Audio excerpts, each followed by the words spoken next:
Hello! How's it going? Hello, hello. How's it going? How's it going? And hi! You are here! All right. Okay, that works. Perfect. Yes, we're doing the thing again.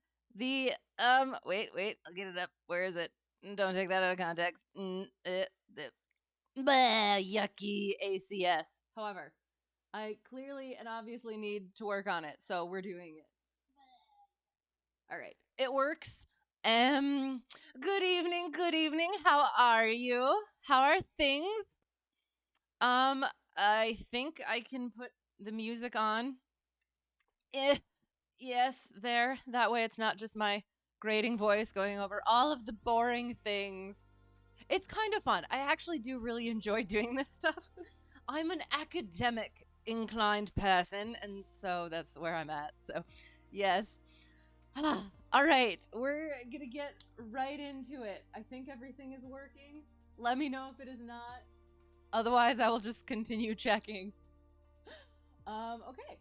So, commercial Checkride will happen at some point eventually, maybe. Ha.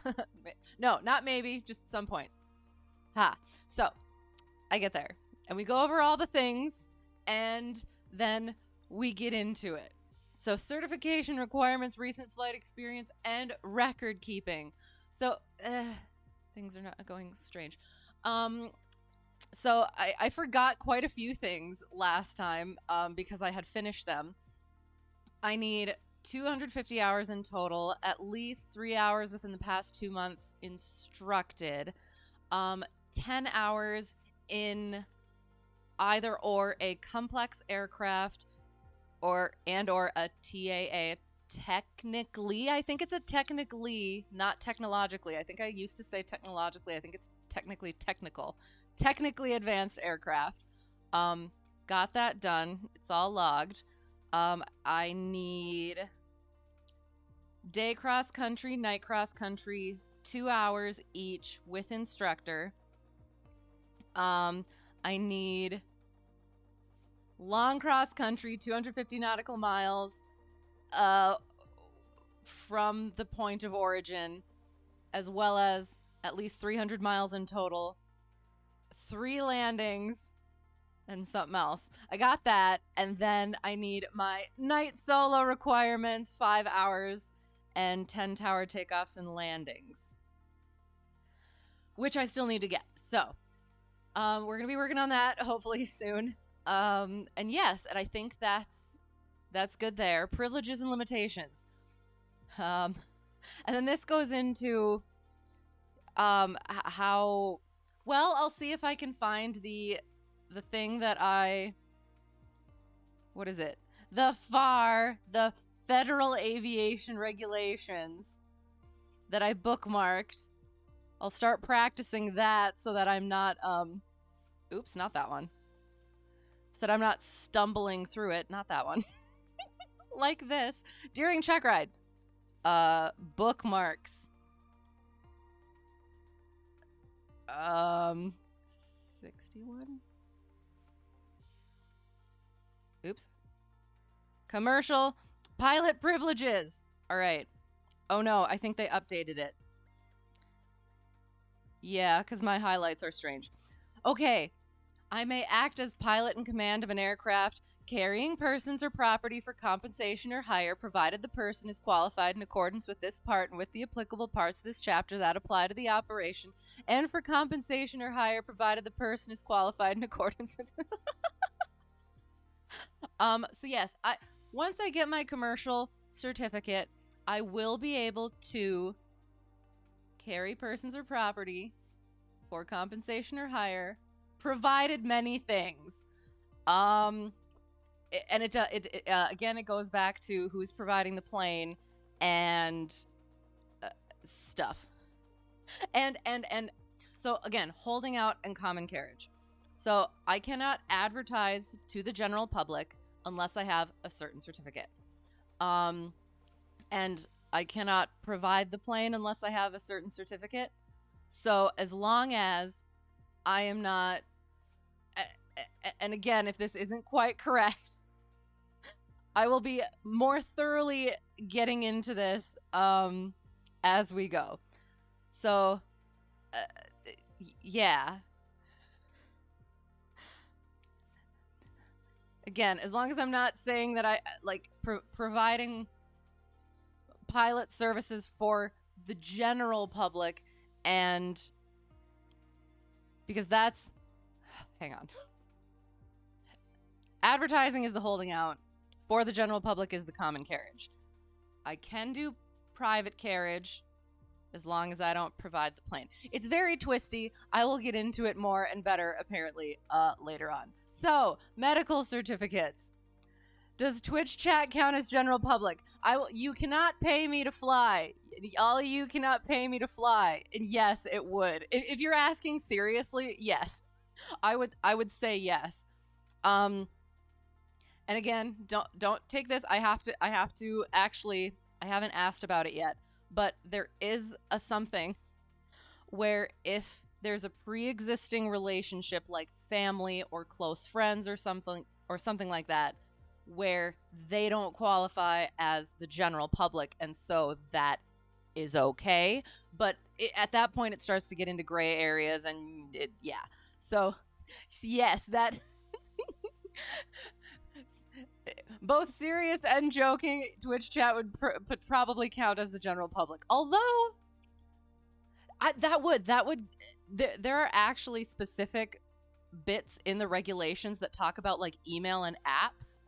So I wonder how like this stuff would have to. I don't know, because and like it would be something where they leave it open to interpretation, so that it would be on their side. So, but we're super close parasocial friends. Absolutely. I mean, that's a really, as much as it's a joke, it's a really interesting like way to think about it, because people do try. There's lots of ways that you could try to find loopholes, but like I said, it is left open to interpretation on the side of the FAA, so they get to interpret it as they wish. So if it's a gray area, you're gonna want to say no, that's not gonna work. So yes, but it is. I like that thought exercise. It gets into that mode of like the examiner could ask that. So I'm not sure he would, but yes, it is an interesting question.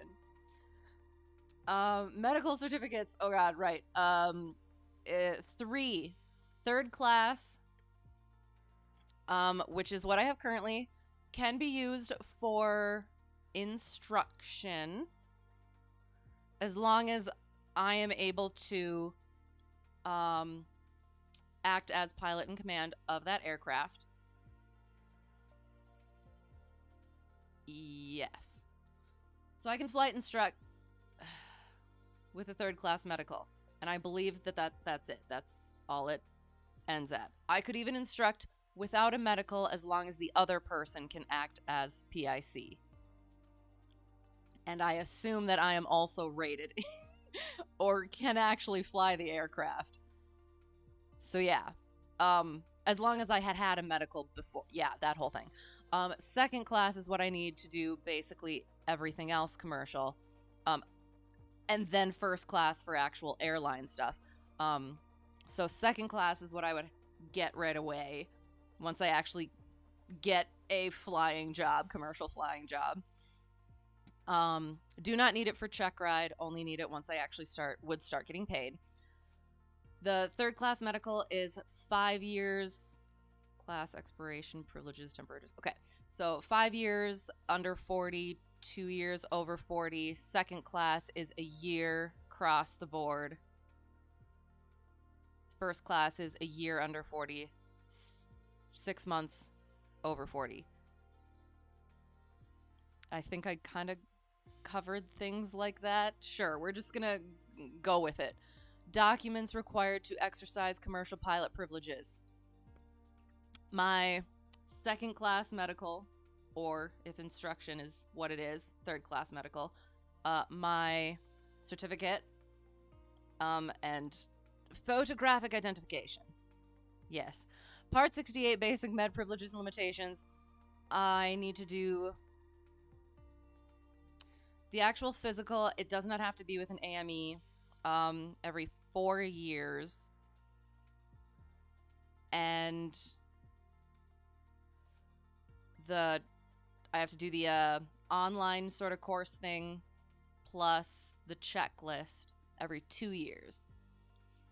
Yes. Think we're good there, kind of, maybe.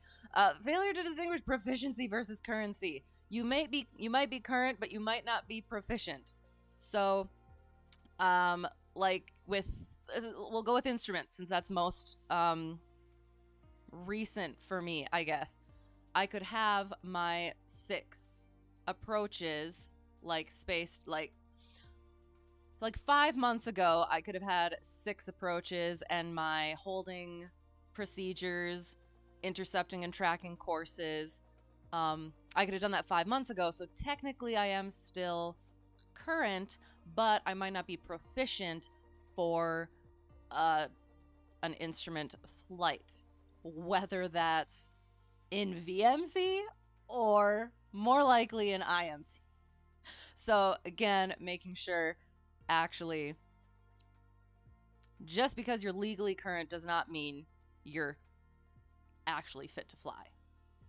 Have to have that mindset, make sure as PIC, as a pilot, am I actually good with this and good for it? Hopefully yes. Flying unfamiliar planes or operating with unfamiliar flight display systems and avionics. Get familiar with your stuff on the ground before you get in the air. Yes. And scenario given by the evaluator. All right, moving on. I think we're good there. We're gonna get this part right this time. Applicant demonstrates understanding of general blah, blah, blah, blah. Certificate location and expiration dates. I still have to look at the expiration date for the stuff. But I'm curious because so it's down here in the plane that I fly. Required inspections and airplane logbook documentation. All right, so Aero, the airworthiness certificate is valid as long as proper maintenance and inspections are performed. As long as it complies with all of that, it's good. The registration is good now for 7 years versus the 3 years that it was. It recently changed. So I'm wondering what they had to do for that to kind of update that and extend that. Radio operator's license for international flights, operating limitations, which includes the POH, supplements, and placards, and the weight and balance, most current information. Excellent. Airworthiness directives and special airworthiness information bulletins. So inspections being AV8, ADs, so airworthiness directives, they are required, must do. They might be do it within this certain period of time. They might be do it immediately. Like you cannot fly the plane unless you do it, get it done. And they could be recurring. Special airworthiness information bulletins are not required, but could turn into an airworthiness directive. It's highly recommended you get done whatever is whatever it says to do. It's a good thing. Do it. VOR check. Just did that today, so that's all good. Somebody else did one too. I was very happy about that because I've been the only one kind of doing that stuff, and then all of a sudden somebody else did it. So I was like, oh, well, that's cool. That's nice. Don't know who it was. Inspections, which is the 100-hour because it's a rental, and the annual, which is for all. The annual can take the place of a 100-hour. 100-hour cannot take the place of an annual. Only difference is the annual is signed off by an IA, someone with inspection authorization, versus 100-hour can be signed off by an AME. Not an AME, ANP. Oh my god. Yes, doctor, how is the plane? And then 100-hour can be overflown by 10 hours as long as it is to a place that the 100-hour can be done, and that whatever time is overflown goes on to the next 100 hours. And then the next A is the altimeter and pedostatic, which is every 2 years if flying for an instrument on an IFR flight plan. And I would also say in instrument conditions. Transponder check, 2 years as well. ELT, 1 year, half the battery life, or 1 cumulative hour of use. Bam. Think we got all that.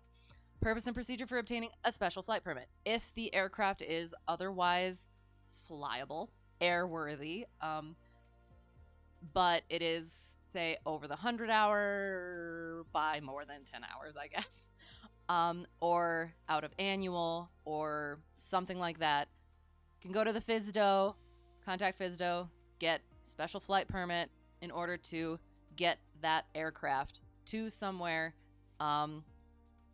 to get it all up to date and everything. Yeah. Pilot performed preventative maintenance. Say that 5 times fast. I did just, and that would be a situation, this one would be a situation where DP would probably be like, oh, so if this thing was broken, would you be able to fix it yourself? Or I think I need to go to 43.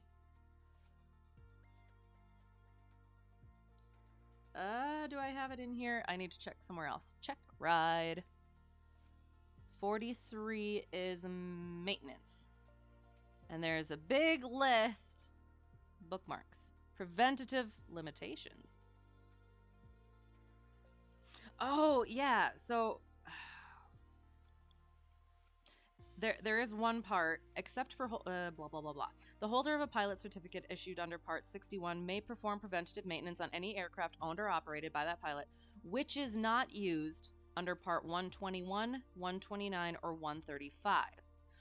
So, pilot perform preventative maintenance if I am operating as a commercial pilot under any other part than those. There are certain things that I still am able to do. Whether or not that is a good idea is the question. So we have our, where is it? Boop, boop, boop, boop. We have a big old list.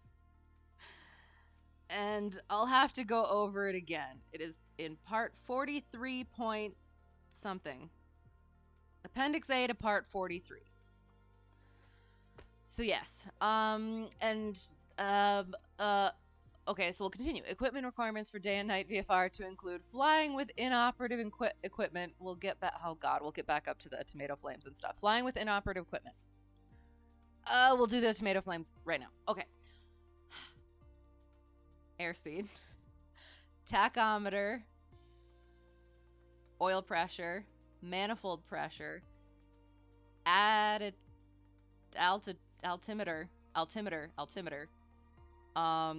tomato. Oh my God.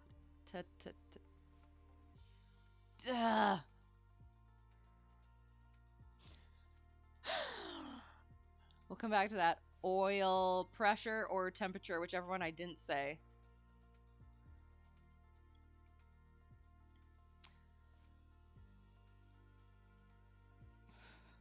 Fuel gauges, landing gear indicator,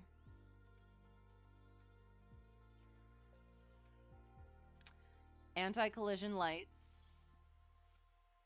if for aircraft that were certified after 1971 or something, I think. Magnetic compass, ELT, and safety belts. What was the other T?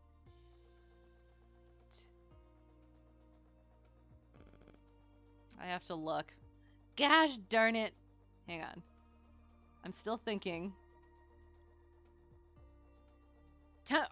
Temperature gauge for each liquid-cooled engine. I don't have liquid-cooled engines. Gosh darn it. And then so that's daytime. Make sure I actually got them all right. Oh, sorry. Anti-collision lights for aircraft certified after March 11th, 1996, I guess. Airspeed tachometer, oil pressure gauge, manifold pressure gauge, altimeter, temperature. Excellent. Okay, so flaps is VFR night, which is fuses, okay, or circuit breakers. Fuses, it's a complete set of all you need. Or, what was it again? 50% of each kind. I thought we talked about another one where it was like 3 of each kind or something, but 50% of each kind needed. Hello, lurking at a distance. Sounds good. May not say much for a while. Sounds good. It's good to see you as always. Good to see you too.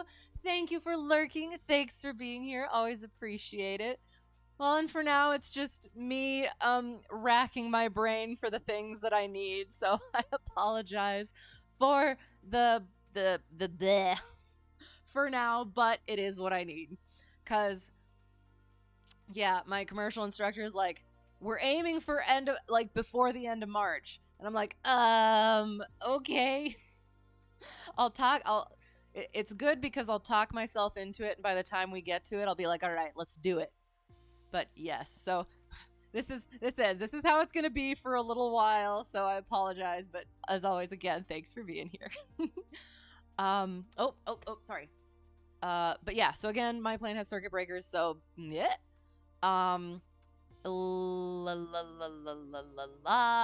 Landing light, if for hire, which includes instruction, anti-collision lights, and I think that one is technically certified after 1971. I will look in a little bit. Something and source of power. Pup. Oh my gosh. Pa.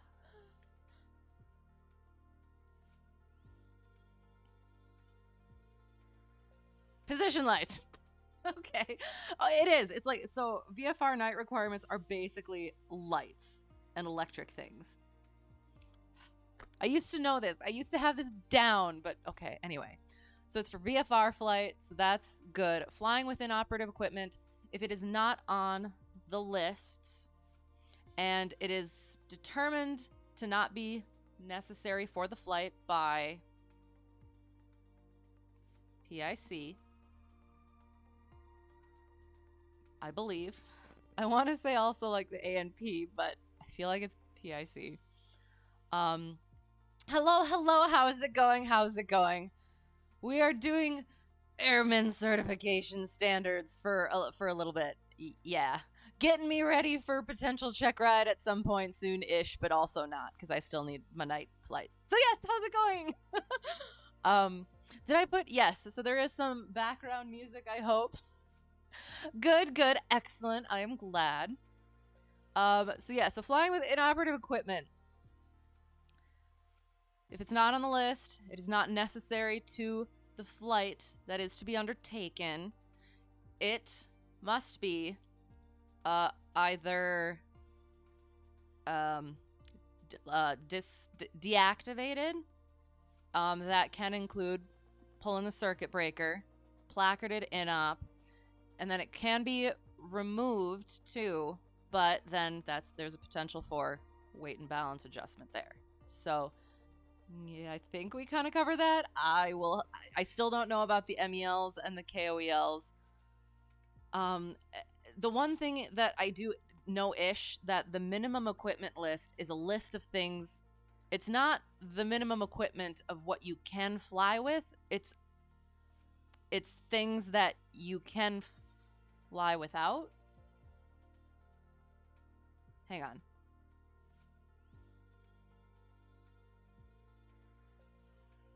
I'm actually not going to say that. I'm going to take that back. I'm going to have to look it up. The MEL, KOEL. I know nothing. Yes. You just got home from trivia night. Excellent. Had lots of fun. Was it like a themed trivia, or is it all sorts of kinds of trivia?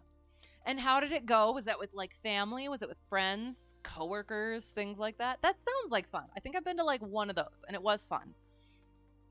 Were there any interesting things that you learned, or that you were able to teach other people the things that you knew? Excellent. Required discrepancy records or placards. To be honest, I'm not quite sure what that means, so we're going to move on. Inoperative equipment discovered prior to flight. So I think that might be put into the scenario where he'll be like, well, okay, so you're about to go flying and this thing is broken. What do you do? What can you do? What do you need to do? Locate and describe airplane airworthiness registration information. Boom, there. Determine the airplane is airworthy in a scenario given. Apply appropriate procedures for operating with inoperative equipment in a scenario given. Okay, excellent. Moving on. Haha, yay. Weather information. I still have not... I didn't get a chance to do, like, cross-country stuff again. So I'll quick sources of weather data, National Weather Service, Flight Service for, again, at some point I should remember that to at some point actually contact Flight Service. I've never actually contacted Flight Service. Acceptable weather products, resources required for pre-flight planning, current and forecast weather for departure, en route, arrival phases. Meteorology applicable to the departure, en route, alternate, and destination under VFR. Visual meteorological conditions to include expected climate and hazardous conditions such as. So basically, he's going to give me a scenario before I get there, and I'm going to plan our route to wherever, and then he's going to say, all right, how are you going to do your weather briefing? And I'm going to go on ForeFlight, and I'm going to click briefing. And then we'll go over it. Okay. You always school the host after with questions, and he gets a good laugh. Nice. He does random trivia. Okay. Music trivia. Then picture art trivia. What does that entail? It's fun. Awesome. You always go on your own, but you pull your weight and never finish last. So is it in like a public place? Is it in like a restaurant or a bar or something? Or is it a social, personal sort of a gathering? That's super fun. G'day. How's it going? Yes, I will. I do need to do more of the weather stuff. So can you just came in with the weather stuff that I'm kind of going to skip over potentially? um, I do. I don't quite want to get into the. I haven't done the aviationweather.gov in a while, and I don't want to dink around with that while I'm also trying to blah things. So that will just take even longer. So I will get back into that. And yeah. Applicant demonstrates ability to identify, assess, and mitigate risks encompassing factors involved in making the go, no go, continue, divert to include circumstances that would make diversion prudent. And again, I think part of this, and maybe not, like he could give me any sort of a scenario, like if he's like, oh, there's thunderstorms in your line of whatever. I'd be like, all right, I'm gonna land and we're gonna wait. But I think a lot of it is, okay, he gave me this scenario, this long cross-country scenario. Would we be able to make this flight? Why or why not? And or how far could we make it? And at what point would we want to land somewhere again and wait it out and hopefully get back in the air again? Very rusty in the sim. Yeah, I've been so exhausted from work. How is it going? I hope well. Kind of surprised how complex it ended up being. But that's kind of good though. Are you learning stuff? Is it a fun kind of complex, I hope? It is at a restaurant. Excellent. And the picture art is hard. The only one you really did good at was aviation themed, ironic. But so what does that entail? What does the picture art entail? Like, is it a actual picture of something and you have to kind of answer a question based on it? Or is it like Pictionary? It sounds super interesting. And it's not hard to understand. It's just a lot of information to remember. Okay. Tomorrow is your first solo day. You gotta cut the back of your t-shirt then. So gonna be stressful. You're gonna be fine. It's gonna be great. Yay. Oh, that's gonna be, oh, I'm very excited to hear about it. Good luck. It's gonna be great. You have been putting the work in and it's gonna go smoothly. Yes. And you're gonna feel really good about it afterward as well. I'm very happy for you. Personal weather minimums. I've been meaning to actually like write the things down, but usually it's just a hard VMC. And that's the thing is I don't have to actually. I keep going into like instrument scenarios for it, but I don't think I have to technically. But yeah. But yeah, basically hard VMC for now. Hope they get to fly it. Sorry, no, it's not an actual solo. It's his new job. I was just being, I was joking about things, but yes, definitely. Been taking live calls for a couple days now, so you got a feel for it. But yeah, it's still crazy coming across random obscure knowledge you never know on your own. Excellent. Okay, very cool. Well, that's fun though. I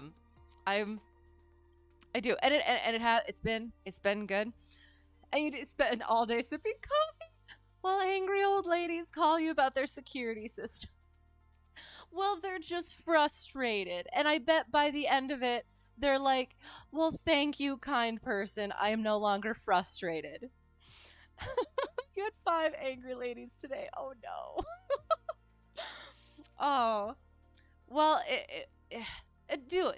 think about how you are. You are helping these people, and even if they're still angry by the time they hang up, I'm sure they look back and are like, oh, I feel bad that I was taking it out on this person who is only trying to help me. You're doing good work. Hazardous weather conditions to include known or forecast icing or turbulence aloft. So again, the airplane that I fly is not FEAKI equipped flight into known icing, but what is known icing? PIREPS and whether I actually get icing or not. Only thing is you can take the forecast, you can look at the temperature and the cloud cover and stuff like that and be like, am I likely to get icing? I probably shouldn't do that. And turbulence, looking at the again, PIREPs and whether or not you actually experience it yourself and or the forecast. Yeah, get there. Limitations of onboard weather equipment. I have Preflight. It comes through my ADS-B, I think, when it's hooked up to it. And then there are the flight service, can contact flight service. I haven't yet, probably should. The AWAS and ASOS can be incorrect and outdated, depending on how it is. And the ATIS could be an hour-ish old. Yeah. So being aware of that and that things can change and look different from moment to moment and minute to minute and hour to hour. You had once threatened to leave a bad comment on Facebook and you're like, I give AF. Facebook lost more money than DOD's budget because boomer investors just realized no one uses it. Oh no. Again, they're frustrated and they're lashing out. They're like, oh, this is gonna sound bad. It's like a cornered animal. They're gonna lash out when they feel like they're again, the frustration and the inability and things aren't working the way that they want it to. So yeah. And that's all they have is I'll comment on Facebook. Okay, this week he put emojis together. Oh, and you had to figure out the song and artist. Okay, cool, but most of the time he crops photos. Oh, and you have to name the person in the photo or the movie. Got you. Okay, that makes sense. Best way to describe it. Absolutely makes sense. Very cool. Oh, that's so much fun. Is that a weekly thing? I can't remember if you said. I'm sorry. But awesome. That sounds like so much fun. She's like, I've been calling for a week and this thing keeps beeping at me. Okay. And I'm like, ma'am, you called last Friday and we're halfway through Tuesday. It feels longer than it is. And I'm not justifying, but I'm just like, it is. It's not you. It's just frustrated people. And you are providing that, hopefully fixing the problem. So unless it's something that you're actually not able to fix from your end. But yeah, you're doing good work. You're a good person. And putting up with all that, an even better person. And as long as you're not working Tuesday nights. Okay, fair. Awesome. Oh, that's so much fun. Aviation weather reports and forecasts. I think I kind of went over that a little bit. And onboard weather equipment, none. In-flight weather resources, all the ones that I said. Kind of. And then 1-800-WEATHER-BRIEF and 1-800-WEATHERBRIEF.com. Yeah. Okay. Applicant demonstrates ability to use available aviation weather resources. We'll do the thing. Analyze the implications of law. We'll get to that. I will start doing a cross-country. And then we'll actually go into that more.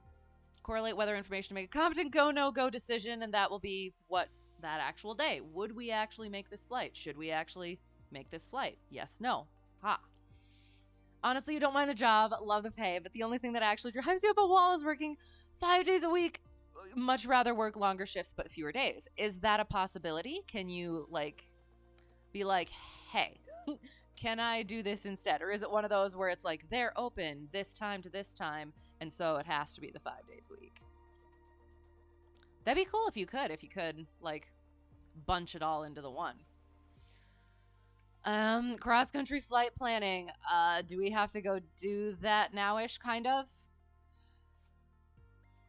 Let's do it! Sky Vector! Yay! Where are we gonna start?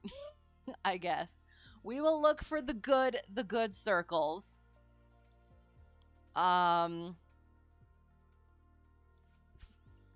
don't know why. I just kind of wanted to... this one right here. I want this one right here. It's got a dot in the middle of it. And I want to know why. Well, we're probably not going to do that because I think that one's like towered and stuff. Oh, yes, it is. Why does it have a little dot?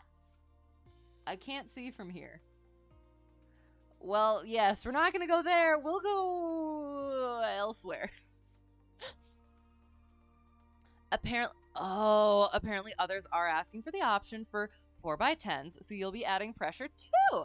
You much prefer 4x10. Excellent. Well, good luck with that. I do. I hope you can figure it out and get it done. Is it something where you're going to have to like wait a little bit until you're in a little bit more before you actually get that? Sort of like you gotta do your time first, and then you used to work 12-hour days working on a 2-3-2 schedule. It was nice till they laid everyone off. Sure, that'll put a damper on it. Dang it. Interesting though. 12 hours would be really dope, honestly. You think the most ideal for you would be like 3 days of 12 for 36. That would be perfect. Well, start out with the 4x10 and then be like, so hey. That'll work. It'll work. We'll just go here-ish, I think, maybe. Since we did over there, this looks nice, and we also got some interesting airspace to deal with, I guess. William L. Whitehurst Field, Mike 08. Sure. Well, yeah. So, we'll go over some stuff.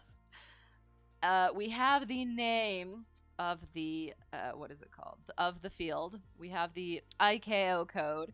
The AWAS is 121.125. The elevation is 499.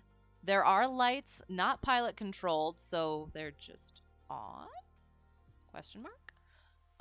5,000 feet is the longest runway. It could be as little as 4,800, I think. I will have to go. I feel like they would have rounded. Hang on. Sorry. It could be as 4,980. I feel like they'd round up or round down, though. I will have to look at that again. 5,000-ish is the length of the longest runway. CTAF 123.0. We have fuel because we have the little notches there. This one does not have fuel because it does not have the notches. This one it's private. Wings field 540 is the elevation. No lighting. It's the little dashes. 2,400 is the length of the longest runway. Parachuting happens. You got more training in a month. Okay. You get to learn how to troubleshoot these things soon. Okay. And after that, you'll pressure for an alternate schedule. Nice. So it is just getting through the grind first and then kind of like setting it up as you want it. Nice. Excellent. Well, I do. I hope that goes well. And yeah, and it will. It'll go by fast too. I would think. I would hope. We'll hope. And then we have our obstacles. So this one, 940 is MSL. It's the height your altimeter will read if you hit it. 340 is AGL. That's how far you'll fall after you hit it. So I thought I heard at some point that the bolded numbers meant something, but apparently they don't, question mark. I feel like I slipped into a new timeline because I swear that meant something, but now it's just it might just be left over from the like an older text of the thing. I don't know, because you got like it's not a different font, but like maybe, yeah. So apparently that's potentially not a thing anymore, so I'm gonna stop saying it. You've already been looking for places to move. Excellent. Okay. First time having real money. Chill out. Don't get too ahead of yourself since the pandemic, and you're so stoked to leave this place. Okay. Want to spend money so bad. Gotta contain yourself. Yes. Make sure you're keeping that little nest egg and everything. There's going to be plenty of time and plenty of things to to just throw cash at, but just containing, calming. It's gonna be good. It'll be fun. Excellent. I'm looking forward to hearing about that too. Not getting ahead of you though. We have cities, small cities. We have slightly larger cities. We have power lines. We have double roads. We have singular roads. We have I think, shoot. This is like a water thing that's not always water. So you have Little Lake here that is always water, and this is sometimes water, question mark. I could be wrong. Tiny river. Not tiny river. Medium river. Larger river. And I can't see a tinier river at the moment.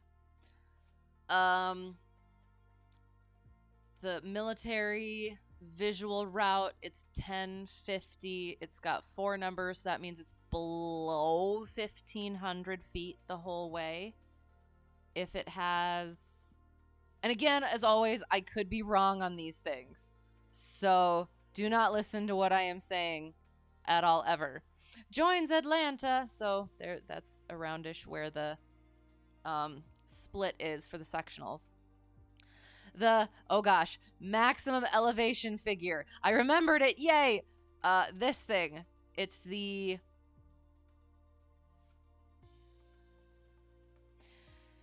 It says if...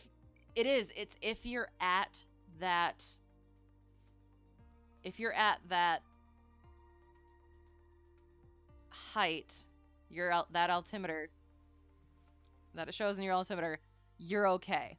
However, I always give a buffer just because, I mean, there's always like a buffer built into it, but I'm just like, yeah. So yeah, so that's like the highest point in general. You know what? We're gonna get the sectional out. Memphis. What's wild is you're finding high-rise apartments that you could realistically afford. Excellent. Oh, very cool. So do you have like specific ones in mind already, or are you still just kind of looking? Wait. Memphis? No, not Memphis TAC. Zoomed into the airport. As you were using your fingers to zoom into it, read the sectional, and you thought it worked. Then I realized... I realized I did it. Oh my god, that's perfect. You're welcome. Oh my god. That's awesome. I appreciate that. I love it when that stuff happens. So where is it? Oh, does it say on here, or am I just supposed to know? Hang on.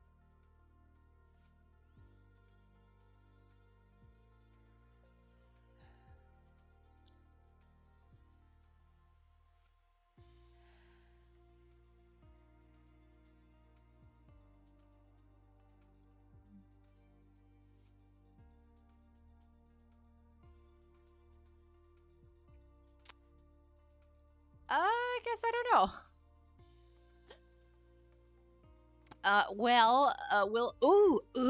Sorry, this is interesting. Okay, so we have an MOA.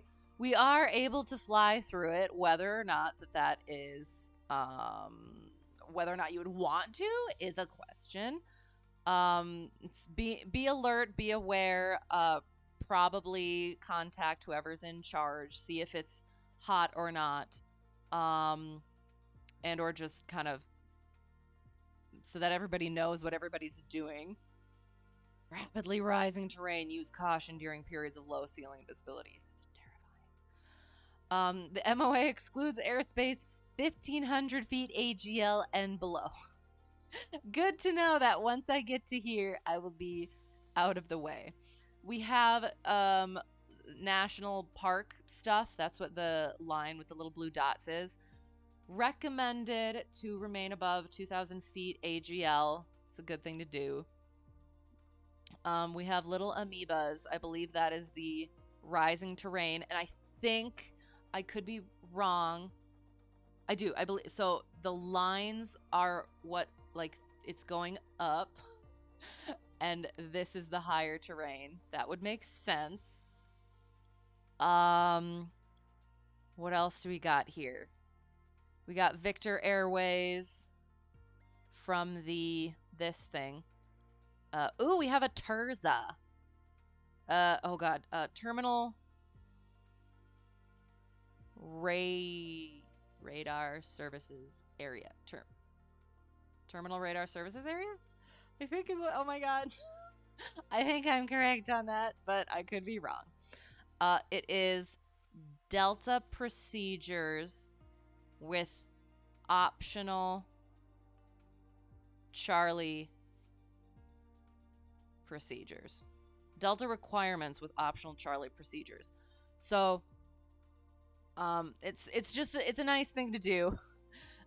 Go ahead and call before you get there. Let them know where you are, and they'll let you know. ATC, let them know what you're doing, where you're going. If you elect not to call for Charlie stuff, you have to make sure that you call, get two-way communication, as well as your tail number before entering the Delta. Closed runway, gliders, checkpoint report, or is it, what is it called? I cannot remember what the word is, but it's a report, it's a checkpoint reporting things. Visual checkpoint. Yeah, but it's a some, I want to, for some reason I want to say required, but I feel like that's not correct. Think you settled on a state already? Okay, I'm going to continue to watch and see how things develop. Am I allowed to ask which one? I mean, I guess I've kind of already asked, and you are perfectly okay with being like, no, I'm not going to do that. I'm not going to say what it is. I'll be like, okay, that's fine. That's fair. Okay. So then...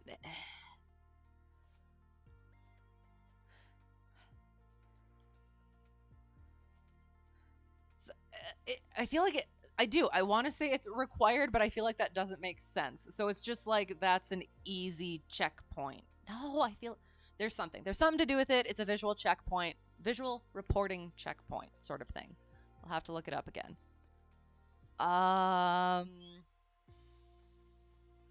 We have restricted area, not allowed to go through there when it's hot, unless given permission by whoever's controlling it.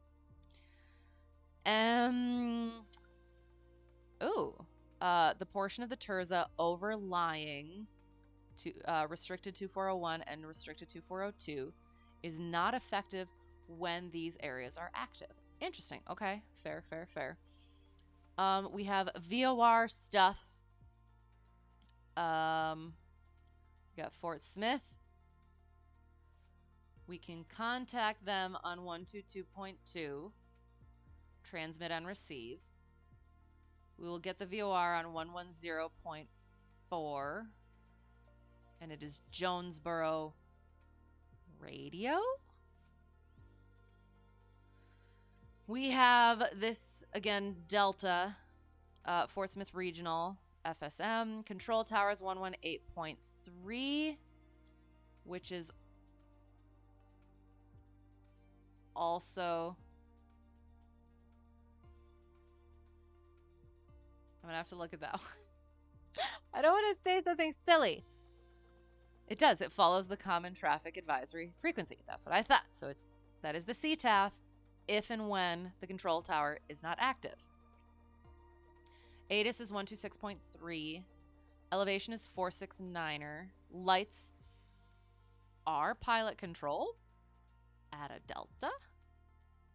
Interesting. Hang on. Am I mixing those up? Lights. Well, okay, so lighting limitations exist. I've always I've always heard it being, I love this, objectionable. I can't remember quite what that is. I'll have to look it up again.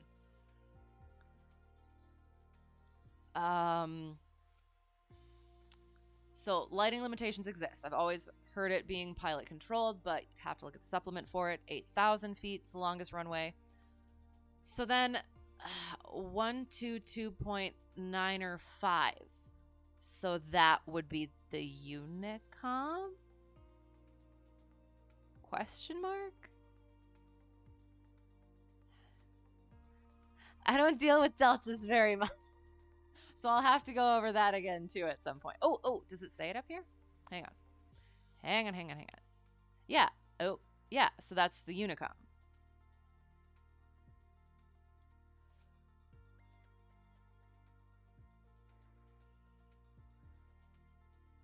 Oh, and the star indicates operation part-time. Okay. Interesting. Okay. Yeah. I don't know. I think, we got some Charlie airspace there. From 2,500 to 5,300 MSL. Surface to 5,300. We have an NDB over here. Interesting. VFR use only. Ooh. I don't think I've seen that before.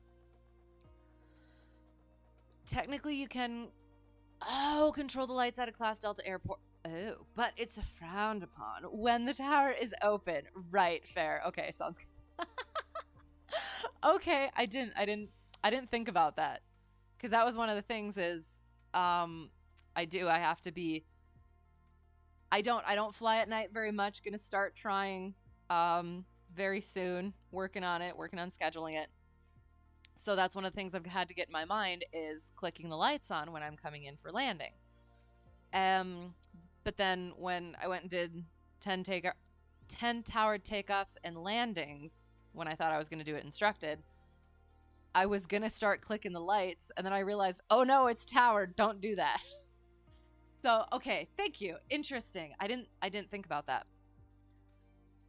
We got Bravo airspace, and that's all the same sorts of things. This is, when it's like that, it is not paved runway. Yes, I think. I'm pretty sure. And here's between Arkansas and Tennessee. It's just state border. And where actually were we? We were right here, weren't we? Okay. Let's see what our weather's like. It looks beautiful.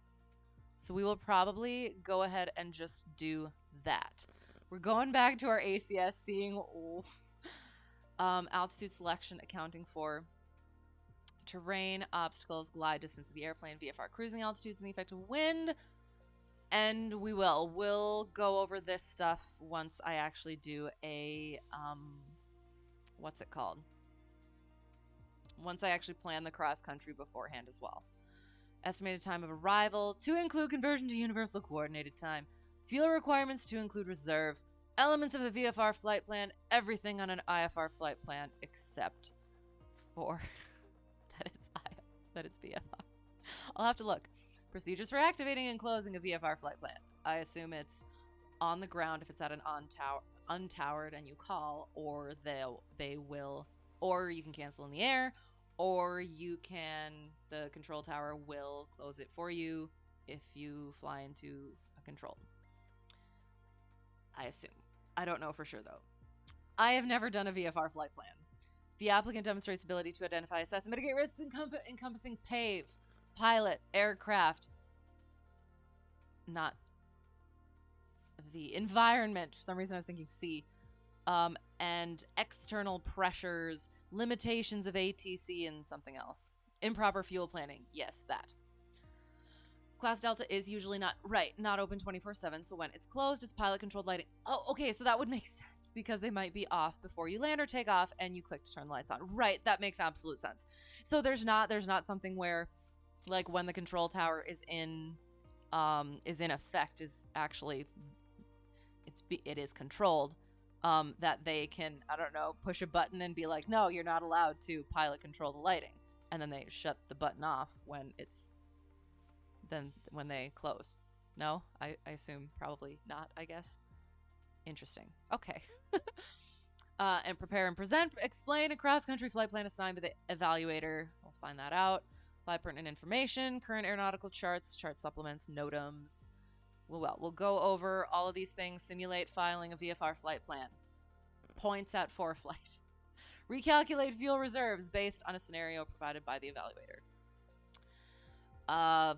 Went over some of this stuff. Special use airspace, special flight rules areas, temporary flight restrictions, classes, types of airspace.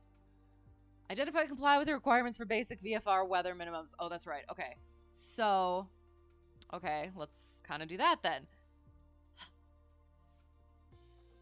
So up to, it is controlled, but you can still change it at some towers when it's open because the frequency is the same as the tower. Okay. Well, but so depending on how far out you can do it, you could just like overfly the airport and be tuned into their frequency and just be a terrible person and adjust their lights if you wanted. Okay. Okay, so much of the United States, continental United States, is Gulf airspace from the surface to 1200. This shaded area is to 700, Gulf to 700, then it becomes Echo. Yes. And then we had, where was the Delta? There's a Delta here, so we'll go with this Delta. Delta's there. So that's up to 2900. Echo to the surface is here with this dashed line. Bravo is 4,000 to 10,000. That's the Deltas to 2,900. 3,000 to 10,000. 1,800 to 10,000. Surface to 10,000. All right. VFR minimums. Speaking of being a terrible person, your sim skills are struggling. Need to dedicate some time every night into training again. Yes, do it. Is that a hint that we need to get in the plane, or are you gonna go do some flying yourself? Correct. Some airports change the frequency to the pilot controlled lights, so pilots can't. Oh, okay. It's the pilot controlled lights, so pilots can't do that. Okay, that's absolutely fair. Gotcha. All right. So weather minimums. Gulf is 1 statute mile clear of clouds. And then it's at night, it's 3 statute miles, 1,000 feet above, 2,000 feet to the side, 500 feet below. But then I think during the day also, though, I'm going to have to look it up. I have to look it up. Otherwise, I'm just going to sit and struggle. It's something weird where it's like 1 statute mile, but also the 1, the 2, the 5 sort of thing. So class Gulf. Oh, yeah, it's like all sorts of weird things. So 1 statute mile clear of clouds. Night, 3 and that's at or below the 1,200 feet. If it's above the 1,200 feet AGL, but below 10,000 feet MSL. So if over here... Oh, okay. So that actually kind of makes sense because you're most likely... Hang on.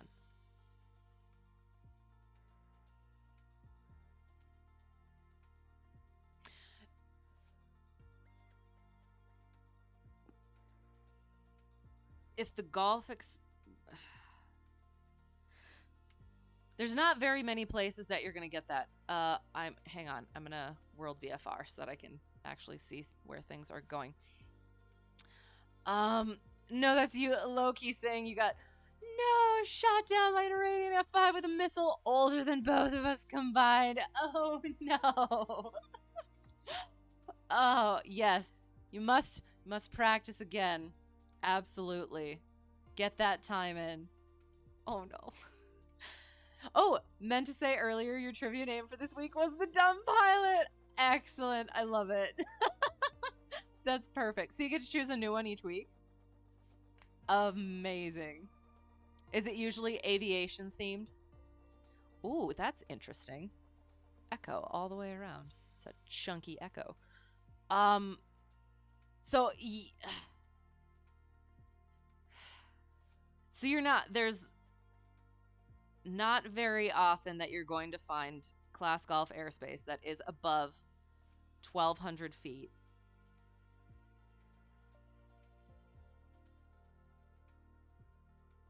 Hang on. Yeah. But hang on. Yes. I don't know. That one's really weird. We're gonna move on. Echo. Because there's kind of, ooh. Oh no. The ground is opening up. The sectional has predicted it. Sorry. It is. There's the very, very tiny spots of Gulf airspace that extends above 1,200 feet. So to be honest, we're not even going to worry about that right now. We're going to move on. Echo airspace is 3 statute miles visibility, 1,000 feet above, 2,000 feet to the side of clouds, 500 feet below. Below 10,000 feet. Above 10,000 feet, it's 5 statute miles visibility. 1,000 feet above, 1,000 feet below, a mile to the side. Yes. Okay. Class Delta and Charlie are both the same as Echo, I think, and then Bravo is, I want to say 3 statute miles clear clouds, but I could be wrong. Yes, 3 statute miles clear clouds. 1,000, 500, 2,000. Excellent. Okay, we did the thing. I'm sorry, that was a struggle. You usually use the running pilot, but after last week's oh no hard questions as a joke this week, you changed it to the dumb pilot.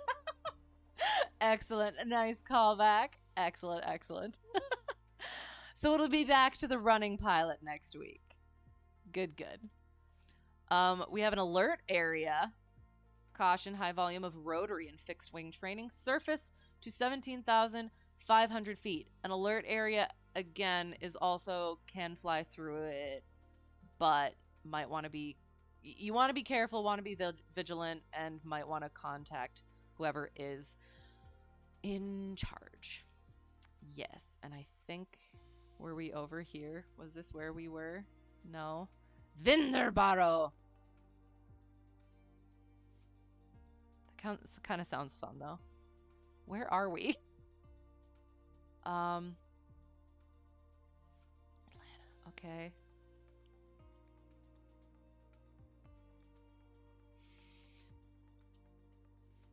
Did we do the thing? VFR weather minimums. Oh, well, then there's like special VFR, which is 1 statute mile clear of clouds. At night, you need an instrument rating, and the plane needs to be instrument equipped. Correctly identify airspace and operate in accordance with associated communication and equipment requirements. ADS-B.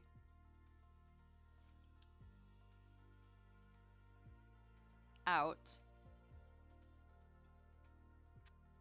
I believe it's within the Mode C veil as well as the Mode C transponder. Hang on. Did I say something silly? Am I mixing things up? I'm not sure. And that goes up to 10,000 feet. And then ADS-B out above 10,000 feet. Yeah.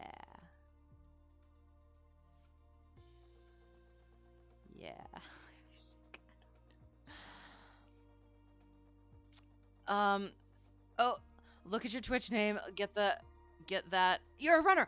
Okay, yes, I was gonna add, I think I did get that. But yeah, I am not a runner. I just kind of know the thing. So excellent, very cool. And a pilot. So that's how you got your name. Very excellent. Awesome. What do you need for Class Alpha airspace? An instrument rating as well as an IFR flight plan. However, at 60,000 feet, it goes back to Echo airspace. So you don't need an IFR flight plan for that. But yes. As well as like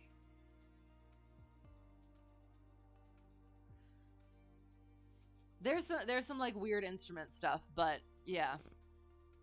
A plane that can actually get up there. Yes, that is also a requirement. Okay, so elements related to performance limitations. Again, we'll get to that. We'll get into the POH. We'll get, yeah, deeper into those things once I actually plan a thing. Atmospheric conditions, pilot technique, airplane configuration, airport environment, loading, center of gravity, weight and balance, aerodynamics. Inaccurate use, oh god, of manufacturers' performance charts, tables, and data. All right, shall I admit my sillies? And oh god, and what? Are we going to oxygen stuff? Because I should also go into oxygen stuff. Where was the oxygen stuff? Because I have a little nugget that is kind of a silly thing. I don't know where it went. Oxygen system. Okay. The thing that as I know, oxygen. Okay. So, oxygen is required 12,500 feet and above, or is above 12,500 feet, I think. There's a distinction.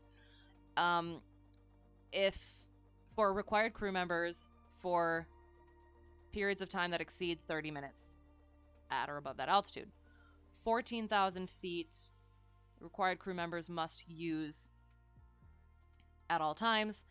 Above 15,000 feet, same as all required crew members must use it, and everyone on board must be provided it.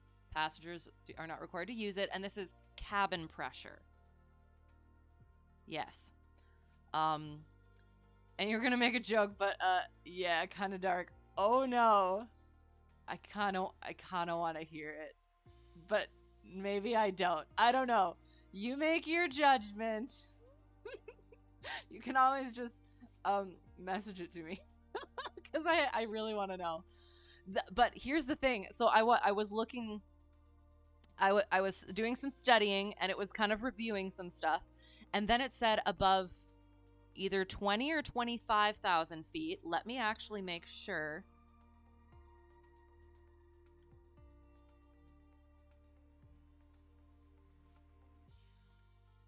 It needs to be okay. So above 25,000 feet, required to satisfy all requirements below, plus an additional 10 minutes of oxygen for each person on board. And the way, all right, then here goes. Okay, I'll tell my silly story of learning and light bulb moment. So the way that so again, above 25,000 feet, you need an additional 10 minutes of oxygen for every person on board. And I was like, compared to what? How are you supposed to know how much oxygen that you have and or need for that thing? And that's when it clicked. Like, the whole time I had been thinking of, like, if you have to ascend into an altitude that requires oxygen, and then you need it, right? And then at some point you're going to go back down. I didn't think about it being a planning thing where if you are going to be, well, hang on, let me think.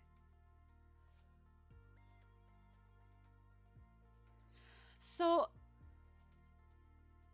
okay, and so this is saying all MSL altitudes listed here are cabin pressure altitudes. So again, it's a flight planning thing. Just like with your fuel reserves, you need an extra 30 minutes during the day, extra 45 minutes at night, or 45 minutes for an instrument flight plan. So the 10 minutes is if you're going to have a cabin pressure altitude of this much, like say over 14,000, you need to have enough oxygen for all of the required crew members for as long as you're going to be at that altitude. If you're going to be at 25,000, you need to have as much oxygen as the required crew members need, as well as provide oxygen. So, and again, and that's something too. So like above the 15,000, it must be provided. It doesn't say how much. You could give them a minute of oxygen. Does that make sense?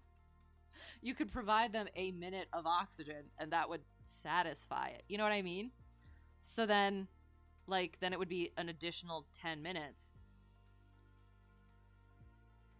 Okay. Sorry, I'm like thinking, yeah. If you ask 47 Bravo Alpha, you might be told oxygen is optional. I'm trying to remember which one that is. Oh no, oh no, oh no. Oh no. Is that the, It looks familiar.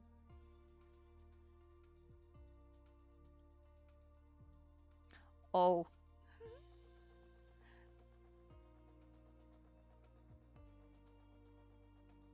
Oops. Dark. They lost cabin pressure, didn't they? Yeah, Learjet over South Dakota. Oops. Oh. I mean, maybe this just says something about me. I mean, I think it wasn't that dark. It was a little dark. It was dark. But it wasn't too dark. It was just the right amount of dark. I don't know. We're gonna move on. We went over that, and then we were going to this stuff. Airplane systems. So I was going over the complex aircraft, the controllable, what was it? Sorry. The controllable pitch propeller, the constant speed propeller. And it was super interesting actually understanding how the things work. So yes, we have our primary flight controls, the aileron. You know what? We'll get into the plane for this. Yes, I think we will. Kind of went over the oxygen system. We don't have an oxygen system in the plane that I fly. Indications and procedures managing system abnormalities or failures. Okay. All right. Use appropriate checklists. All these. We will. We'll get more into those. Not doing seaplane yet. But yeah, we will get into the plane. Where are we going? I forgot where we were going. Was it, I think it was Mike 08. There's too much weird airspace over here, so we're just gonna go M08. Okay. And we'll, yes. Mike 08. And we're getting in the sim! Yay, cheer. Woohoo! Make sure I have multiplayer on this time. For anyone who would like to join.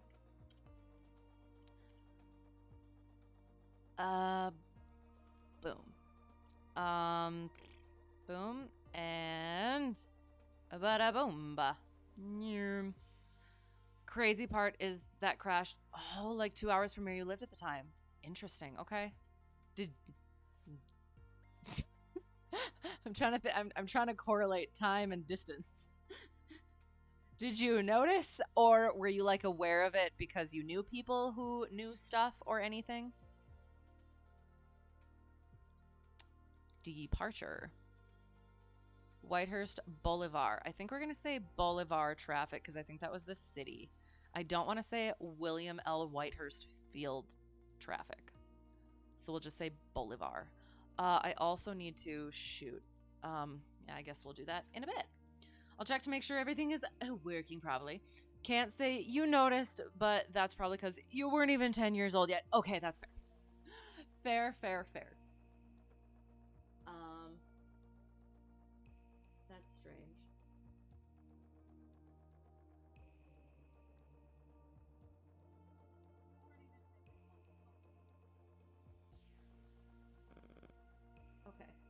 Sorry, there was something strange happening on my thing.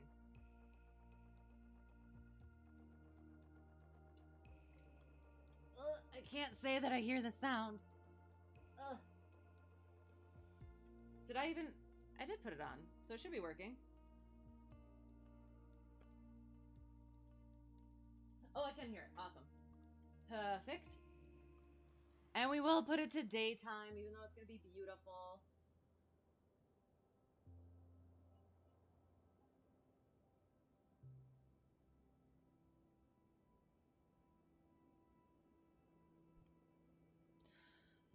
You found out one of the planes involved in 9/11. Oh, flew over your house before it was hijacked. Oh, sad day that day, definitely. Damn. Interesting. Yeah, it's weird how connected things can be, and it just kind of makes it all the hit all the more when it's something so close. All right, I have to adjust this.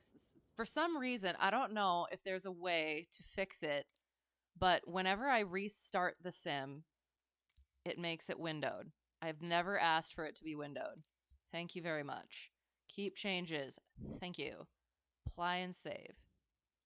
Please zoom. Oh, I guess I'm gonna.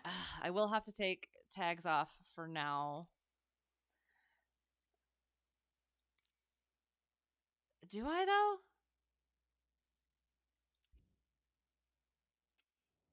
I don't think so. I don't think I need to. Wild, right? Remember watching that go down live on TV? It's terrifying, right? Track IR. Ugh. Okay. Boom. All right. It's so pretty though. Look at. I don't want to turn the night off, but alas, we must. Oh. Okay. All right. All right. All right. Night goes off.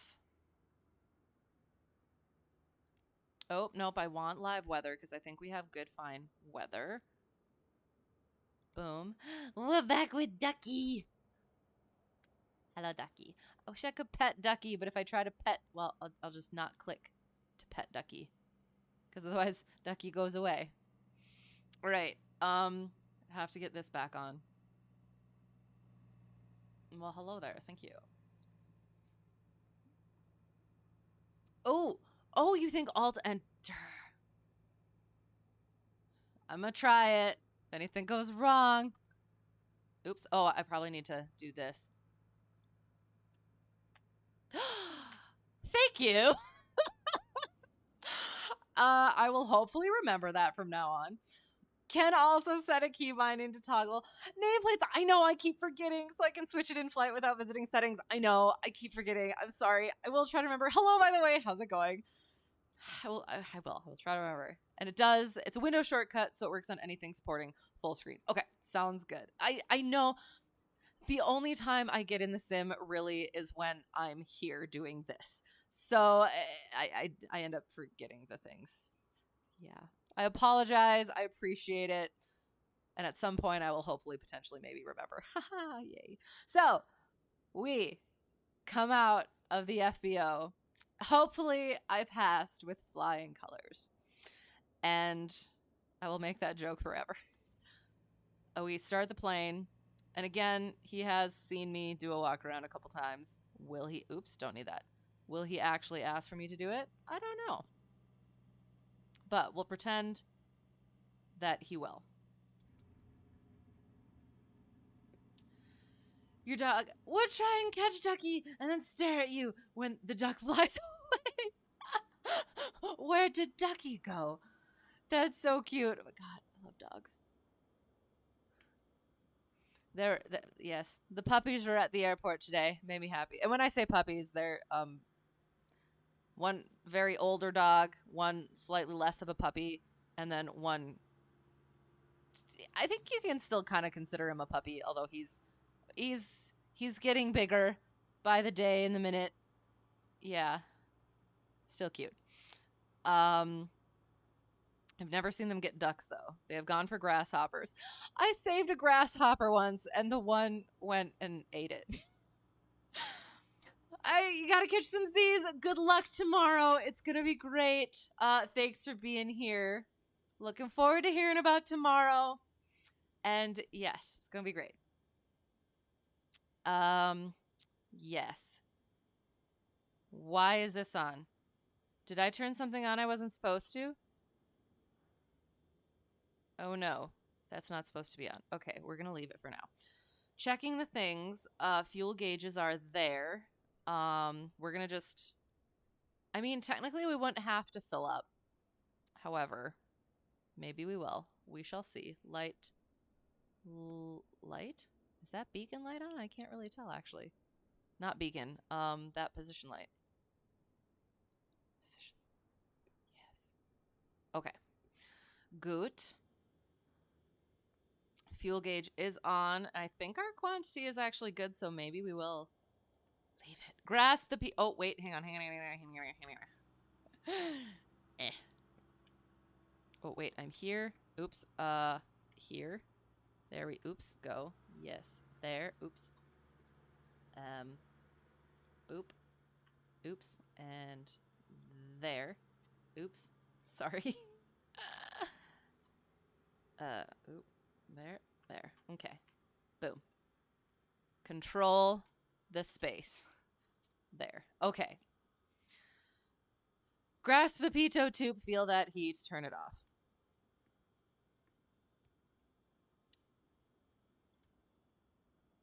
Excellent. Then we do our walk around. Static port, vents, pitot tube, drain hole, stall horn, fuel vent. Check the tire, aileron, flap. Drain a little bit of fuel from the wing, baggage door, antennas on top, underneath. Elevator, trim tab, rudder. More antennas, flap, aileron, drain a little bit of fuel, tire, vents, vent, oil, drain a little bit of fuel, leading edge of the propeller, alternator belt. Make sure that's nice and tight. Air intake is clear. Exhaust ports not wiggly. Nose wheel has enough clearance, and the tire looks good. And then we check the fuel as well to actually make sure. Well, we will. We'll do that. How much fuel is in there? I think we're going to be good. So we'll leave it. We'll pretend. Now we convert from the thing phrase to swearing I fly better in real life. Exactly. I know. Oh, there's still going to be the things, though. Hello, how are you? How are things? It's good to see you. Good to have you here. You can't type tonight? That's okay. I absolutely understand. I probably won't be able to fly tonight, so. We checked all the things. Ha, see? More things. Okay. So then I just like actively thinking about it and imagining having my DPE sitting next to me again is actually kind of giving me the little the uhs. So, yeah. So we probably putting the hand down, close the door. We did the chalk thing. Okay, I should probably turn the one thing on.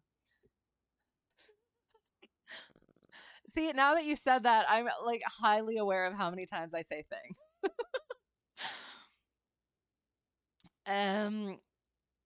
Goot, I need ye old flight. Shoot! Oh, shoot. Hang on. I didn't test it. Do I want to try? At least it's on the sim and not in real life. Exactly. Oh god. Hang on. I'm gonna try something.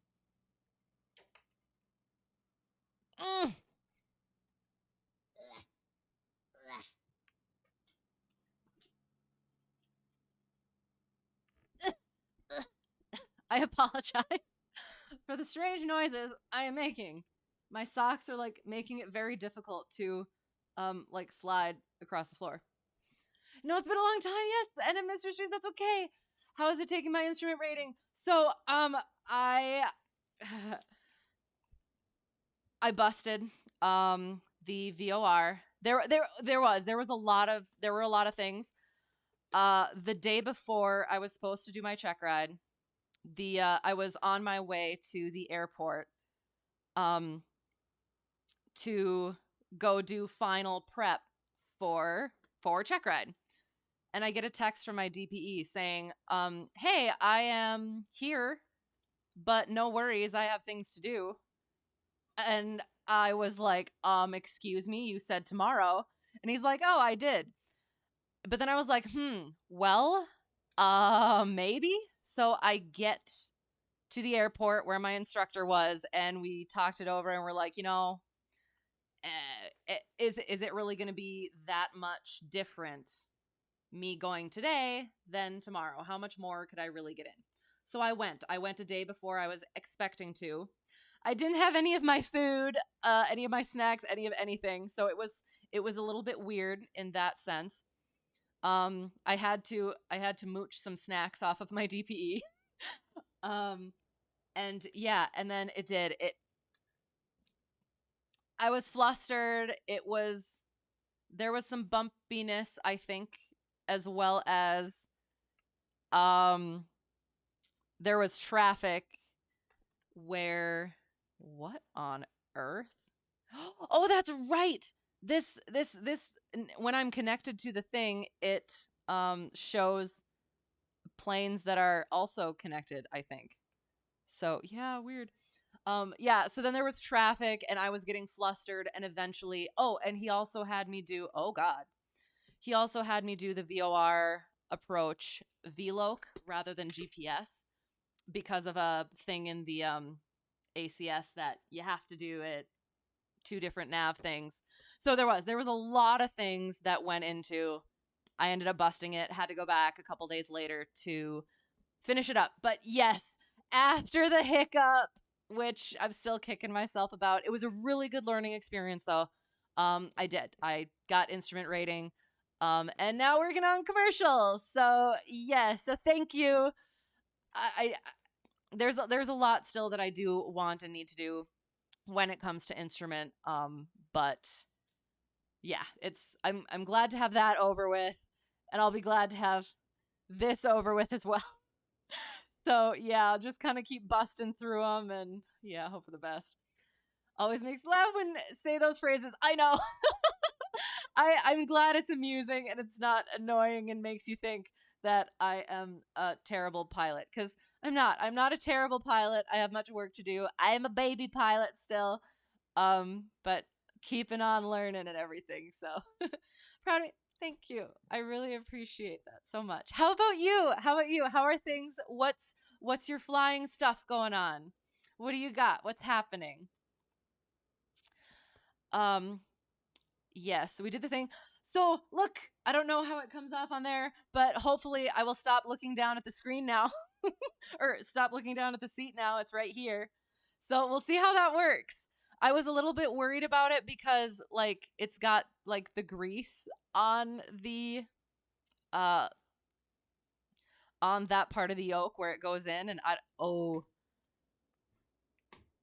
I hope that's going to give me enough clearance for stuff. I guess we'll find out. We'll see what happens. Okay, so we're here doing the things. All right. So again, I'm in the plane with DPE for the 3rd time. Well, 4th time technically. And we're doing the things. So hops time, fuels on both, circuit breakers, blah blah blah blah blah. Brakes, pedal test. Got a story about brakes too. I got a couple of different stories, so we'll get to those. And then seatbelts on at all times. So talking during takeoff, landing. Exit out the doors to the left and right. For now, make sure they're shut. And wait. For now, make sure they're shut and locked. Oops. pleases me so. Is this an ashtray? Plane I Fly actually does have ashtrays, and to be honest, I think they get used. I mean, I don't think so. I don't think that at all. I don't know if I can say it. Is that a yoke mount attached to a flight sim yoke? Tis! It tis! And we'll see how it goes. Hopefully I don't need to yoke down very much, I guess. It's gonna be interesting. You still fly? Excellent. You still have to do your instrument rating. All right. You have your multi-rating. That's so cool. How was it difficult? Because that's like a whole new ball game, you know? Oh, you have Shepherd Air, so you have to study for the written. Nice. Get that over with and take that check ride one day for the instrument. Excellent. If you ever want help, I really enjoy doing the instrument stuff, and it helps me do the stuff. I don't know any of. Okay, it would be more of like a study buddy session rather than anything potentially probably helpful. Now that I think about it, but I like doing that stuff, and I would like to work on that. I want to get my AGI and my IGI at some point. But yeah. But otherwise, good luck. Looking forward to hearing when you get that, and congrats on the multi. That's amazing. And yes, excellent. Haven't been able to fly anymore. Medical bills have been hurting you. Dang it. Well, that's why we do the sim, I guess. But hopefully soon again, maybe, potentially. Oh no, that's the coolest thing you've ever seen with the yoke mount. Would have never thought to use a yoke mount for flight sim. Well, people have been making fun of me because I'll have my thing there and then I'll have to look down, and I'll be looking down and all you guys will see is the seat. So now hopefully my head will remain up. And thank you. You're welcome. I'm really happy for you with that stuff. Okay, so again, we're gonna pretend DPE's not there. Just another passenger. We're just doing some stuff. Regular title test, seat track, back and lock, chicken. And then avionics are off, autopilots are relevant, carb heat is in, beacon goes on. Oops, hang on. Beacon goes on, prime it. Nyurm. Mixture full rich, throttle goes slight, but less slight than I think it needs to be.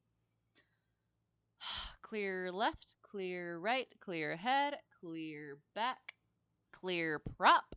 Oh, wait. Sorry. Nope, hang on. Clear prop. Oh my God, it just tickles me every time. Brakes are set. And then we do the thing. Boop, and then we boop, and we boop, and we noom. Wait, one more. Noom. Yes. Excellent. We're gonna turn this on. So, okay. Yeah. Well, that's it. I'll just tell this part of the story. So the transponder, not the transponder. The second nav and comms. Yeah. The screen bits were going out, and all of a sudden some stuff had to get fixed over the weekend. And then so last time I flew, it was bright and you could see things and it was amazing. And I talked to the owner about it, and he's like, "Oh yeah, I put a new one in." And I was like, "Thank you. You are getting a comp to do sim flying in VAT sim." Yes, I actually miss VAT sim. Oh my God, I can't believe I would say that, because it is scary and stuff, but it's very fun. I do recommend it to some, and VAT sim to somewhat being backed in the joy of flying, definitely. And you still study from time to time too. Well, why not? There's so many different places that you can go with it. And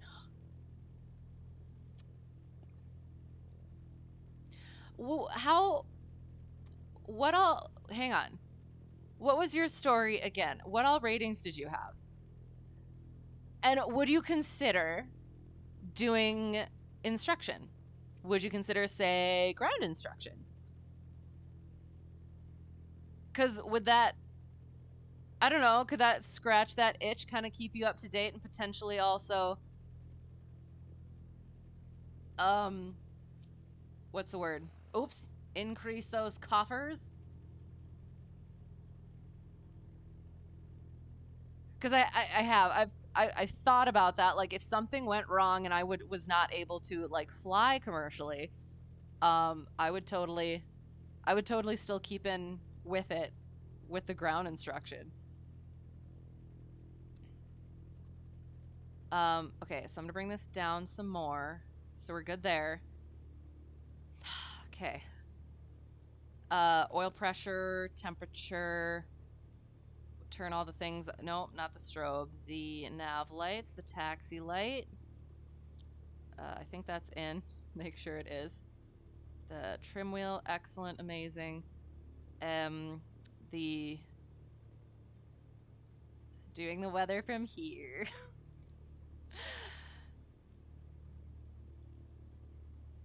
Oh no! Oh no! Oh no! Well, we're gonna set to field elevation then. 2979.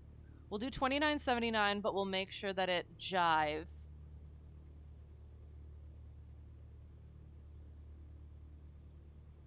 Oops.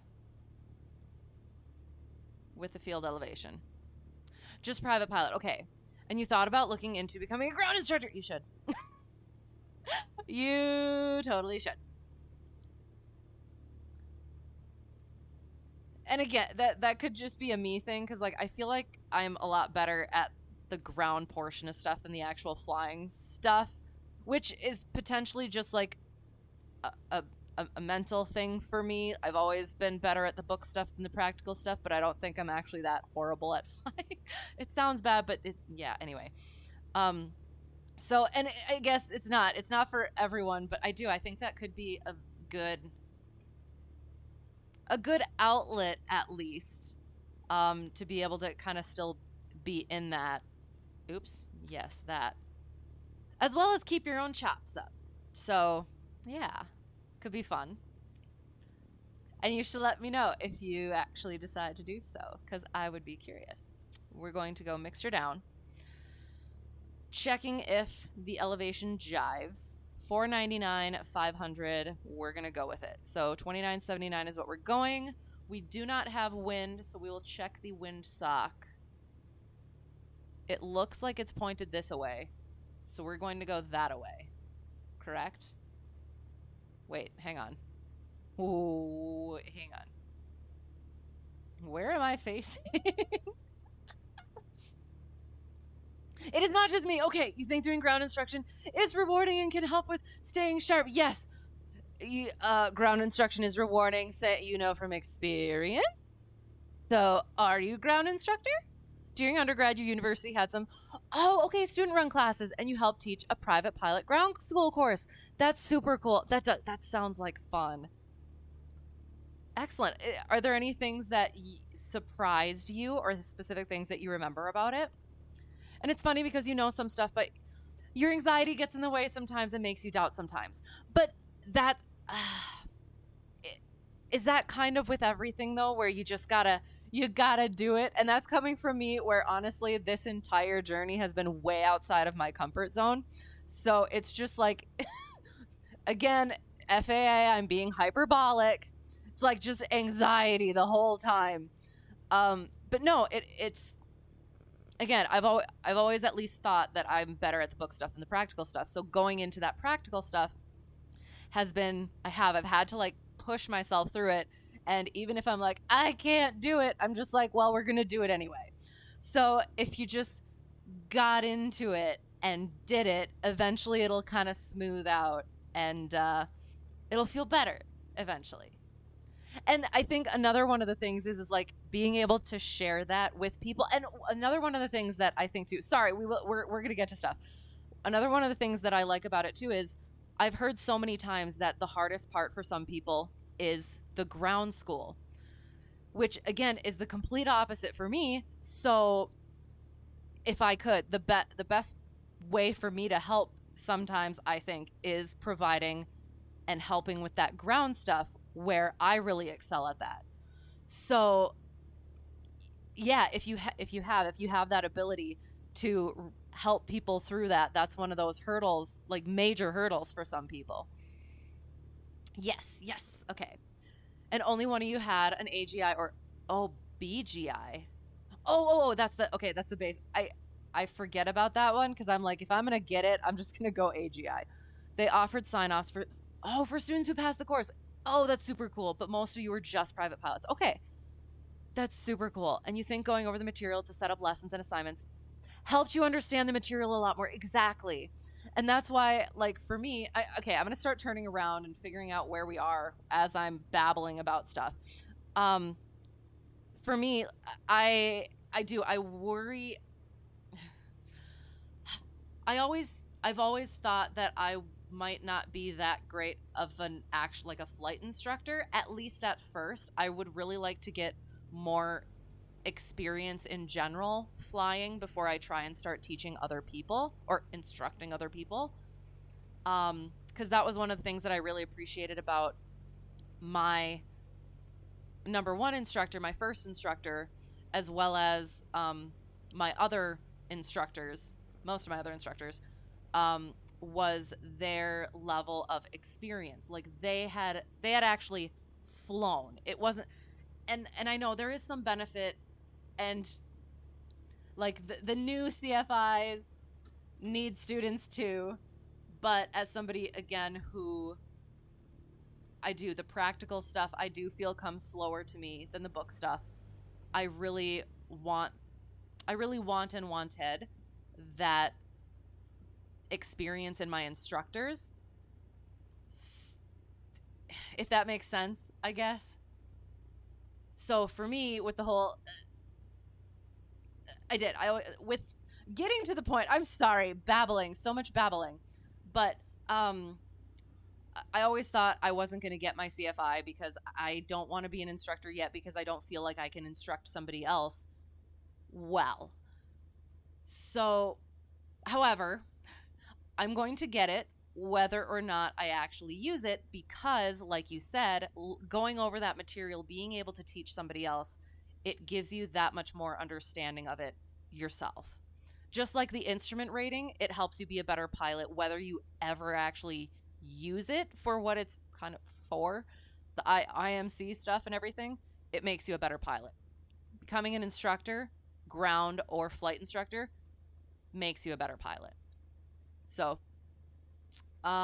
you hear BGI is pretty useless. I'm sure it's not useless. It's not useless, but for me, again, it's like if I'm going to go for it, at some point I'm going to get the AGI anyway. I might as well just go for that.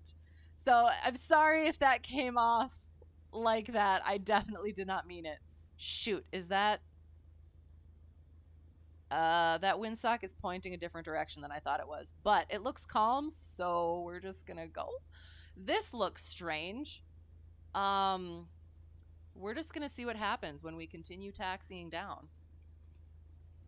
You did well on your written when you took it. You got 93, nice, and only got 4 questions wrong. Very nice. Excellent. Oop. Yeah, I haven't. I've never had. The windsock is doing exactly what I thought it was. Amazing. Yeah, I've never worried about passing. It's always a test, a challenge for me. Like how high of a score can I get, sort of a thing. So that was what I stressed about. So yeah, because it's like if I'm gonna do it, I'm gonna do it as well as I can. You're afraid to get your CFI? Do it. Yeah. Well, the other thing my commercial instructor brought up is that apparently you could get your double I first and just teach instrument students.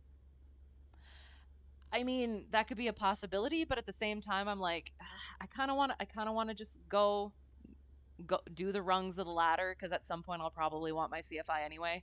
So, because like we were talking about, makes you a better pilot yourself. So, it's exactly what you hear too. Okay, all right. I haven't looked into it, but I'd be curious to kind of like what and who is it for, I guess? I don't know. Because how much more does it cover, the AGI versus the BGI? I don't know. You need to renew your medical. Do it. Do it. Like soon? Like when? When do you need to get it done? Okay.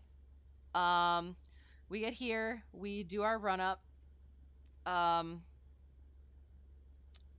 I doing?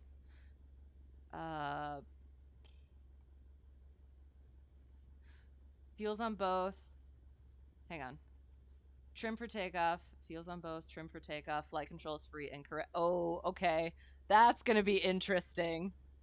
So the one thing about this is the extra weight on the yoke might be an issue. We'll figure it out though. We'll see what happens. So and coming back, bump bump bump, bump bump bump, bump up and down. Okay. And then we primers in and locked, mixtures best in power.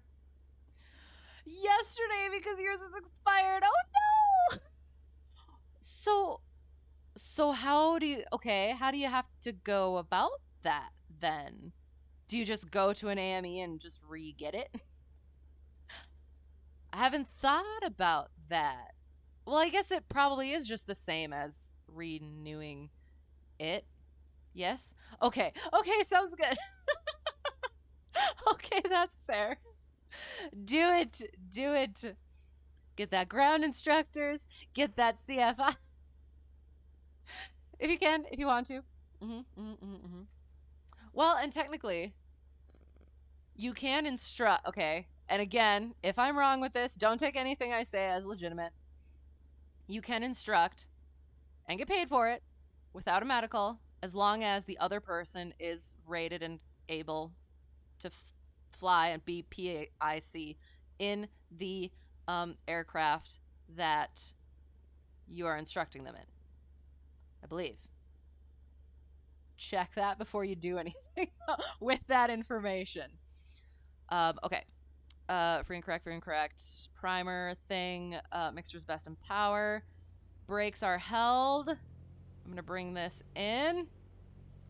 1700. Oh, 1700. Thank you. There. Magneto is one down. Watch that drop and back. Down. Watch that drop and back. And I found in my POH it's 125 with a differential of 50.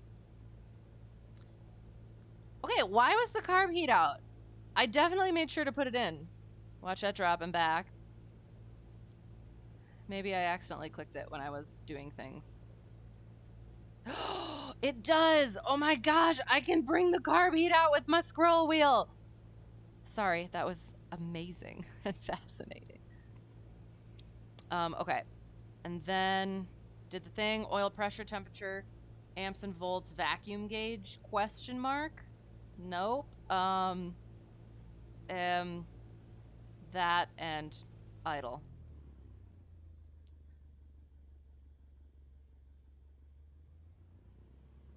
You also need to contact the FAA because your address changed more than 30 days ago. Oh no! You got some things to figure out. You're going to go to FAA jail. Oh no. Oh no. So what, you're just a passenger? Would you be able to log any of it? That I don't know. So, and again, if you're going to try to use any of the things or say any of the things that I'm saying, make sure you check them first. But I believe it's...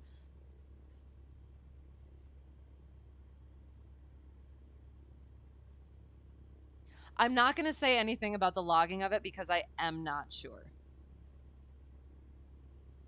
Yeah. Would have to ask an instructor, they would know. Yes, the instructors will know. I am not an instructor yet.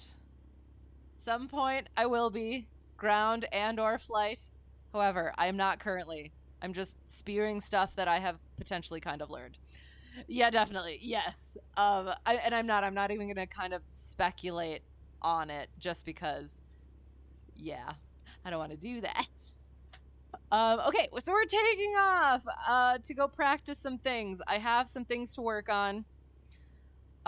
We'll try and do all the things maybe, or we'll just work on what I worked on most recently. So we're taking off 1-9 apparently. And we are going to... We'll just go straight out. How about? Yeah. Yep. We'll just go straight out. Okay, so Bolivar traffic. Cessna, Hotel Tree 1 Delta 1. Departing 19 to the south. Bolivar. So, oh god. We were doing some practice. We went to Thank you, Preflight. Entered runway 19. Thank you, Preflight. 900 feet remaining. Oh, and so I was gonna make I have a comm story, and then I have another comm story where I'm usually really, really good on comms. That's like my one claim that I'm actually super good at. And then I have made some flubs recently, so.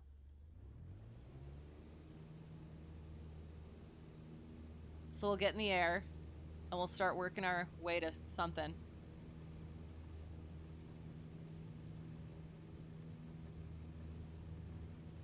Oop, that's a little high. No! Why am I hearing things? Oh, this yoke is, hang on. Oh god. This yoke is completely throwing me off. Okay, why?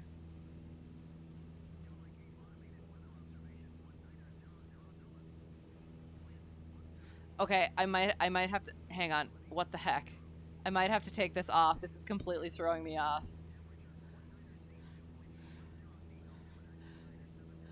Oh god.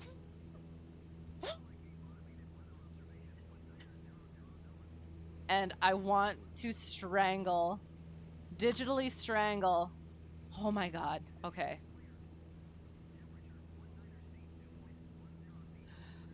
Oh god. Hang on.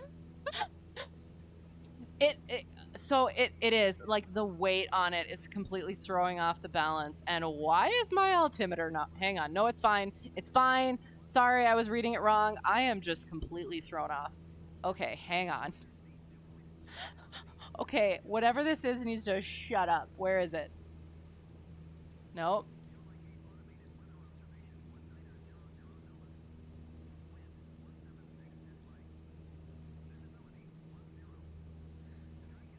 Someone help. Why? How do I get it off? I will. Hang on.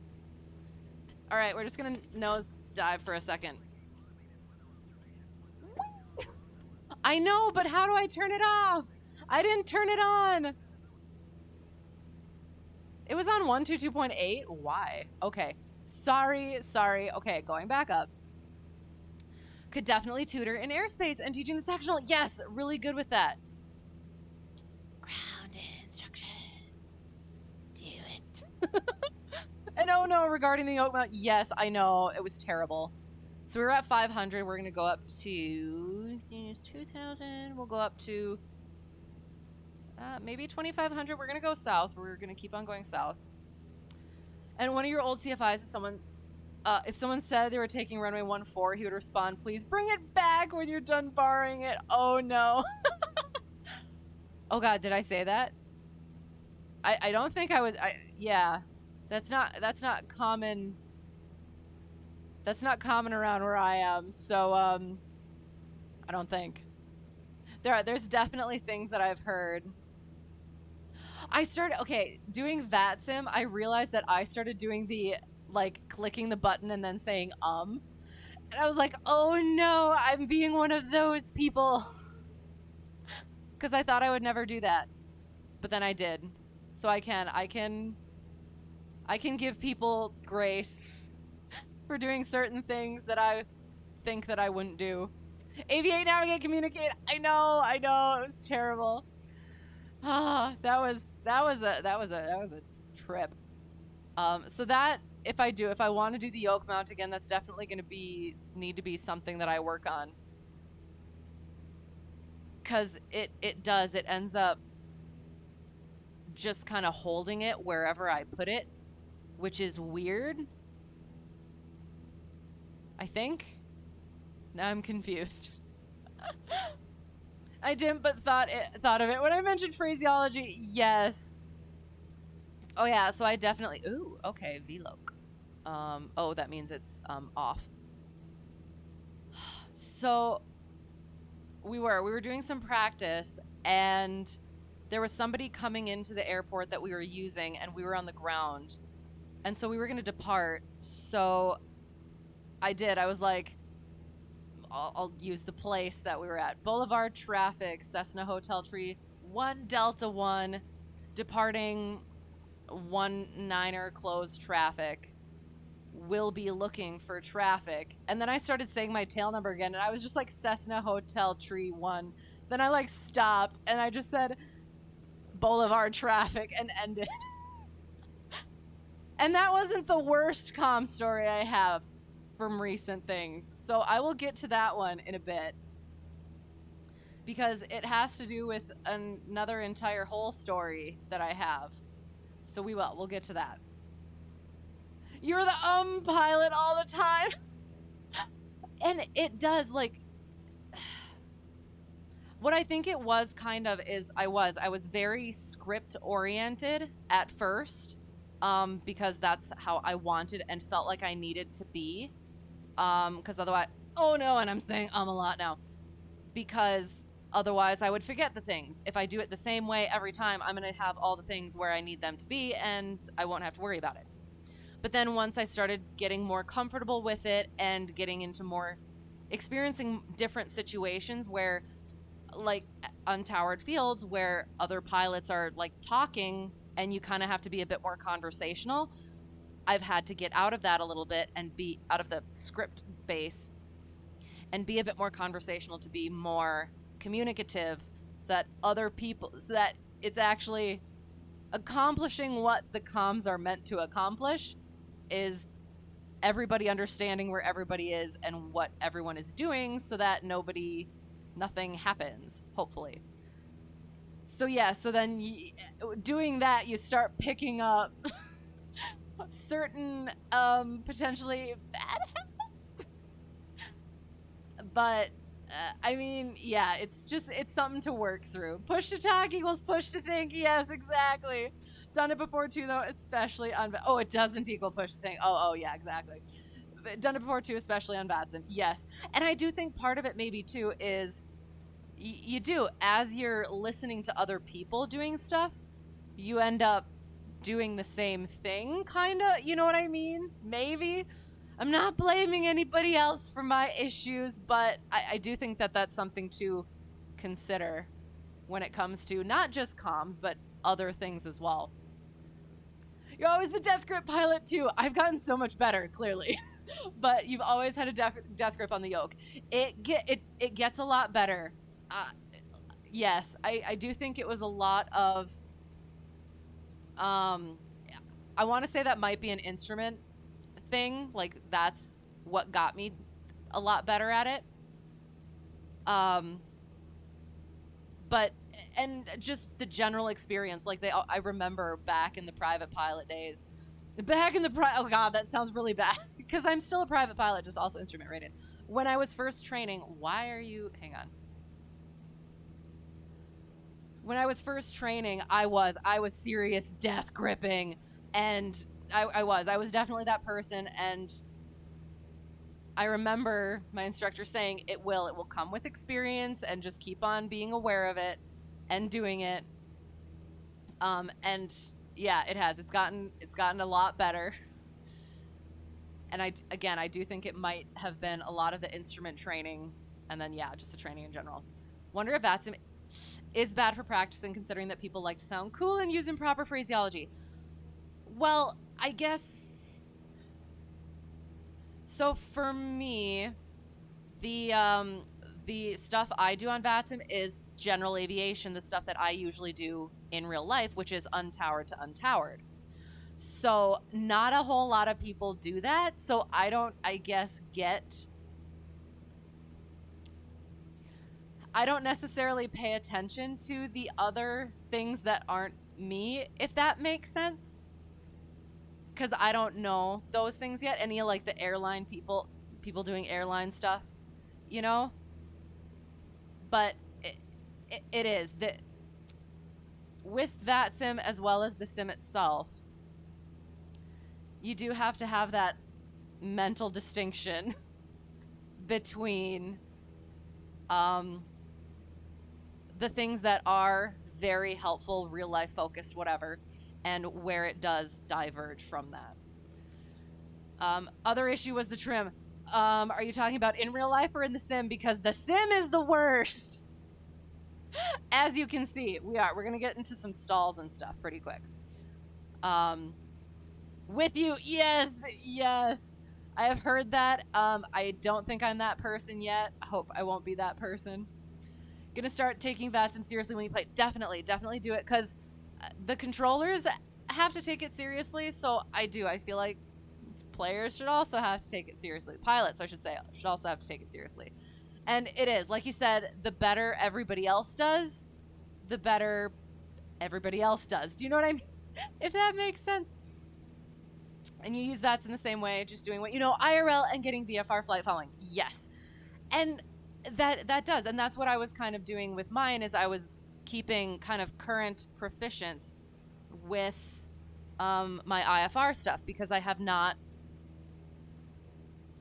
am recurrent again. I have another 5 months of currency, because I got some in real life approaches in. Why does this feel so freaking weird? Hang on.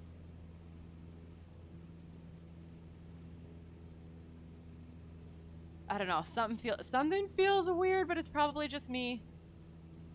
Anyway. Sorry. Yes, so that's what I was practicing, was what I would do in real life, the untowered to untowered on an IFR flight plan. So, both. Not quite sure what that was referring to, but yes. With you, that's you. Oh no! When you were first doing radio comm stuff, you think you had more mic fright talking on VATSIM as a student pilot than you did talking to actual ATC as a student pilot. If you saw me at all talking to VATSIM, like the ATC on VATSIM, you probably wouldn't have known that I have talked to ATC in real life, just because I was so terrified. And I absolutely understand that, because I think there's something like I think there's the idea that there's a lot of grace given to in real life pilots, just because there's so much actual training that gets done, so they understand, sort of thing.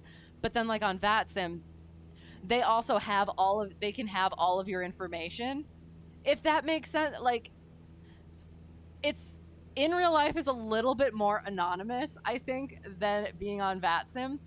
And I think there is a certain degree of expectation to VATSIM that not that there isn't, but I don't know how to explain it. Plus, you also have an instructor usually to bail you out in real life if you need it. And that's why you're afraid to fly VATSIM, you're nervous about it. Definitely do it. Everyone's been really nice about it, as long as you're like trying your best, and as long as you at least kind of know what you're supposed to be doing. Everybody's super nice, so definitely do it. Again, I'm the worst with the nerves, so if I'm telling you to do it, you can do it. Absolutely. Okay, so we're gonna do our clearing turn. Again, I configure and trim things a lot better in an actual plane. So we'll just do gentle. We got somebody over there. I think I actually will. Hang on. We will turn the. Sorry, I feel like I'm yelling. I'm sorry. We will turn the tags off for now, just because. Yeah.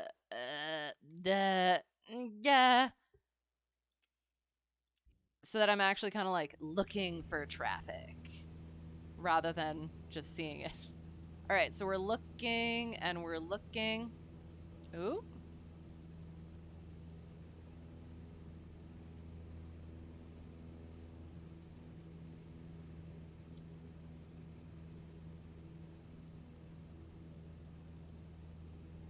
feel like that yoke mount like through my yoke a little bit. I don't know. I could be wrong. You're only going to do VFR though at first, right? And that's what. Yes, definitely, and just do the 122.8 and just pretend like it's a just like it's a oops, hang on. A normal VFR, untowered, uncontrolled flight. That sounds like a plan, definitely. And there is I swear I'm better in real life. Yes, I'm sitting here. I'm trying to do, and I mean, I am. I'm chatting and stuff too. But I'm sitting here trying to configure this thing, and I keep on going up and down like 100 or so feet. And I'm just like, I'm beside myself that it's not doing what I want it to do because of the freaking trim button. So, yes. And I'm a lot smoother in real life as well. I promise. All right, so we did our clearing turn. We didn't see anybody. So we're going to enter some slow flight. So we're going to bring it back. Bring the speed back. We're going to trim it. Get some flaps in.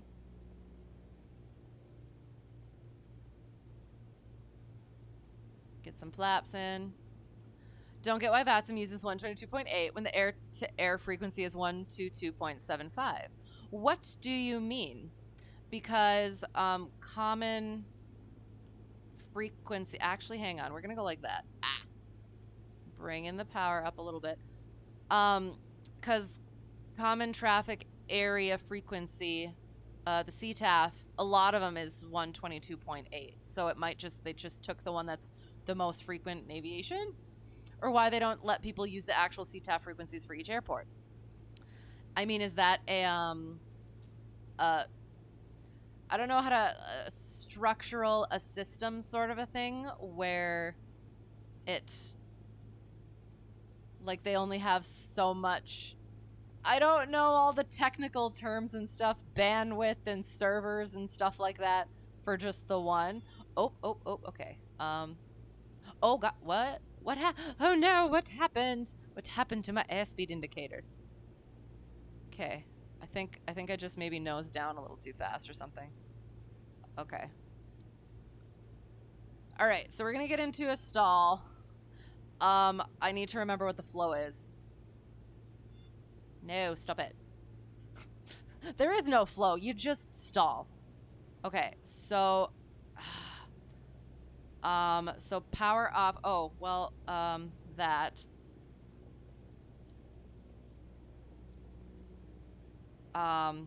Okay. Sorry, I'm trying to remember. The one thing too is like the plane that I fly in real life is in miles per hour, so I have to numbers.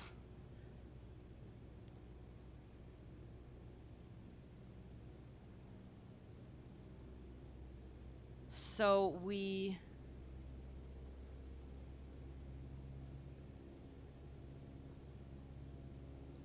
let it. I'm trying to think. Let it. I don't remember.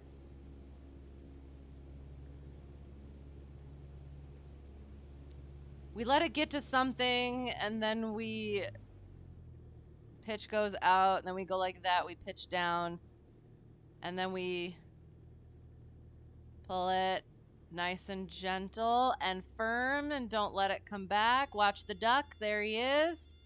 Let it break. Boom. And then that was freaking aggressive. Sorry.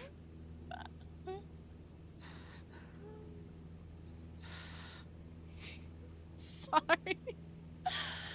Oh god, pop quiz. If my pitot tube becomes clogged, what will happen to my airspeed indicator? What part of it gets clogged? If the ram portion gets clogged, we're gonna turn this way actually. So we're gonna climb a little bit, get back up a bit. All right, so if you mean both, like tell you both? So if just the ram air gets clogged, it will indicate 0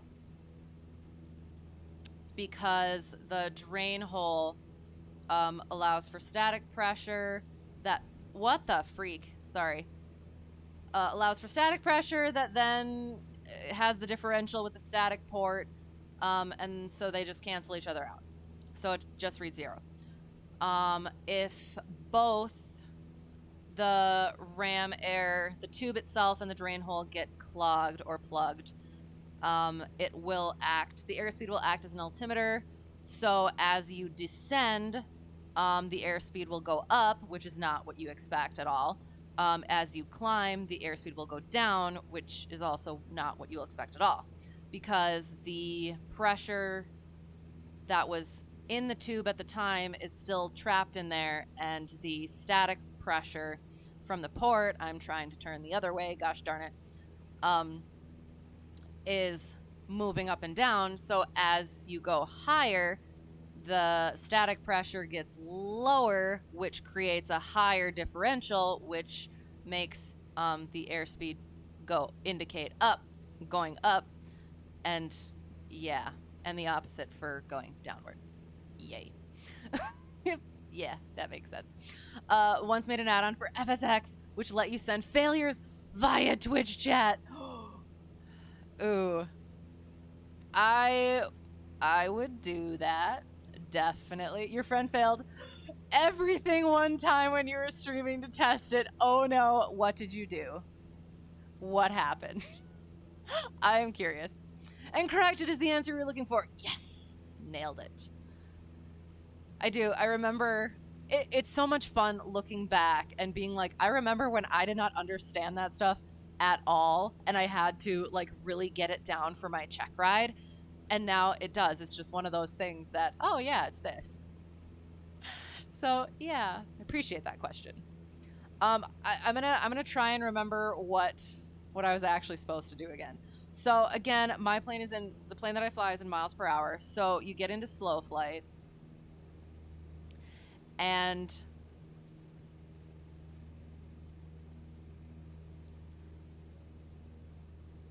you get into slow flight, notch of flaps at 100, second at 200, or second 20 at 90, 30 at 80, and at 75, let the nose pitch down, and at 500, idle and pull. Ah, that's what it was. Okay, sorry, that's what I need to do.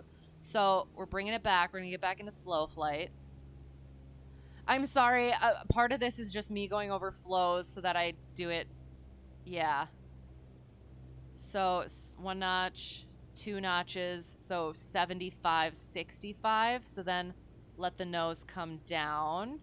Once it hits 500, that's a little fast. Bring it to idle and pitch. Carb goes up. Pitch. And bring it to the, bring it to the, there it is, and hold it, gentle, gentle, gentle. Brake, and my freaking rudder pedal. There we go. Sync rate. Yes, I'm aware of that for flight. Thank you. So that was, yeah, that was, yeah. I did the flow properly. Moving on. Forget where you started, but you remember that it started with a pitot static blockage. Then you think electrical and vacuum, and then also your engine in a 172. Oh no.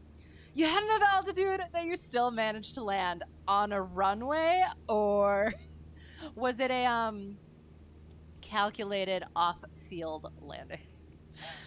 You had forgot about the drain port at first and literally remembered as I asked. Nice, excellent.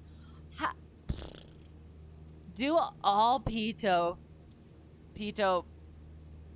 tubes have drain holes? I feel like that's a yes, but the Comanche that I flew for my complex hours for commercial, I think it might have been in the back. So maybe this is just a terrible question now. I think I thought that it didn't have a drain hole, but I think the drain hole was just in the back rather than in the bottom where I was used to. So I guess my question still kind of stands, but I think I already know the answer. Okay, what? Hang on.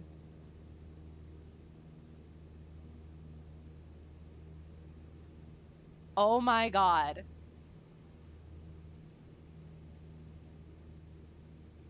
My pitot tube is blocked. Somehow. Oh my god. Okay, what do I do? Okay, you jinxed me. Look at this. Look at this. Okay, so I'm climbing. Wait, no, just kidding. Just kidding. Now you're okay. So we're talking about it, and now I'm just like, I'm so freaking paranoid now. Because I was like, I'm climbing. Why is it getting so freaking. Oh my God. Okay. Never mind.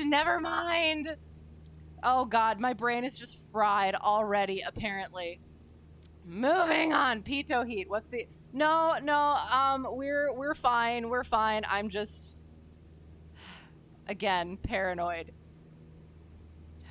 I could probably put that off. Oh, I could probably also like recover. That's probably why I was having issues. The OAT, I'm not sure. Let me see. I don't know if this works. Oh God, that doesn't sound right. 60? Yeah. Because I know that this plane can by itself. Or is it just if I leave the pitot cover off? I mean, yes, also with the icing, but yeah. Oh my God. Ugh.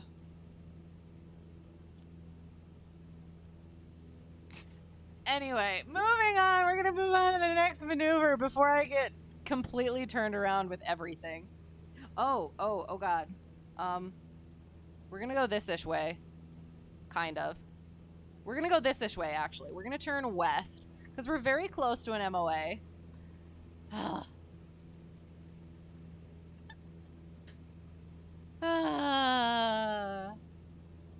think I was kind of like hoping for it, just to be like, what would I do? Sort of thing, and obviously panic and not figure anything out. Heard this C-152 can have pitot failures. Yep, if you have persistence on and don't have the cover on.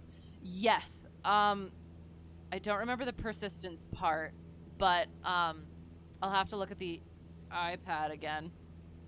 But yes, I do know if you leave the pitot cover off after you shut everything down, and then if you come back to it, there is a chance that it will be blocked when you get back into it.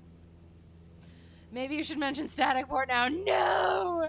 Well, okay, so if your static port gets blocked, your VSI will read 0. Your altimeter will read whatever altitude it was when when it got plugged.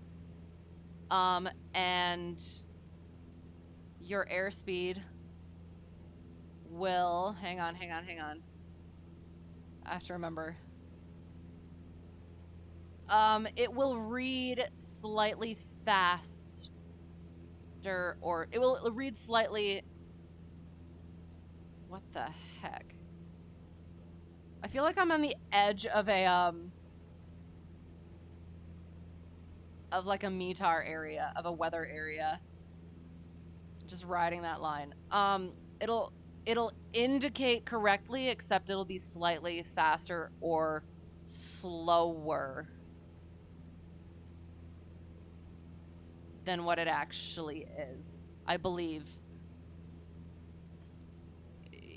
Don't quote me on that. Check me on that one, because I can't apparently think right now. What are you doing? It's just being weird. Okay. So power on stall. Now I have to remember I messed that. Oh, you know what? Actually, first accelerated stall. We're going to do accelerated stall. So, first I'm going to go over it mentally. So what we did is we did the same thing that we did for the, what's the word? The one stall that we just did, the power off stall. Oh my God. Power off stall. Except, oh, you know what else we did? Okay, the other thing that we did too is we did a power off stall that I hadn't done before. Power off stall in a bank. So we're going to try that. You'll have to check because you don't even remember yourself. Yes. It is. It's, I think it's like at whatever altitude you're at, it will indicate correctly. But once you, if you're higher than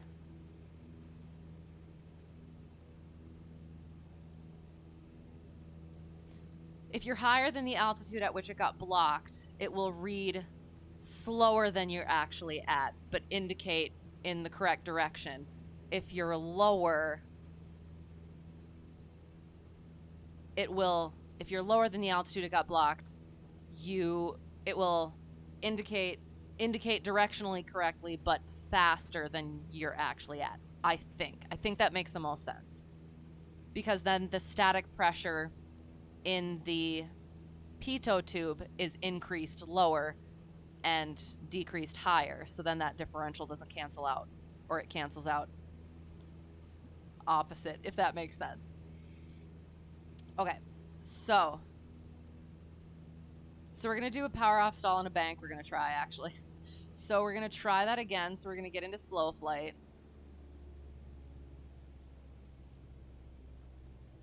And pitching. Pitching. And at about 65, we'll let the nose, pitch down. At 500, we go like that, and we turn into a 10-degree bank and pull. And then, since we're in a turn, we do first sign a stall and recover, I think. Could have had carb heat in, too. God damn it. Yeah, those things.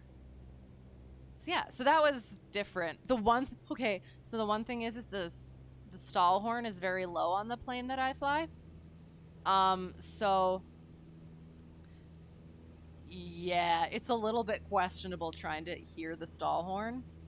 I talked to the owner about it, and he's like, he has tried, like, getting it louder, but it hasn't worked. So, yeah, that's something to be aware of as well, I guess. So it's just basically mushy controls, and when the nose drops. So we'll do accelerated stall now. I need to remember how we did that. So we'll get into cruise. When I do my pre-flight, do I test the stall horn? No, I do not, because I do not want to have a Christmas Story situation where I get my any part of me stuck to a frozen wing, and I don't want bugs, and it's just no. But no, the thing, it works. You can hear it sometimes. It's not very loud. I think the engine, I don't know. It's something weird.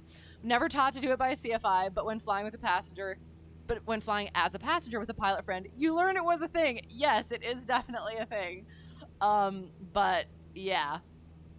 But no, that's what I think about is I'm just like, I don't want to have to like call the owner from the plane and be like, hey, can you bring some, or text him, I guess, because I won't be able to talk. Be like, can you bring some hot water? Help. But yeah, also bugs. I think there's like a tool. You can use a tool or something. You can use the plastic thing to test it. We don't have a plastic thing to test it.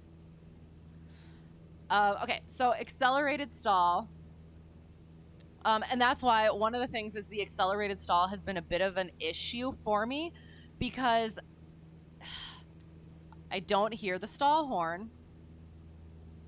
But so I don't feel like I should be recovering, but I don't want to get into like a situation, you know? So, yeah. So we bring it to slow flight again, and we keep that altitude, let it slow up, I think, to about, we'll go with 65, then immediately into 45, keep that nose up, 45 nose, and then we recover, frick frack and a snick snack, rudder. Gosh darn it. Shoot, hang on. Sorry, my pedals were being uncooperative. Again, for the love of things. So yeah, so that's one of my things is like, so that one, you snap it into the 45 with your nose high, the stall horn goes off. So I need to get a lot better with recognizing the mushiness of the controls and trusting that it is mushy controls and not think that my DP is going to be like, I didn't hear a stall horn or anything like that. And you know what I mean? That makes sense. Yeah. So yeah, it's a weird thing because I feel like I need to, there's a mental block of thinking that I need to wait for the stall horn to come, and it's not coming. So yeah. So we're gonna try that one again, and then we'll do a power on. What the?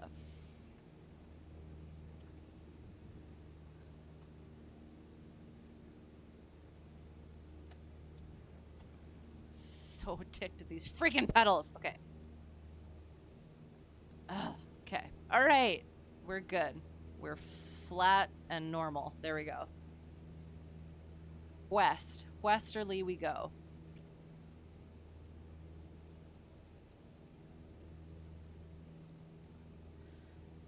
Okay, so then again, we slow up. So we'll go about like 15. A little bit more. Keep that altitude with the pitch, question mark. Excuse me, what are you doing? What are you doing? About 65, I think. 45, keep the nose high. Oh, there it is. Rudder.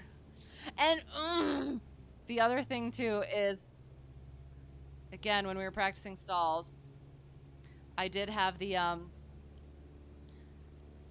so for the power off, we did one, and I don't remember why we did this. Oh, because I couldn't get it to stall. It just wasn't. It wasn't stalling. And so tried it again, and I felt as I was doing it that it wanted to go one way or the other, like more than usual. So I was trying to do things with the aileron, and like I was trying. It felt like I needed to center the ailerons, but at the same, I don't know. It was weird, and then it ended up being getting it a little too aggressive, and it ended up braking a little bit to the left, and I almost kind of did a little bit the ailerons instead of the rudders, but then I caught it and did the thing, and it was fine. But it just reminded me I was focusing on everything else and completely forgot the whole, do not use your ailerons to fix a potential spin. There. Okay, so we're gonna try that one more time. Hopefully my freaking pedals are not gonna do things they're not supposed to. So again, get into slow flight. Hold that pitch. Hold that pitch. Hold that pitch. Hold that pitch. Bringing it down. 65.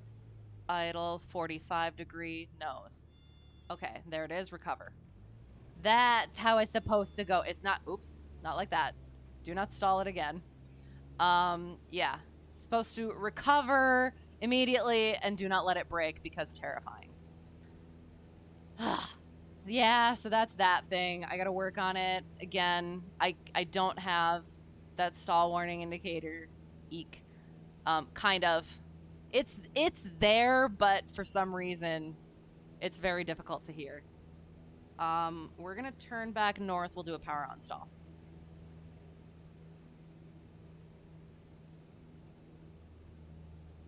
What is that? I don't know. It kind of looks interesting. Okay, power on stall. And then I think we'll do the Lazy Eights Chandelles. We'll go back for a power off 180 or two, and I think we'll call it there, because those are the things that I worked on most recently. So yeah, we're polishing the things, getting the flows down.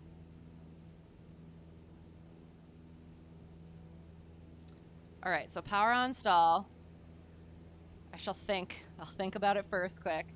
So, and I messed up. We We worked on the power off stalls, and then we worked on the accelerated stall, and there was like the pitching down moment was like burned into my brain. So then during the power on stall, I had a pitch. I inserted a pitching down moment, and he's like, let's try that again." And I was like, oh god, yeah. What clouds have the greatest turbulence? Cumulonimbus.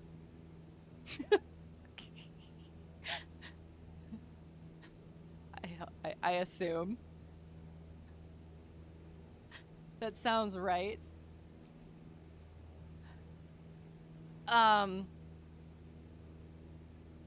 Unless there's like a specific type of cumulonimbus. No, I'm absolutely not sure about that. I feel like I am sure, but I also feel like I'm not sure. Do you feel me?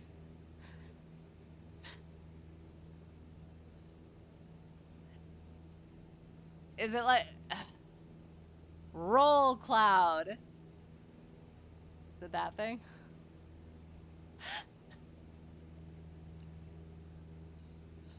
I don't know. My brain is just like nothing I say I'm sure about anything. I'll just go cumulonimbus. I'll just go with that. It sounds very safe, and yeah. Final answer. That'll be my final answer. All right, so power on stall. We bring the power back. Correct. Oh, thank God. Oh God. I'm questioning everything I say and do right now. Hello, how's it going? Cumulative is by far. ACSL. Oh God, what's that one? Can give you a bunch as well.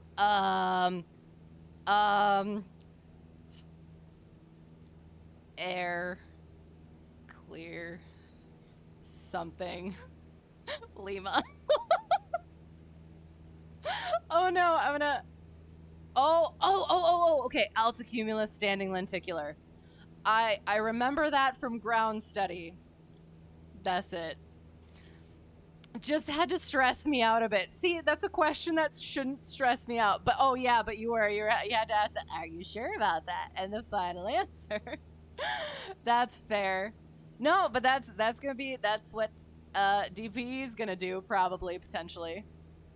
Although I think the other thing is like, if your DPE says, are you sure about that? The answer is no, I'm absolutely not sure about that. Are there other kinds of lenticular clouds? Now that you say that, I'm trying to think if I've ever heard anything but this standing lenticular. But okay, so they're all standing lenticular, but it's hang on. So then it's something cumulus standing lenticular and something cumulus standing lenticular. And your flight instructor would do that to you? It does. It helps. It makes you make sure that you're thinking and everything. Cirrocumulus and stratocumulus. Okay, that makes sense. Okay. So the cirro is the high clouds. Strato is the stable air clouds. And alto is that just like mid-level? Oh god. I guess to work on my cloud. Okay.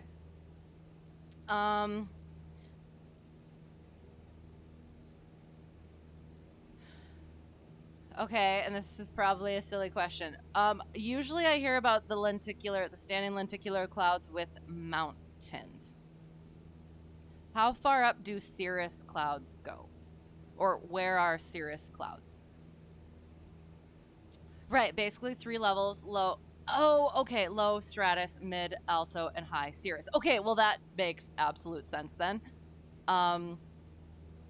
So standing lenticular clouds do not have to be near mountains then. And again, this is probably like if they aren't, it's like a misconception that I developed myself from the ground training. What phenomenon is always associated with the thunderstorm? Lightning! Lightning and the thunder. Are you just like taking questions off of like ground tests or something? Because that one sounds like it's straight from one of the ground tests. Okay, sorry, power on. So we bring the power back, and then once we get to like 70 something ish, I think. That's something you want to hear your pilot say. So bringing it back, keeping that pitch. We're gonna get to like 65, I think. 655. So basically rotation speed. And we make sure, so we'll go with 60 on here, and then we power up. Oh god, oh god. Keep those ailerons neutral. Rudder is good. Keep it nose. Yep. Oh, first sign of the stall. Recover. Oops, do not bring your frickin' power back. Just nose down to the horizon and recover. Okay. Okay.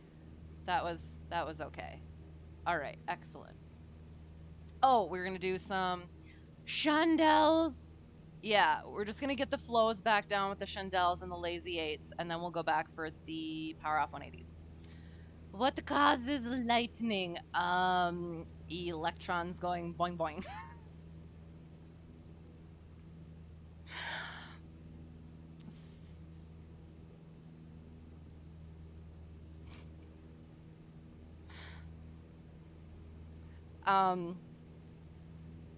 I do not have the technical answer, so I should probably learn the technical answer before I try to make stuff up. It is from the Glime book. Nailed it. Okay, so we're in cruise. It is almost always due to formation of hail. Ew, interesting. So where there's lightning, there is usually, or grapple. What is grapple? I'm not sure I have ever seen that word. Or if I have, it was something that I glossed over in its early stages. So where there's lightning, there is probably hail within the clouds as well. Grapple is like a mushy hailstone? What is that? How does pre-hail? Do we ever see pre-hail on the ground? I assume not, probably. Because if it's pre-hail, it wouldn't fall. It's like in between hail and snow. Like squishy hail. That's so interesting. So baby hail. Or adolescent hail. Interesting. Okay.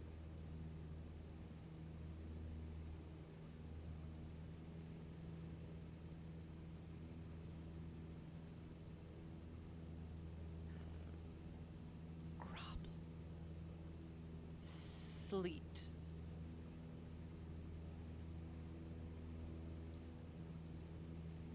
What?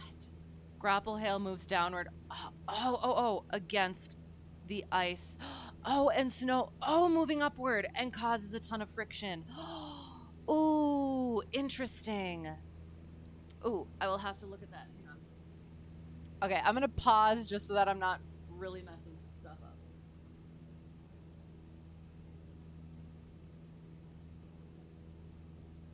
The NWS, the National Weather Service Sacramento, made a post about grapple versus hail. Okay, if it is... Oh, okay.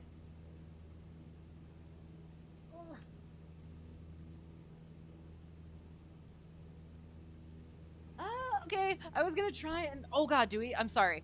I'm just looking over here. So, grapple, snowflakes that collect the supercooled water droplets on the outer surface. And they form when it's very cold aloft, but there are above freezing temperatures at the surface. And the texture is soft and wet. So like that, okay, hail. Frozen raindrops of ice from thunderstorms. Raindrops of ice from thunderstorms. Okay. They form in strong upward winds in thunderstorms, then fall to the ground before melting, and the texture is hard and solid. Okay.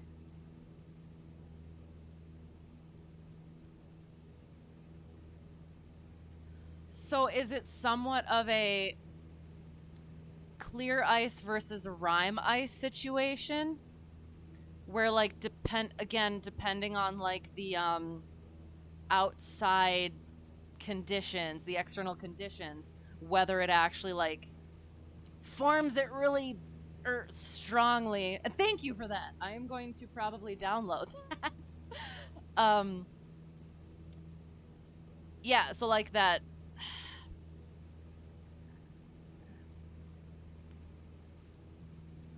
Yeah, so like it forms, and I don't know. It the way that it forms, it's not as strong and whatever as the other one, which, yeah. Maverick would love that, yes. Hail grapple. And am I saying it correctly? Grapple. So funny. Snow pellets. Why is it called grapple? Snow pellets, sleet, freezing rain, etc. all have different okay. So formation mechanisms. So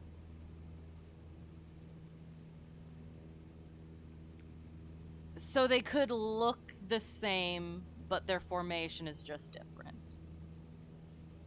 Yeah, everybody in Sacktown thought it was snowing last week, but it was just groveling. Oh my god, this pleases me so much. And enjoyed the show the other day. Yes, it was a wonderful show, Charlie Foxtrot, as always. Always is. But check out Charlie Foxtrot.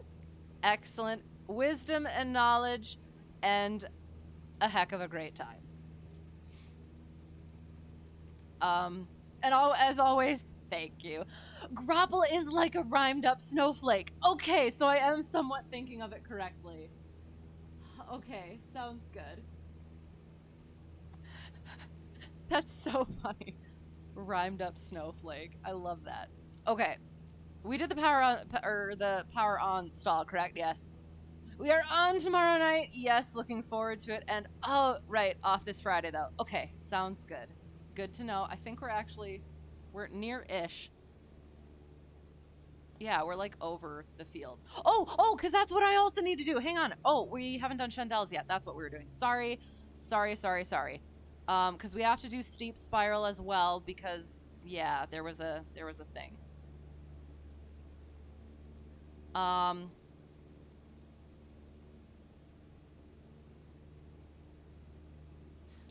Oops, I clicked a button.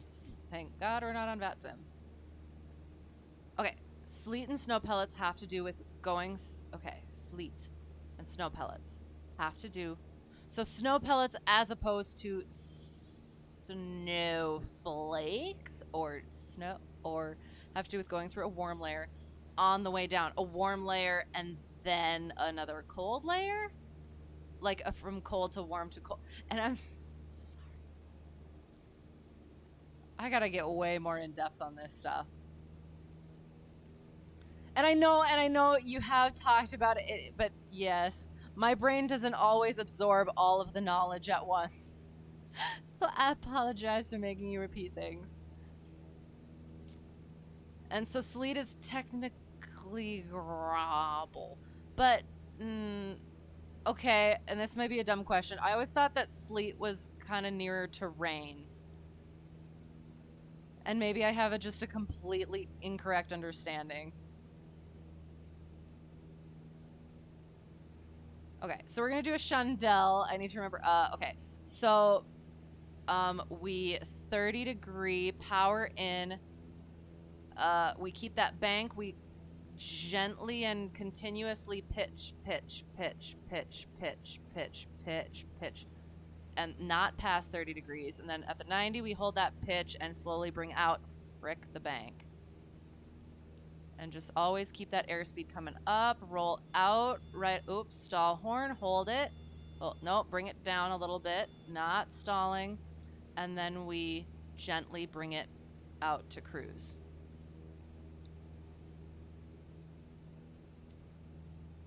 You are asking as well, okay. And snow pellets are technically grapple.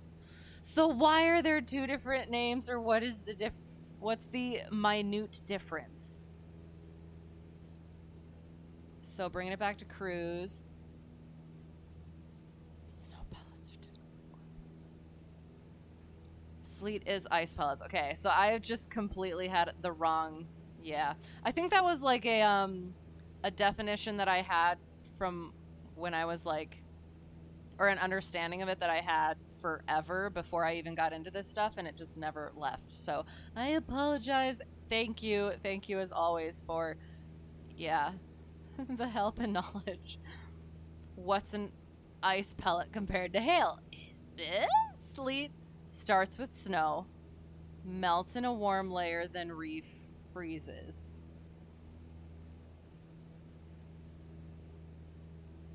So, and then again, so what if it was just, oh, what?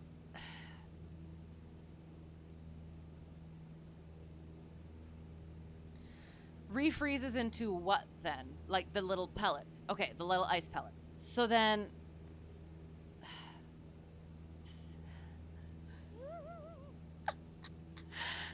So again, it is like there can be an outcome that is basically exactly the same. It just started out differently. Like, say, a raindrop, like freezing on the way down, ends up the same as sleet, but sleet started with snow first. What is the point then of calling them the different things? And I mean that actually, I would actually like to know why.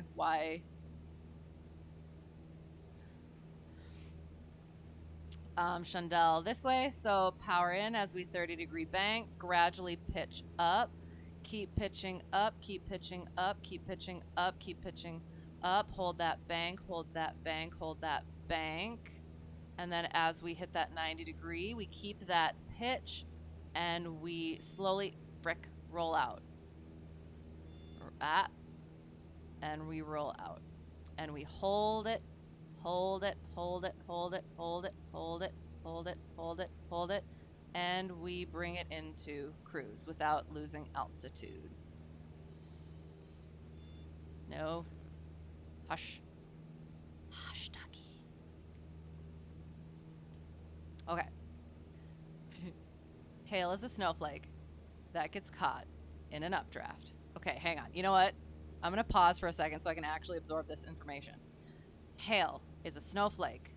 It gets caught up in an updraft, accretes ice, grapple at this point, okay, starts to fall, it warms, and gets caught in another updraft, refreezes, falls, creates more ice and rain, and cycles over and over until it's heavy enough to fall on the ground. Okay, getting bigger and bigger until the updraft can no longer sustain it. So instead of being mushy like grapple, it's got a solid inner core.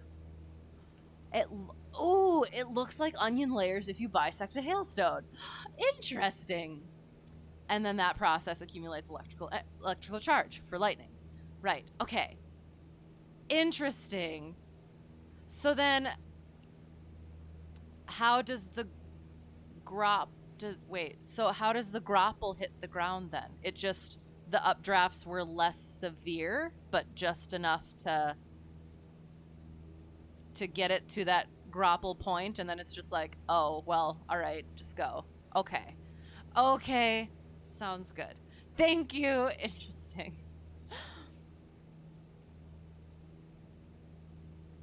Snow.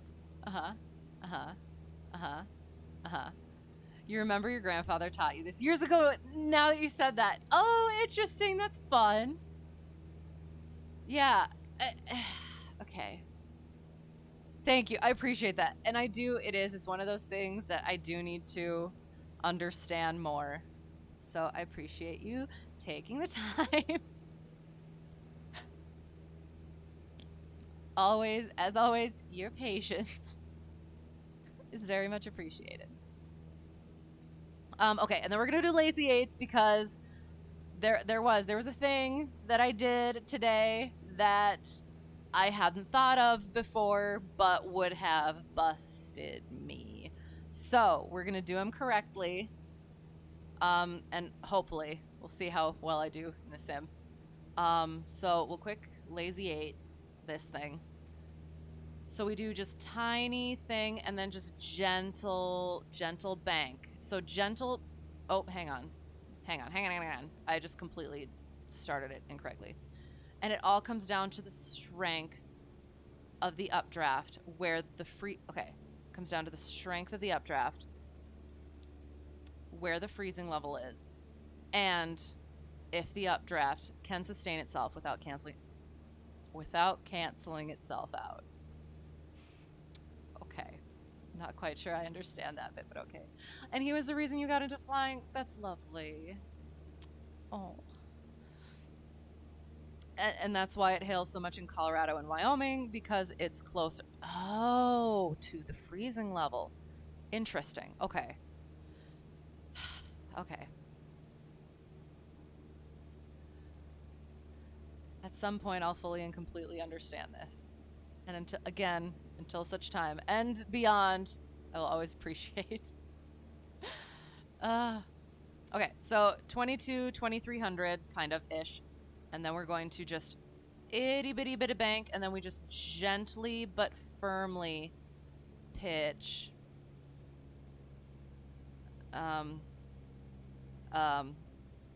What? Okay, hang on.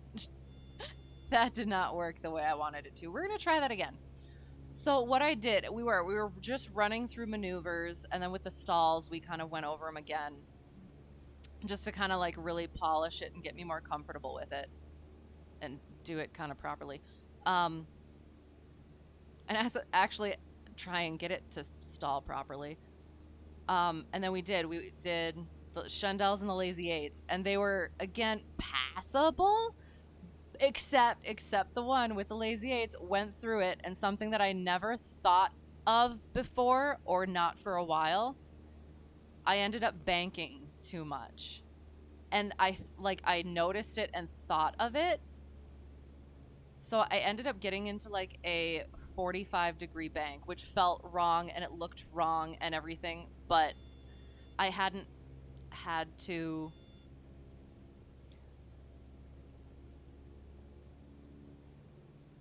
I completely don't remember what altitude I was at. I think I was at like 5. Shoot, I don't remember.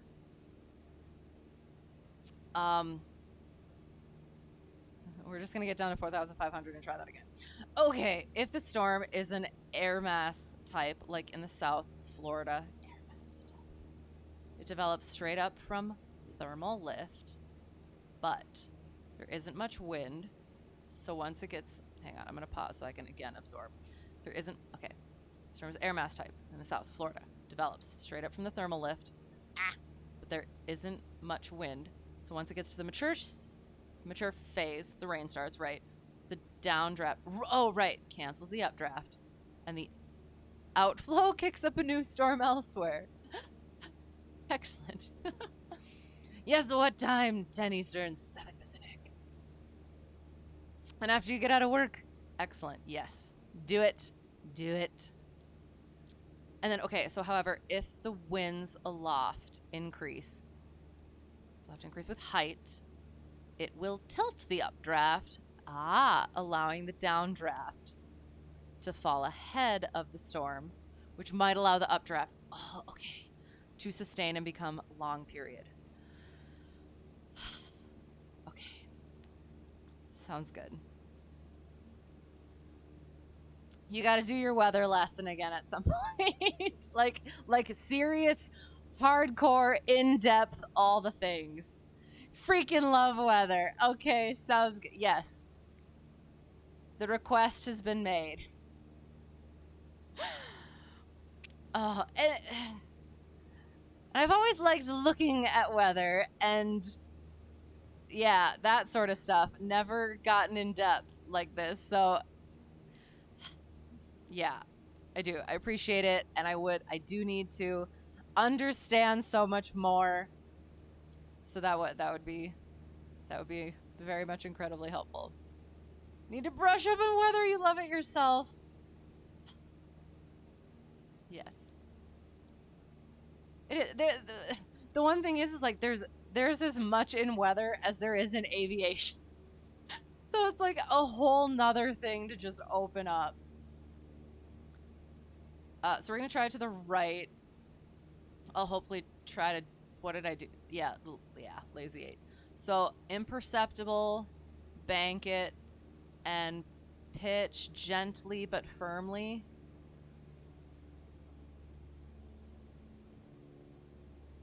Gently but firmly, gently but firmly, gently but firmly, gently but...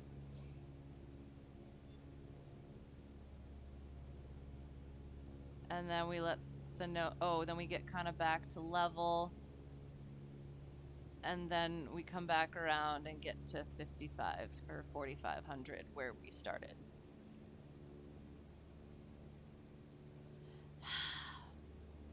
Yeah. So basically what I learned from that is don't get to a 45-degree bank angle. I will be practicing that more with instructor as well as on my own. So, we're going to try a steep spiral. I did one very terribly because I picked a terrible point, and then I did one that actually worked today. So, we'll see if it works this time. Oh.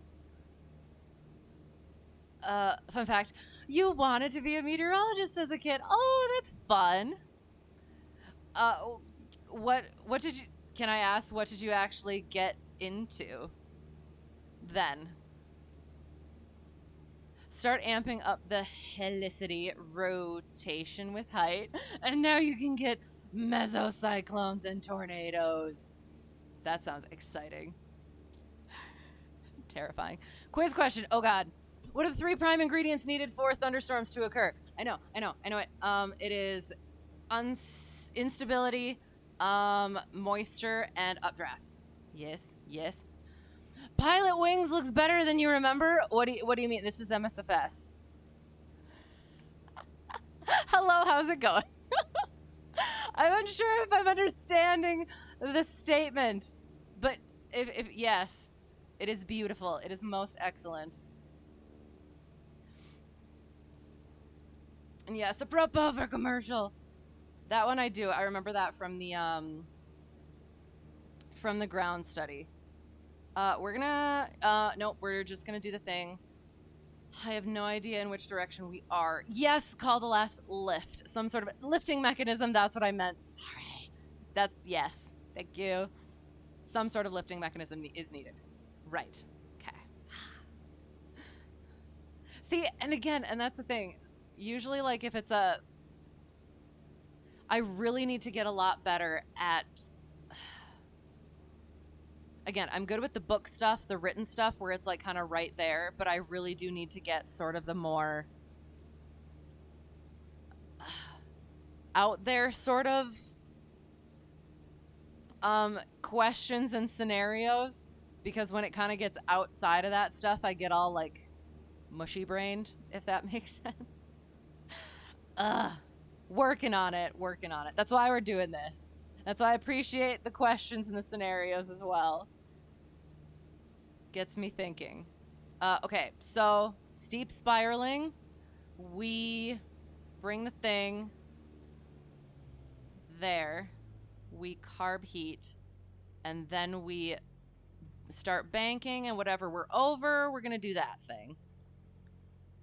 So we pitch, though. And we want to keep it like there-ish. So we're going to bring it, we're at like 60. So then we're going to, so we're going to go like this. And then I think we're going to steepen it up a little bit. Keep it at, 60. And we're going to, don't do that. 60. And then we're going to bring it out and around. And then we're coming back up on north, finding our spot again. There it is. And then we bring that like that. We whoop it. And then we kind of let ourselves go out a little bit like that. And then we don't want to get pushed. So we go like, hang on. So we go like this, and then we go like, stop it. Then we go like this. Sorry, I'll get back to chat in a second. Just want to try and do this steep spiral, sort of. And then we back on north, so we voop a little bit again. And then we bank like that, and then we want to be sort of, we don't want to get pushed, so we kind of do our bank like that. Nice. Oops, we have to do glide. Hang on, sorry. And then we, when we're away from the wind, we bank it sort of to the 45 degrees so that it's a nice, steep spiral. And then we don't want to get pushed again, so we go like that again, and then we go like that. And there's our spot still. Yay! And we'll see how it looks on Preflight once we go do that. Oh, Pilot Wings is an old Nintendo game. Oh my gosh, that was sort of an 18-bit flight simulator. Oh, that's amazing. Yes, it looks good. It looks excellent. It's beautiful. Oh, you know what we haven't done? I should probably bring the all the things. Clean up the airplane. Look at how beautiful it looks.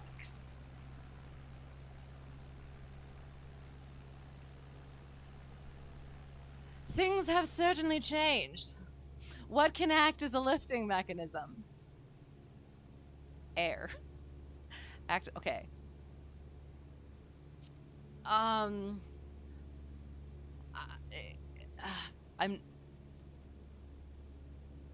so is that at that point, can I say updrafts? Would it be an updraft? Okay, that's what I was just gonna say too. Like, so in the question that you asked, say lifting mechanism first, and then if digging deeper into that, it could be what can act the updrafts. And is that why there are mountain thunderstorms in the Sierras? Orographic lift. Ooh, yeah, right. An updraft is kind of the result. Okay. I'm gonna aim back for the airport, and I'm gonna give it a think. Oh, look it. Oh, I really want. I go do some low flying. Orographic is 1. Okay. Mark 5. I don't know what that means.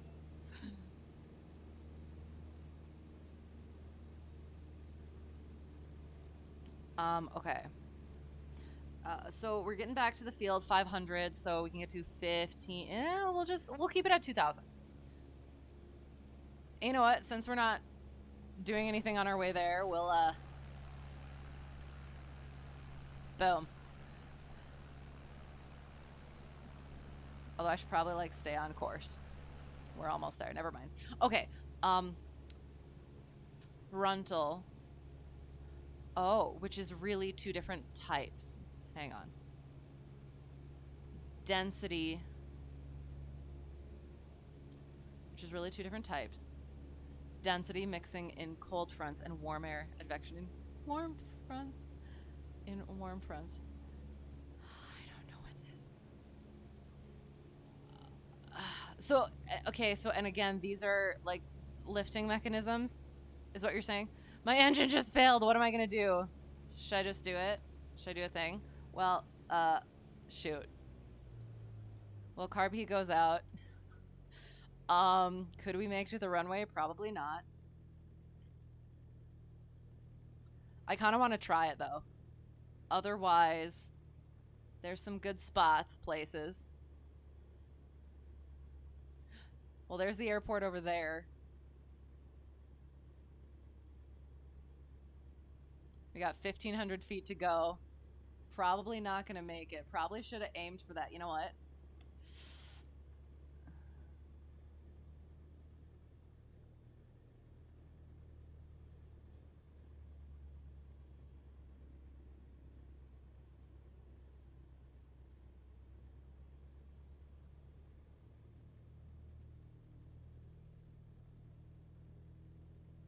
See, like, usually I don't aim for roads.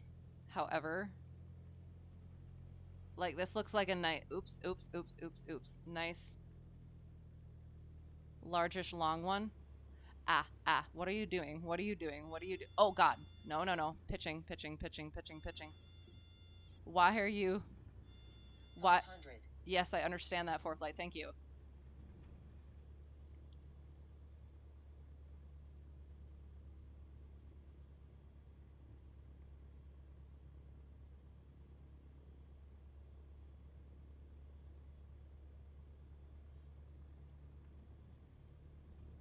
Oh, my God. Oh, God.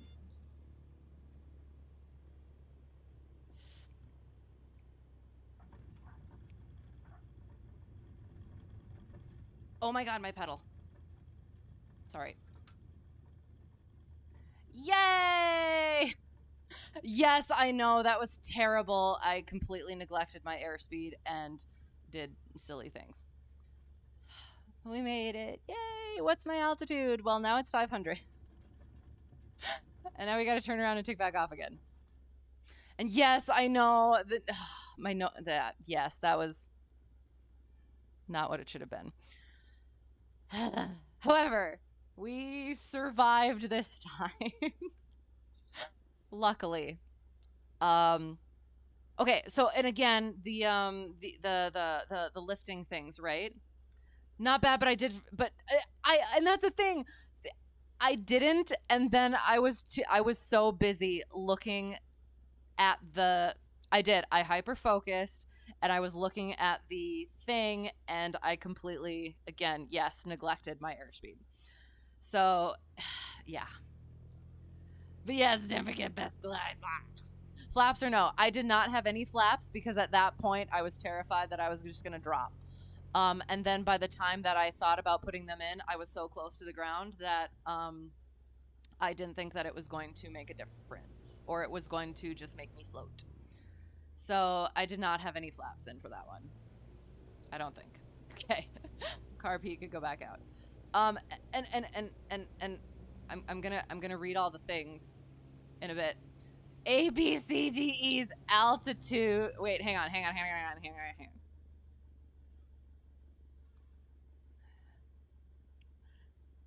Isn't B best glide? Hang on. I feel like it should be airspeed. Airspeed. Buh. Oh my God. Okay, the thing is I never did the A, B, C, D, E's thing. It was always just, and maybe I did, but best place to land. Carb heat. Something and something. Something and engine. You only thought of the ending landing because you saw a bunch of nice places to land. Well, and there were, but oh, hello. Thank you for noticing that I am on this roadway. I usually actually don't go for roads, but I decided it looked nice and large and not a whole lot of stuff on it. So, yeah, or near it.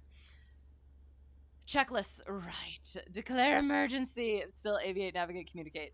And execute the thing. I don't know.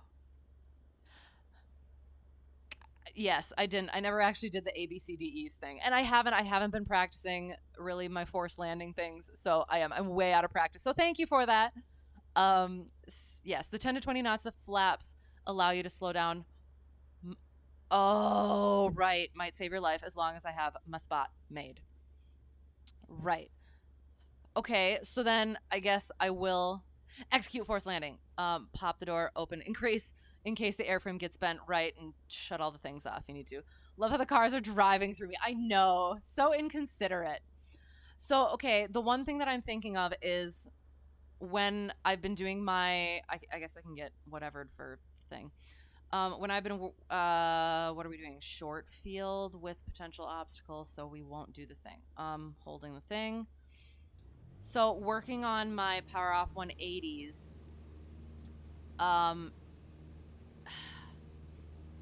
freaking pedals.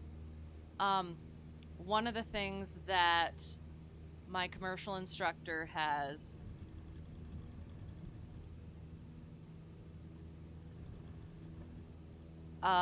kind of told me is if I get to a point, like, again, basically short final, and like close-ish to the ground, it's just putting flaps in at that point is just going to make me float. Does that make sense-ish?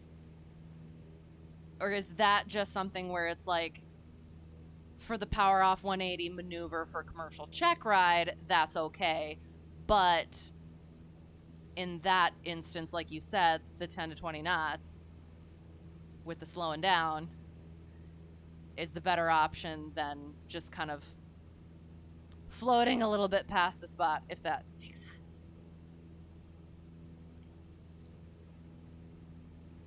And I will. I'm going to get back to the like lifting stuff as well, because I am curious. We can go like this. All right. We're gonna kind of, it's over there, so I'm gonna quick go run up and see if I can understand the things. So frontal, which is really, okay, so frontal lifting, it's really two different types: density mixing in cold fronts and warm air advection in warm fronts. Low level convergence, which is the outflow boundaries, right, okay. Upper level divergence, high altitude winds curving, okay. And simple convection from thermal heating, right, okay. Okay, got it. I'm gonna have to go over that again. Remember, on a weak battery, might not get right full flaps with the engine dead, right. And yes, he's right when I'm going for a runway. Okay, fair. But hitting a telephone pole or a mailbox or a car or a culvert at 45 knots is much more survivable than at 65, which is absolutely fair. Okay, so, and again, that's another one of those things where, again, putting those things into different scenarios is something that I really need to get better at, because it's like you learn it, or I'll say I learn it, and then I just kind of like, that's the rule, it is how it is, and it's not the way it is. And I guess that's another thing too that kind of like makes me nervous and stuff is I can do the things in a sanitary environment sort of thing, like when like doing stuff with instructor, practicing stuff on my own, hopefully doing stuff with a DPE. But when it actually comes down to it, and it's not just a cut and dry environment, am I going to make the right choices and do the right things? And yeah, that sort of a thing. Applying it to real life, exactly. Getting out, yes, out of the sterility of the lesson environment, exactly. And that's really the thing that makes me the most nervous, because I can be as bookish and good at the at the learning stuff as I can be, but it's never gonna actually be that way. And yeah, that's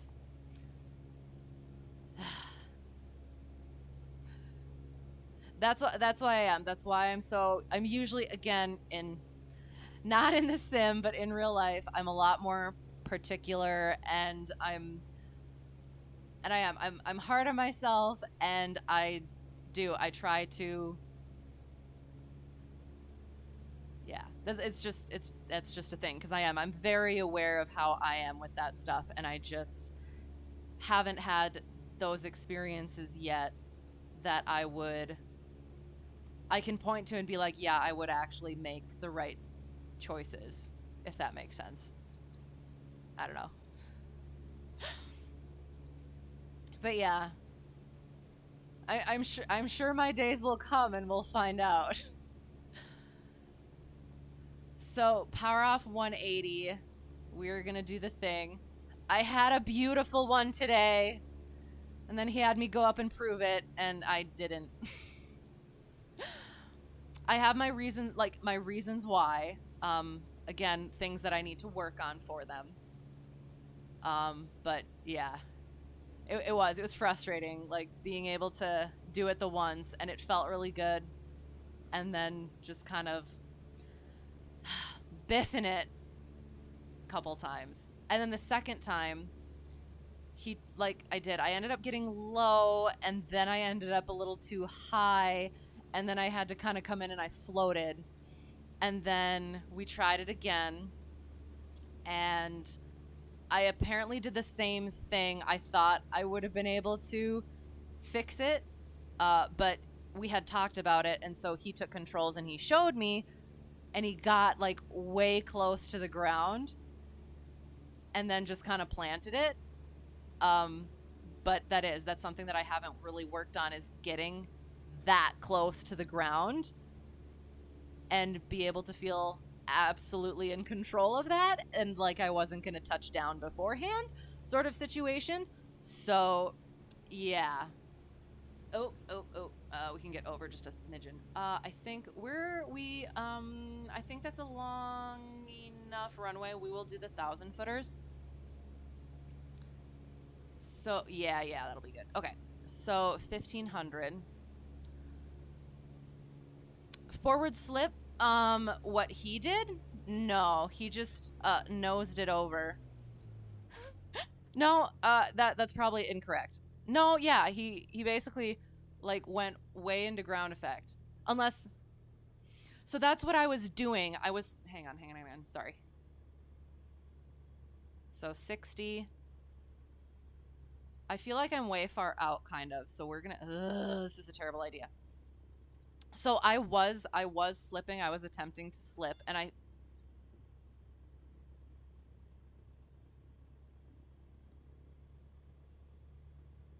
Sorry, hang on. We're not gonna make it. Ah! I think I was way too far away. Oops.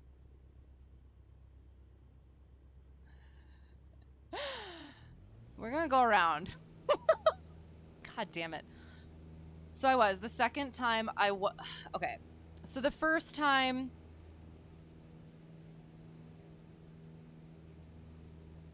I'm trying to remember what exactly I did. But I was going, and now I'm getting things mixed up. I did. So I'll just go with the second time. The second time I was working on the slipping. I was slipping it in, and I might have been able to make it, but he did. He wanted to show me what he was describing the first time. And that was, getting into that ground effect right above the ground so that when you need to, you just plant the thing on. Oops. And yeah, it might not be a very smooth landing, but at least you made your spot. So, have I done the wish-wash slip exercise in ground effect? Probably not. What on earth is that? Yes, what is that? Going back and forth between forward slips in both directions about 10. No, I have not done that. That sounds... Oh, wait, what the heck? I'm confused a little bit, but we're going to see what happens, I guess. Which is always what you want your pilot to say. No, and that's something that I guess I've realized is I haven't done a lot to any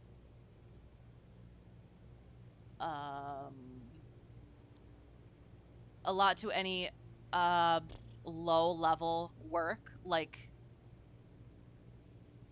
doing stuff right over the runway, and I don't have that comfort level right near the runway to be able to do what he did and to do the wish-wash slip. So I think that's something that I'm going to want to probably practice, is that low-level stuff, and I will definitely ask about that. There's a 150 or a 152 that my commercial instructor has access to, that I asked about the falling leaf stall, and he said that the 150, 152, whatever it is squirrely as heck. So we're at some point probably hopefully going to go do that. So yeah, so that'll be fun. Okay, this is just not working the way that I want it to. So maintaining the center line the whole time helps transition from the forward slip to flare. Oh, right, okay, at a very low altitude. Lots of division of attention, control pressures, etc. Right, exactly. Okay. No, I would absolutely love that. Cuz I know I don't have that comfort yet.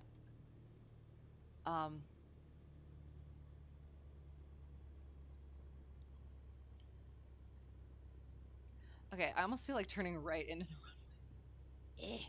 60.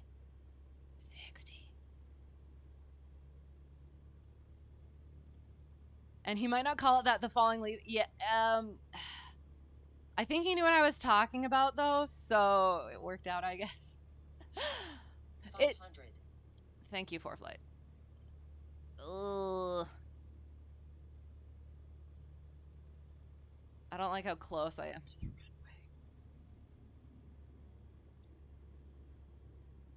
Oh, the wish-wash exercise? Oh, okay, sorry.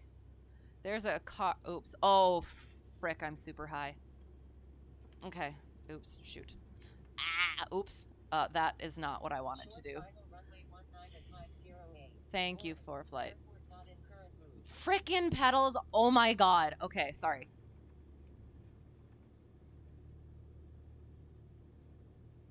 So yeah, so basically we got it into ground effect very, very, very, very, very, very, very, very, very close, and then planted it. Like that. Kind of.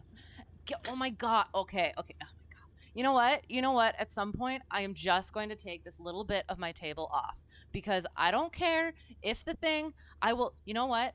I'm going to saw it. I'm going to saw it in half. And I am just going to have the top bit attach it. Because for the love of God, I am going insane. I'm sorry. Okay. I will bring that up. I'm sorry. It's just driving me nuts. I move it, and just immediately after, we're gonna try one more so that I can prove it. How much runway do we have? Not enough. Okay, we'll taxi quick. Okay, the wish-wash exercise I will ask about, and the falling leaf is pretty good. Okay, sounds good. I don't know, the way that he described it sounded different than we did it, but it might just be my perception of it. And try doing it here. The wish-wash? Okay, sounds good. I will...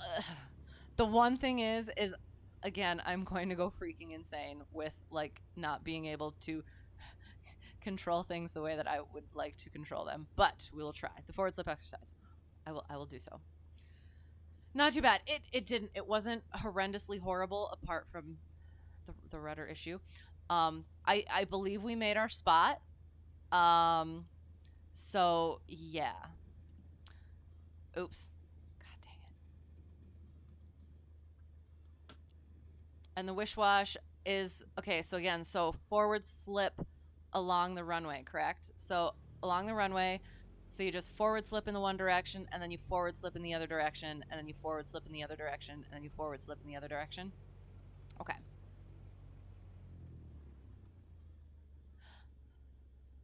And maintain center line. Well, that's going to be the trick, isn't it? I could also bring carb heat. Put carb heat in.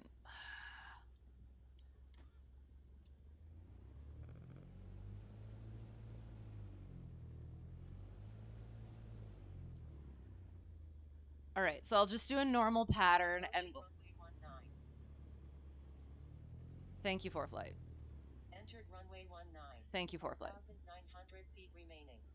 All right, so we'll do a normal pattern, normal all the things, and we'll just do some low to the ground practice quick. I will quickly then attempt to tell my couple of stories. So I had my first right seat lesson last week because we had a lesson planned with the plane that I usually fly, but it had some maintenance. So it's like, okay, we will go. I need to be very careful because I'm just going to throw out doxable things. Yes. So we used the plane that my commercial instructor usually uses, and we did that instead. So it was first right seat. It was very weird, and we had to back taxi. So there was a weird thing with the comms where the frequency that we were supposed to be on the CTAF was crackly and stuff, and it was annoying. So we flipped it to the other one, and it happened to be center. So we were just listening, and we were talking about stuff, getting ready and everything. And then I had to back taxi, so I made my back taxi call, back taxi down, and then did our run up down at the end, and then we were about to take off, and I realized that I made my back taxi call on center. I was mortified. I was absolutely mortified. Apparently center can't hear, but anyone else can. Any of the pilots can. God, it was terrible. And then, yeah, it was weird. Okay. Hang on. Flaps up, question mark. I guess we'll see. Do it at flaps 20. Okay, sounds good.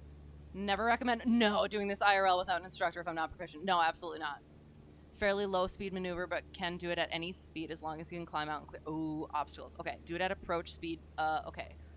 So, what is this one's approach speed, question mark?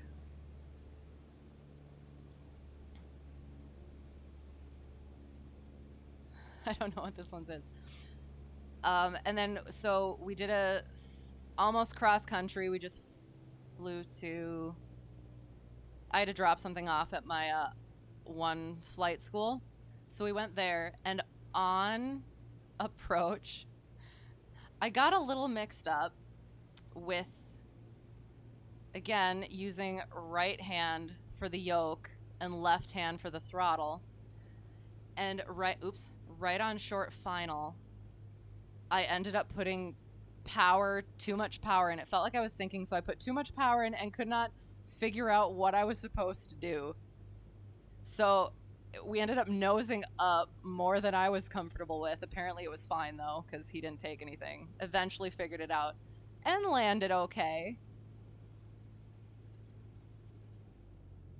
Okay. So I'm supposed to be in, like, groundish effect. Just go 60 to 65 knots. Okay. I'm going to, like, bring it completely out and then go back up to 15 so that I can get down and actually... Okay, so I'm supposed to be in ground effect, correct? Did you say? Ugh. Sorry, I know I'm not supposed to be, like, fully nosing down and stuff, but... Okay. So 60 to 65. So forward slip. Maintain center line. Forward slip. Piss. Sorry. And then, oops. 60 to 65. 60. Oops. This is not going to end well. Hang on. I have frickin' power out. Oh, God.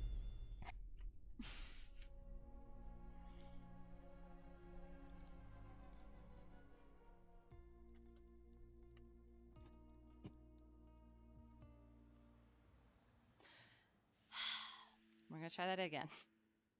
I should have just started in the air. Oh, God. Okay. Thank you, but also terrifying. Carb heat, flaps. When at first you don't succeed, absolutely. God damn. I'm sorry. What am I doing? Weather. Live time. Not live time. There we go. It is not easy, apparently. Especially when my freaking pedals do not... Oh, my God. And that's where it is. That's the thing. So all the things are where they need to be. Except that needs to turn on. Okay. Black screen. I know that was terrible. But we're going to do it again. Because I do have to have good, smooth peripherals. Yes, that is probably also an issue that I have. I have realized I need to be a bit more gentle, like the turning and stuff, and not like full head turns. I remember that from like early private ground learning. But yeah, yeah. I think I kind of didn't. I do. I think I whip around a little bit too much. I'm a theatrical sort of a person, so that's what I'm kind of used to. So that is something that I need to get a lot better at, is just like the gentle turning and using the eyes rather than turning the whole freaking head. And yeah, it won't work if my stuff is janky. Yeah. And it is. I have to be in ground effect, correct? So, okay. Will, we're gonna do it. We're gonna do it.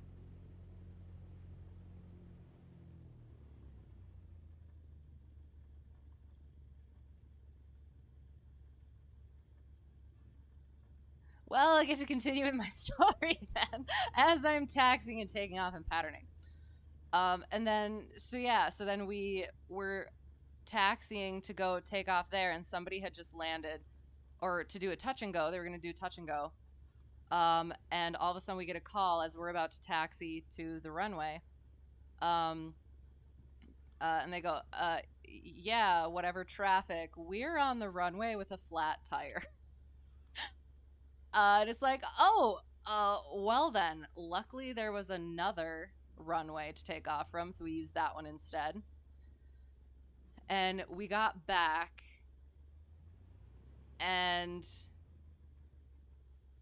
yeah, it was weird. We did a couple of landings. It was starting to get a little bit, not VMC, MVFR. So we just did a couple of landings and called it. But they weren't horrible. It wasn't as bad as I thought. 4,900 feet remaining. And it wasn't as weird as I thought it would be. But there was definitely like a mind adjustment that needed to happen for so many things. Could I just well, no, I guess I'm going to be like way down the runway then. I was going to say, can I just jump into ground effect and just stay there instead of coming back in for a landing? But no, we'll do it correctly. Cost me time and money? What do you mean? What, because I black screened? Yeah.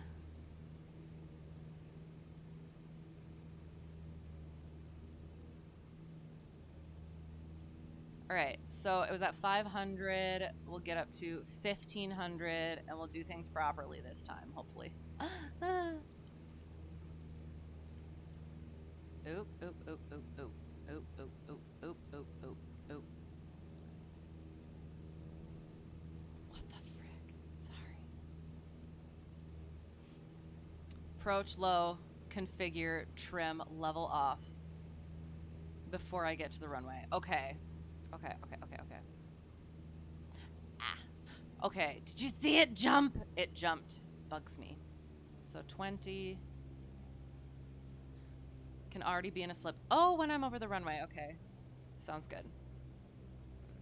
Gentle movements. Oops. Gentle movements. Turn some more. Turn a little bit more. And oops, don't do that. I need to bring that in a little bit.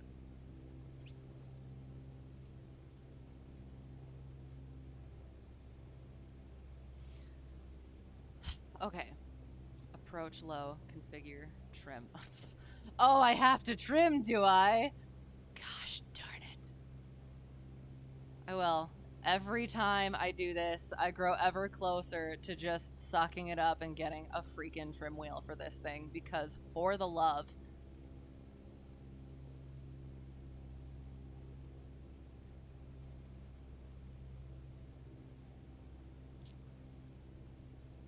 Talking about when I had to taxi to another runway because the other plane's flat tire.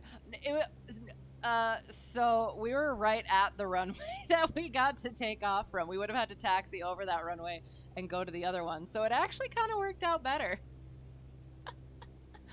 But no, so my instructor actually said he was watching them come in for their touch and go, and they landed a bit hard. So that might have been the issue. Or not. I would like to find out, why is my mixture not all the way in? It was all the way in. This was all the way in. Okay, good. Yeah, no. And it was an uncontrolled airport, so it's everything's chill all the time. Bringing it. Okay, oh my god.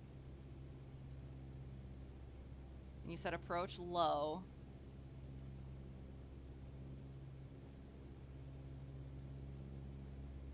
Coming on base. Okay, why? Oh my god.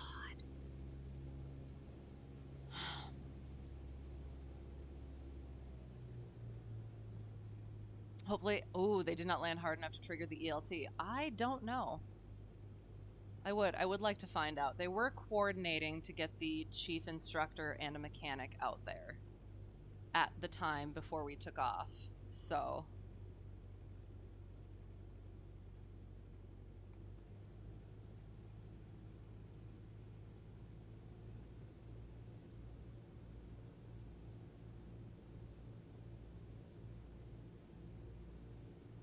okay. So, approach low, configured, trim question mark, and level off before I get to the runway. Already be in a slip when I'm over the runway. Okay. I'm gonna bring power out a little bit more again. Aim for 60 to 65. Goes down a little bit.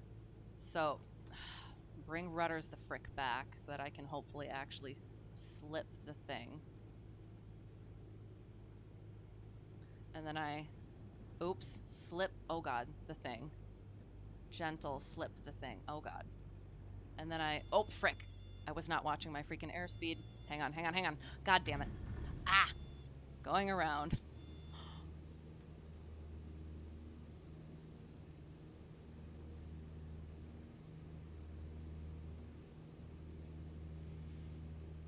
See, I really don't think I have the control of this, the control in the sim that I need to actually do this stuff proper. But we didn't die this time! Sorry. So I'll have power already set and just worry about the slips. Okay. The hardest part is to not enter a skid. Okay. Oh god. Speaking of ELTs, what frequency do I test my ELT and when can I test? Oh shoot. 121.5. And the first 5 minutes of the hour? Hello, how's it going? What am I working on? Trying to... Before you go around, always reconfigure. Clean up the airplane and... See, I assumed that we were dead there, so, I didn't think about cleaning up the airplane. Brain is mush. I'm gonna try it one more time, and then we're gonna do one more power off 180. And by the way, you're totally judging. Yes, go ahead and judge. Yes, it's being strange, and yeah, it's terrible. So yes, we were working on slipping down the runway basically, and kind of flipping between them. Cause finishing up commercial maneuvers here with the power off 180. And I needed to work on having control low to the ground. So that's what we were working on. How about just hold one slip all the way down the runway? We'll do that. We'll try that. Got to judge you your first night on Fort Worth Center. Was that your absolute first night? Oh, that's awesome. No, it was good. It was fun. It felt fine. So no worries. Absolute first time. Oh, I feel so honored. Not that you knew I was coming in at all, but right place, right time. Okay, 15. What are you doing? Okay, my power is like almost all the way out. My RPM is like way up. I'm so confused. What would cause that? Okay, and now it's coming out, question mark. Was it because I was, what? I don't know. I don't know what's happening.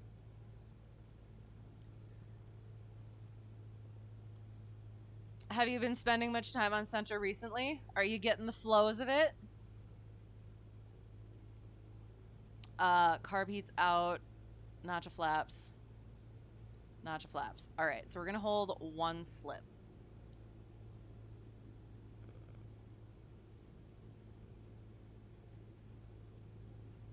Training about every other day or so. Okay, very nice.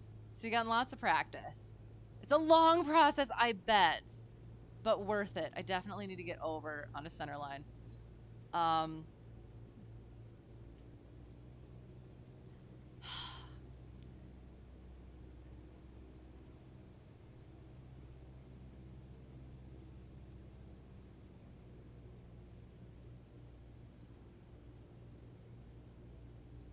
But excellent, and congratulations on that, by the way. How long do you think it's going to take? Like, what's the time frame you think? Or is it just kind of like as long as it does take? All right, so I'm gonna slip it. Bring the power out a little bit more. Hold the one slip down the freaking center line, probably closer into ground effect. But I could probably get onto frickin' center line, would be nice at 60, 65, 60, 65, or I could just slip it this way. Why don't I just slip it that frickin' way? God damn it. Sorry. Frick. And we're, nope, frick. God damn it. I cannot do it. I do not have the control of the sim that I need to have in order to do the things.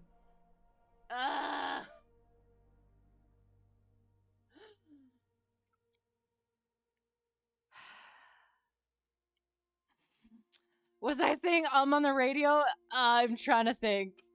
I might have, now that I think about it. That might have, oh, maybe, I don't know. I probably was. I definitely probably was. I'm probably just gonna have to do the one more power off 180 to hopefully prove it. Oh god. That flaps are up. Sorry, probably easier in a real plane. I will ask to do that. Cause I do need to get that comfort close to the ground, but yeah, I don't have the control that I need to have and that I should have in this setup that I should, and I know it's probably an excuse, but still. Give the yoke to the duck. Yes, absolutely, Shuba. He would do it better, and he would probably know that he was stalling before that I do. Anyway, sorry. Quick, go up and read the thing. Well, actually, here I'll get started taxiing, and then we'll go do one more hopefully good power off 180, and then we'll look at little nav map and be done. And you're not a pilot or a controller IRL, so going through all the training. Oh, okay, has been a steep learning curve for you. Well, good on you, kudos. And you've been at it about a year. From ground certification to radar. Excellent, and probably another couple of months. That's so cool. What got you into it then? General aviation interest or what? And yes, the me saying and being that person when I thought I never would be. I don't remember if I did or not. Well, okay, so I don't know if you know this, but you came on to center. I'm a nervous person about that sim and ATC, and I was, as usual, kind of relieved and happy that nobody was online where I decided to go. And then all of a sudden I heard the casual 3 beeps of doom saying that you needed to contact me, or you needed me to contact you. This is happening, I guess. For the love. And I was so distraught and nervous and freaking out as usual. So, yeah. But it was good. It was a good experience for me. And again, I really appreciated it. And I appreciate all. Runway 19. Yes, I'm aware of that. Thank you, Preflight. Pulling the freaking pedals back for the 9,000th freaking time. Yes. And yes, just the interest. Excellent. Okay.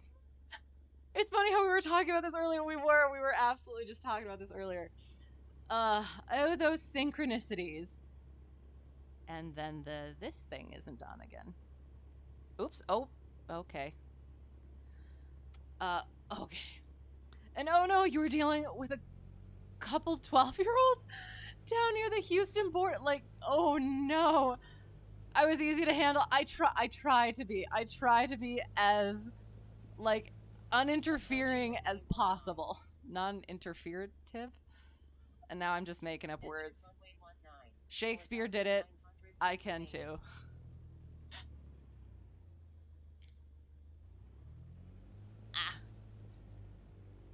Ooh, Synchronicity 2, great song. I feel like I have heard about that one. You guys have probably talked about it. I will have to look it up.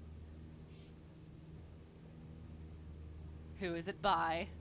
Is it someone I don't know? Oop, oop, oop. Proceed direct to the... Okay, I'm VOR, cleared for the VOR approach. Easy. Well, there's still some like weird things though for me, like when things happen, and so there are some little differences that I've noticed from that sim to real life, but I think it could also be potentially a regional thing as well. So yeah, I think I was cleared for the approach specifically earlier than I thought I would be. Okay, honestly. What are you doing? I'm not doing anything. Why are you rolling and stuff? Okay, anyway, sorry. Oh, I know them. The police. Oh, okay, of course. I do know them. Oh. Hate when people troll VATS. See, but... And again, and that's why, like, there's some of us who are so nervous to get on because we want to do a really good job and not be in, like, ATC's way at all. And so we decide not to go on or something like that because we're too nervous about messing up. And then there's those people who mess it up for everybody else and everybody in general. So, yeah, anyway. Rant. Oh, shoot. I'm doing power off 180 now, so I actually have to hang on. I will get to that in a little bit. I'm going to try and do this properly quick because I want to end on a good note. Okay. Carb heat's out. I feel like I'm... Yeah, I am. Frick. Idle. I'm a little too near the runway, I think, but you know what? We're just going to deal with it. 60. Pitch for freaking 60. What? What are you doing? Stop it. 60, 60. Stop that. 60. Okay, why? No! There. Okay, we're turning. We're turning. Stop it. I'm at 60. Flaps, I have no... Oops, stop it.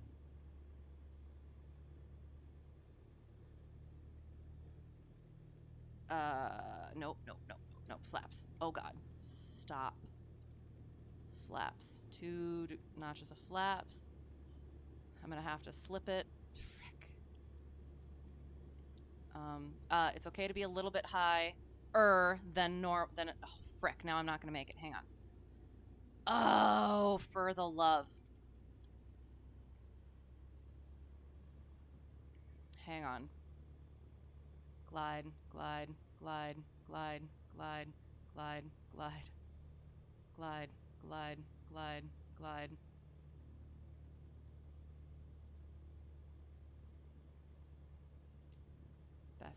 Best glide. Okay.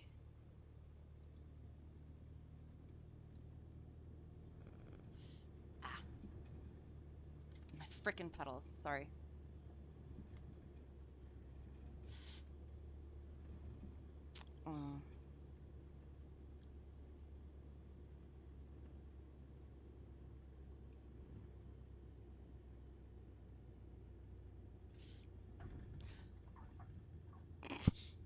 Again, that probably wouldn't have quite worked the way that happened in real life, but I think we made our touchdown point, so I'm gonna count it. it was so all right, we're going to go over that one because it actually on so most recent lesson we came back from mock Checkride. It was basically it ended up being practicing, really like practicing the stuff that um as we were doing the maneuvers that I was still a little bit ish on. And so we were coming back to my home airport and was trying to figure out, should I land on this runway or this runway? Like which direction, because the wind was good, wind was fine. But the question was, is the runway condition? Do I want to taxi all the way in potential less than ideal runway conditions or not? And then he's just like, well, how about you just power off 180 from here? And then I was like, I don't want to do that. I'm way high and the runway's like right there. And he pulled my throttle. So I was like, okay, I guess we're doing this. So I was super high and I ended up putting flaps in. And apparently too early, because then we weren't going to make it, even though I took flaps out, which is something I'm not used to, is taking flaps out. Doing the thing. And I did. I still had to add power, and he said you probably could have made it because there were trees. You probably could have made it. It would have been close. Might have been a couple of branches in the landing gear. And that's kind of what I did on that one, is I thought that I was too high. So I put flaps in. I like panic put flaps in. And then I get onto final and I realize, oh no, I'm not even going to make it. So I put the flaps out. And we kind of made it, I guess. So yeah, we'll go with that. Okay, so usually when there is a center on working top down, clear the approach early. Okay, sounds good. Just in case, get a bunch of people at like DFW or one of the major TRACONs. Okay, just clear and let you guys fly. Okay, sounds good.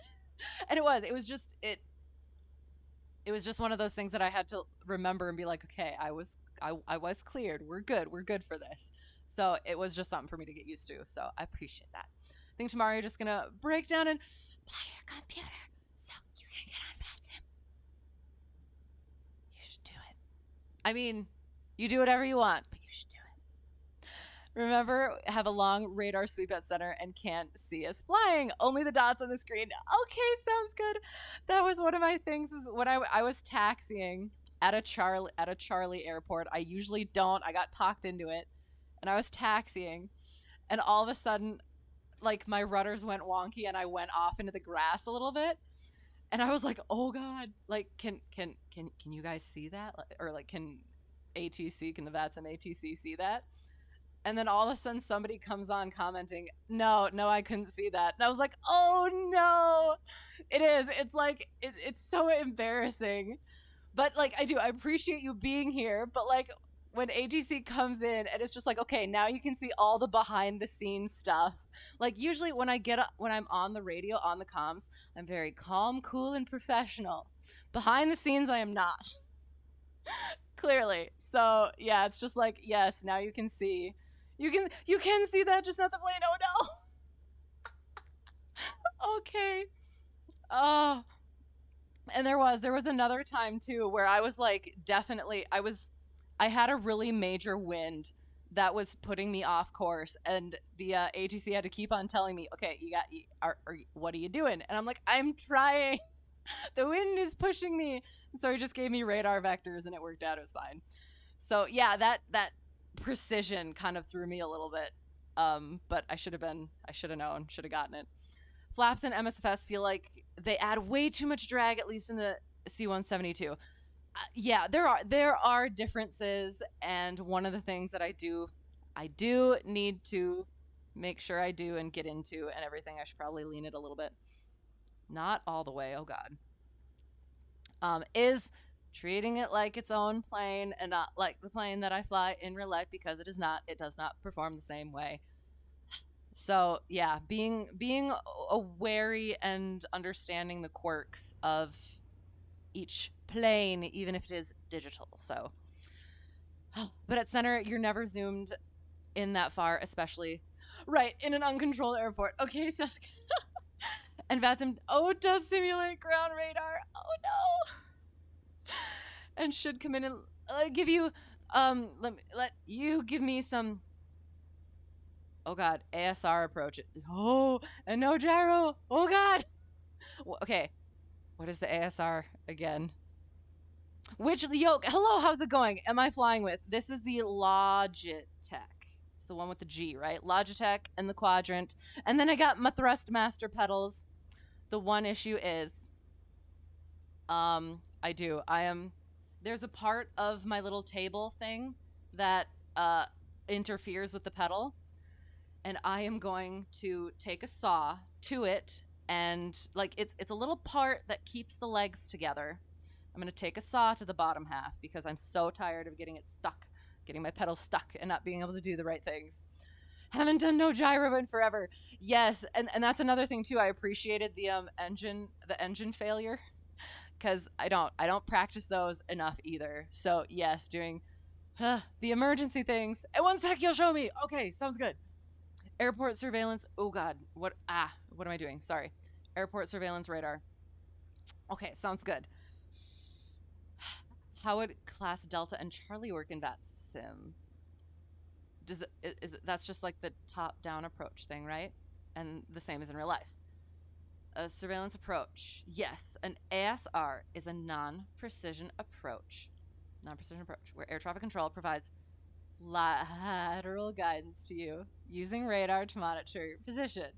ATC gives a series of headings and corrections to align your final approach with the runway. That sounds really fun.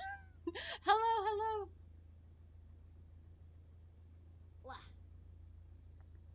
Arvico, thank you for the follow. I appreciate it. Thank you for being here and for putting up with me and my silliness. We'll go over the little nav map thing in a little bit. That sounds really fun. I would like to do so. I need to figure out some scheduling things because I kind of do want to get back on VATSIM and keep doing that. I do need to keep doing the mock check rides. So I might need to, I don't know, maybe we'll put like Chip's challenge on hold for a little bit. I'd rather do that than the Sherlock. So that sounds so nerve-wracking though, especially when it's sometimes difficult for me, as you could see, to control precisely this aircraft. But it would be fun and a good way for me to practice that. So, and the PAR is what again? Way more intense, considered precision, and includes vertical guidance with a high update frequency. Pretty much. Okay, right. Pretty much military only these days. Okay. And not many VATSIM guys learn to control ASR approaches. Okay, you happen to know how? Oh, very cool. It's like 1 to 3 degree corrections with altitude. I'm gonna crash many times. Is that okay? Where you monitor altitude should be where you monitor altitude and give you the turns all the way to the ground. And PAR you can do as well. Oh god. Well, okay. I'll throw my Discord out there if you're not on it, and we can see about potentially figuring out when to do, because that sounds really fun. Terrifying, but fun. Really want to do the lower 48 in VATSIM, flying only into towered airports class, Delta and Charlie airspace, then eventually class Bravo. I don't think I've ever done, no, I haven't done the class Bravo. I've only done the Charlie because I got talked into it and I knew I knew some people who were around in there. So it was like, it was familiar and friendly. Plan it for Waco, Texas. Okay, sounds good. Oh god. And it's kind of seamless between Charlie and Delta in VATSIM when it's top down. Okay. It's outside of the D10 Metroplex and can do it for you. Okay. Give you constant corrections and just respond with mic clicks till middle. God, that sounds terrifying. Okay. Flying the LAX mini route on VATSIM is pretty cool. What is the LAX mini route? It sounds terrifying. Okay, we're gonna shut down the plane, and we'll go over the little nav map route. What am I doing? We cleaned up the airplane, all the things, all the electronics go off.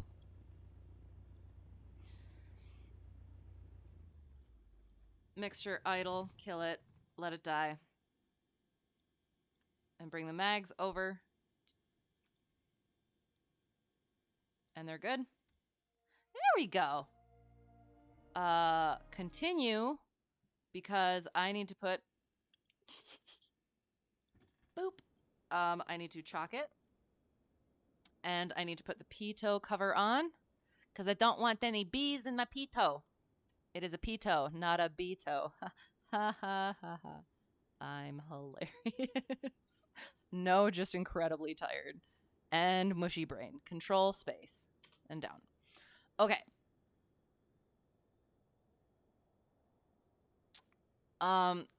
Class Bravo is pretty easy.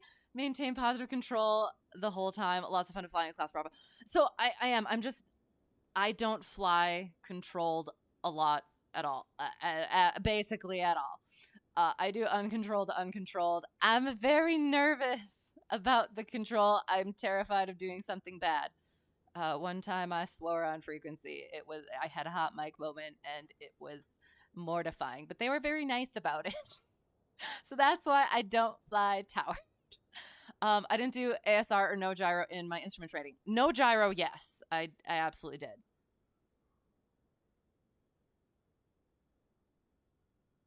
Not full ASR though at all.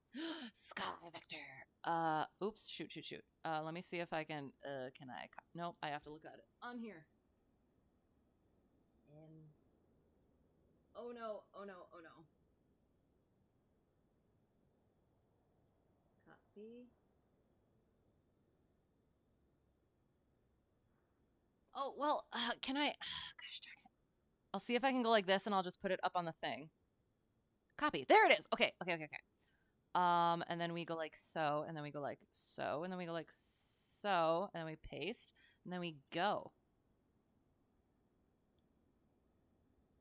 Oh God. Okay. I need to put this up here. Is it okay to say you're new in VATSIM to ATC? So I put it in my flight plan. And I've been saying that for the past how many months, and I'll probably continue saying. Saying it, I don't know.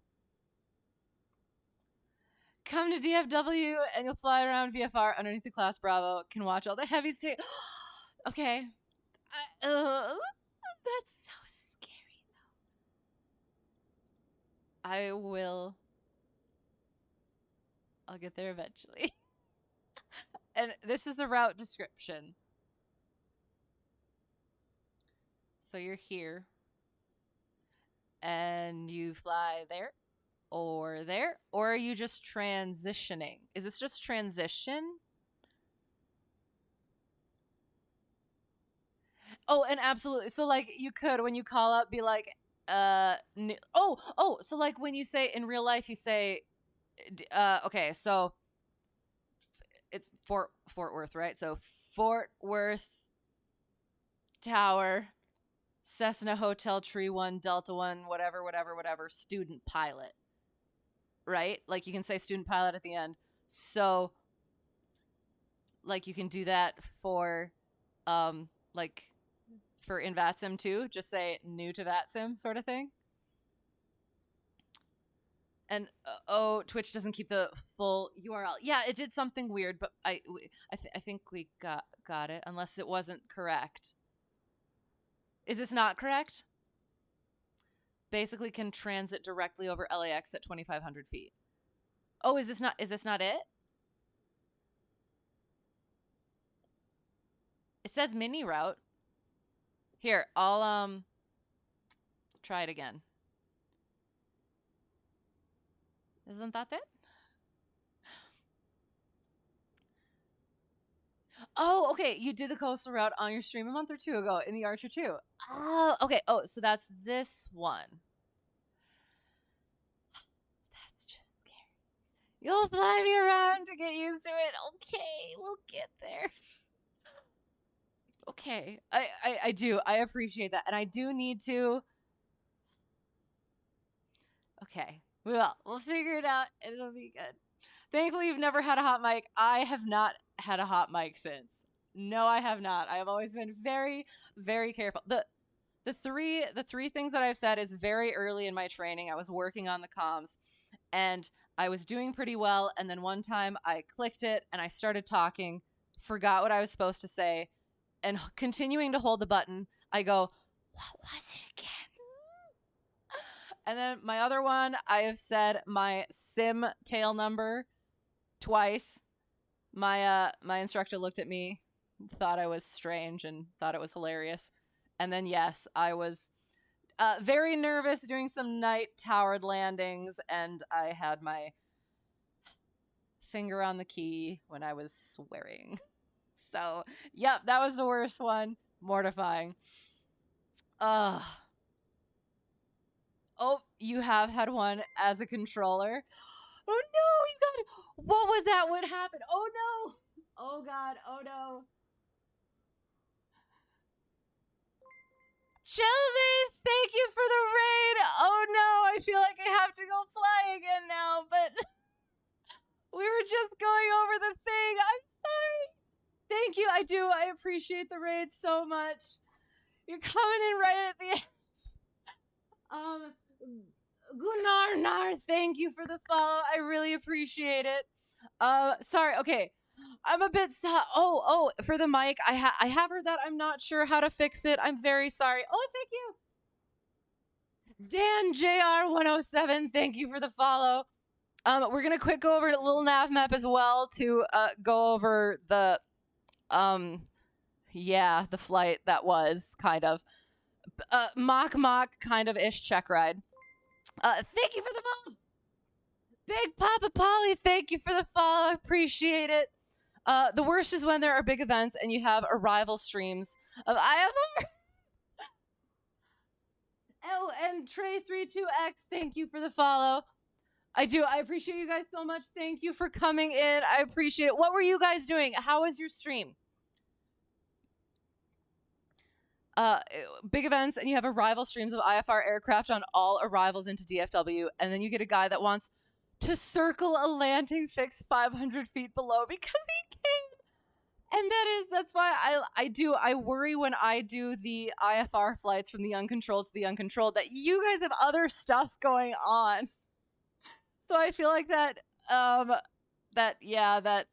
problem pilot that's doing strange little things out in the middle of nowhere. So, okay, Fort Worth Center, ground, regional approach. Of course you can. Oh, God, arrived at the right place. What's happening? Maybe just me. Yes, and I do. I'm sorry. I can try to speak. I can try to speak better. Yes, I'll try and figure that out again. I'll look through my settings again. Usually people put it in their flight plan and you can see it. Hang on. Okay. The new to VATSIM thing, right? If you're having trouble, let the controller know. Before we pass you out, I appreciate that so much. Just got a bunch. And I do have a question. I put new to VATSIM in my flight plan all the time. I always assumed that the controllers would slow down, but they never have. And it's always been fine because I'm used to that for the real life stuff. But I don't know. It just never. And I'm not complaining either. I was just curious, what is the procedure when you have new to VATSIM in the remarks? Just a bunch of fancy named routes in SoCal. I mean, because you need them. That airspace is terrifying. A funny story. When you flew your father, he was mortified to talk to you on his headsets because he was afraid that he was going to interfere with the frequency. Oh my God, I love that. He told him, I have a button you push to talk on the radio. Right. Okay, for my first solo, my instructor was on the ground, and I thought it was weird that he had a handheld, so he contacted me on that, and I felt weird talking over it because it was still on the CTAF.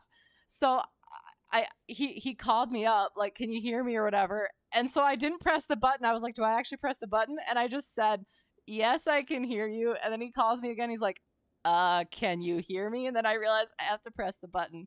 So yeah, I absolutely understand that. It's a perfectly legitimate concern to have. And you can do it late when there isn't a lot of people on. I don't remember what that was. I'm sorry. The SFO class Bravo. Ooh, got like in real life, like actually updated recently-ish too. Ooh, interesting. Okay. You tell your PAX where the PTT button is just in case. Oh, just in case you keel over. That wasn't where I was expecting it to go. I thought it was going so that they don't press it. But okay. Hello, how's it going? I'm so sorry. I had to do some stuff up the top. How are things? How's it going? Don't think you got to rate me after I've rated you at least a handful of times. I think you have before. So I absolutely appreciate that. You have changed your name though, but so I'll have to get used to that. I am doing quite well. How are you doing? We just did mock-ish Checkride, commercial Checkride, because I'm in real life working toward that. So it was still got work to do. Short GA hops around the South Island of New Zealand. Oh, very cool. I've heard that they have the lighthouses all lit up now. Did you do that, or was it during the day? And why? Why did you decide to do that? That's awesome. That sounds beautiful too. The best is when all the arrivals are at different ground speeds because they all have different weather settings, and you're talking about VATSIM, right? You're not supposed to. You're not supposed to have different weather settings. Oh no, last time you tried VATSIM, you got kicked out of the server. What were you doing? or do you mean like it was it like overloaded or something? If you need us to slow down, just ask. Right, just keep an eye on you if you are new and help if needed. Sure, train to make your radio stuff quick and concise. Right, so if you need a slow down, just ask. Okay, really no problem at all. And it was just I wasn't sure what that got me. I think it was just more of a security blanket for me that just in case I mess up, you know that I'm new. In your experience with VATSIM, you either do something deliberately disruptive or become combative with other users. Otherwise, it's very safe. Right, environment. And I've found it to be really, really nice and good and helpful. So the worst, oh God, yes. To get booted, right, yes. And you think it was summer 2018 or something at this. Oh, okay. Still some stuff that's just, okay, local knowledge like the Bay Tour. Okay, very cool. And it's part of your passenger briefing. Wait, what? The for the push to talk thing. Okay. And right, and there are people that fly on VATSIM solely. Like, why? And again, going back to this, there are some of us who are super freaking nervous to fly on VATSIM because we want to do a really good job and we don't want to mess up. And then there's those people, type of people that I can't say because I'm a lady. Use your imaginations. Heard about the lighthouse. Okay, haven't checked them out. Just wanting to check out one of the sceneries. Okay, on the marketplace as well as the world update. Excellent. And was it amazing? Was it beautiful? Scenery New Zealand was updated in the most recent MSFS World update. And I assume that's one of those that I have to go in and actually specifically update, though, in the marketplace. Right, disruptive. You decided to take out the caravan and okay, didn't know the routes before you were flying, so you were quiet. Oh no, just cruising through airspaces without knowing. That'll do it. I mean, that's the same in real life if you're going through airspaces that you're not supposed to be. Oops. Okay, got you. Do I train in real life within the ZFW airspace? I do not. Are you talking to me? I do not. I don't think. Hang on. Oh, ZFW. Well, then I will leave that up to potentially... I don't know. I don't like to give sort of like any potentially identifying information. So, yeah, we'll just go with that. If so, can fully staff the... Oh my God, can fly... Bravo, can fly circles to my hardware. I don't like to be a bother. But yes, I do. I do need to work on that stuff. I do want to get it back into VATSIM, so I will. I will maybe start adjusting my schedule a little bit. We'll see what happens. It might take me a bit, so bear with me. You're scared. Okay, I am hearing this from so many people. It's the same with me, and it was yes. You're scared of VATSIM more than real ATC. And I do. I think it is potentially like a what's the word? Some degree of standard, because like if you're a student in real life, you like an actual student in real life, you likely have your instructor to take over if you need to. But I do. I think there's. It feels like like higher stakes in VATSIM, kind of, if that makes sense. Just because I don't know, just like ATC in real life, there's so many like varying levels. I mean, there is. I don't know. I know what I'm saying, but I'm not saying it correctly. A brasher has much more consequences than a wall. Oh no. Need to go to the marketplace. Okay, to download the world updates individually. I need to get some more space on my PC. Okay. Some controllers are not so. Oh no. Oh gosh. Sorry, my laptop's being strange. Some controllers are not so nice if you go in your V pilot or X pilot and type. Oh, wait, what? Type wallop and it will send a supervisor a message. Oh, if a controller is being unruly. Okay, I didn't understand that then. It will send us. Okay. Interesting. I haven't had that yet, so that's nice. What do you mean by that? Okay, that thing. A brasher is the real world possible pilot deviation. Contact me. Wallop is embarrassing. Don't have to mail your certs to the FISDO. Right. Yes. That's fair. Yeah. I don't know. Like I almost feel like it's easier for me to do or say something stupid on VATSIM than in real life for some reason. I don't know what it is. But I'll keep that in mind. But I don't know. I haven't had a bad controller yet. Guys, I have a bunch of great controllers in ZFWK. Remember, VATSIM is a sim. If you mess up, right, restart and do it again. We don't care.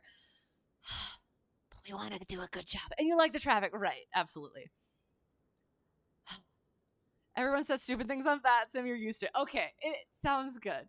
And it is like it is. We know that, but at the same time, I think it might be like a if we say or do something wrong, there's a worry that it might be taken as somebody who doesn't know what they're doing, like at all. So then, like, it might be seen as somebody who's not taking it seriously, if that makes sense. So we don't want to be seen as those people who don't take it seriously. Because that's fair too. In unfamiliar territory, doing unfamiliar things, often in unfamiliar aircraft, also very true. Had good luck with VATSIMs. ZOA controllers most of the time. Excellent. Okay. One was pretty grumpy once, though. Oh. Well, apparently you get those in real life as well. I don't think I've really had that either, which is nice as well. So, oh no. Next time on VATSIM, you're using the 152. That is exclusively what I have used as well. So, yes. Okay, we're going to quick do the little nav map. We'll go over, oh god, it's terrible. We'll go over what we did. So again, I am in real life in commercial training to be, that's the incorrect thing. Training to be commercial pilot. I am coming up sort of on my commercial check ride. So we're going through mock check ride flows. We started with the ACS. We'll start getting into the cross country and stuff at some point and getting deeper into that even at some point. And then we went and worked on some maneuvers.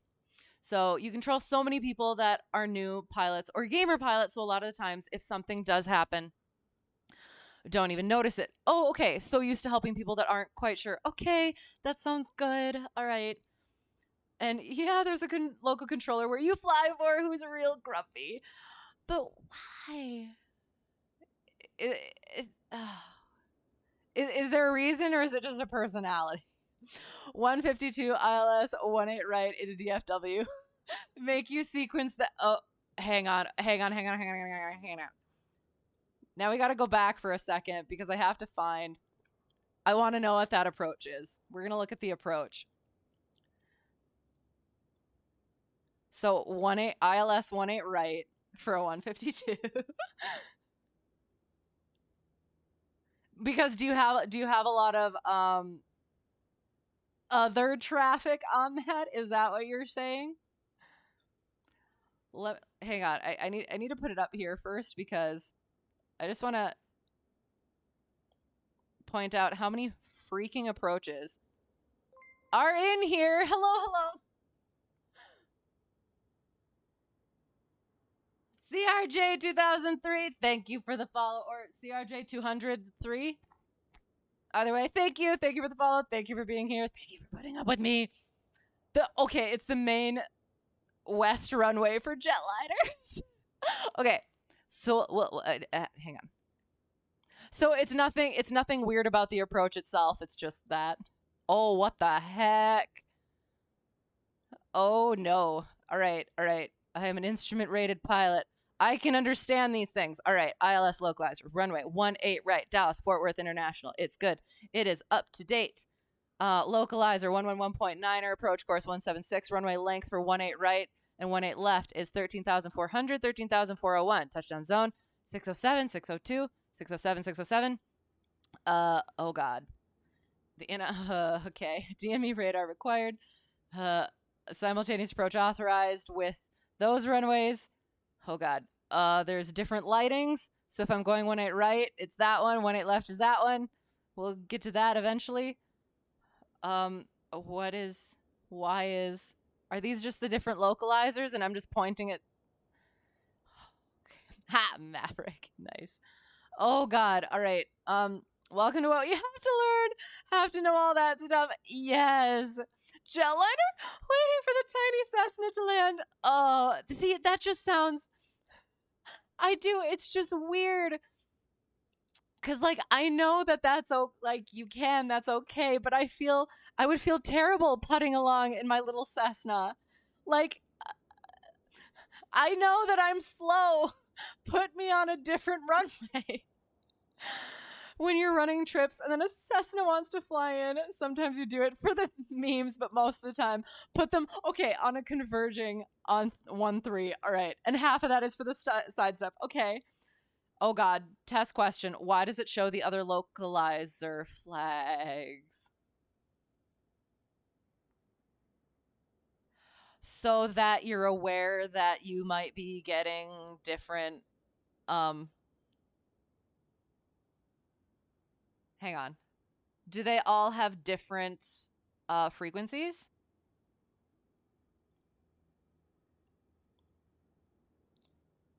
That's what I was kind of wondering. That was one of my questions was why do they have those? I don't know.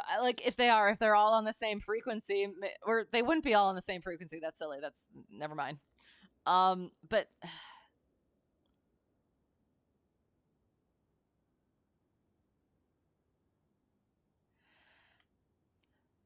to show that there could be other things. To ATC, just as important as everyone else. I know, but I can also be a considerate person and be I don't want to hold people up. Kind of like how you cancel IFR in the air if you're VMC and you have the airport in sight so that other people can potentially land. From two for the, I'm confused. I'm sorry. Close. Oh, okay. And those are the parallel approaches authorized for those runways. Okay. Got it.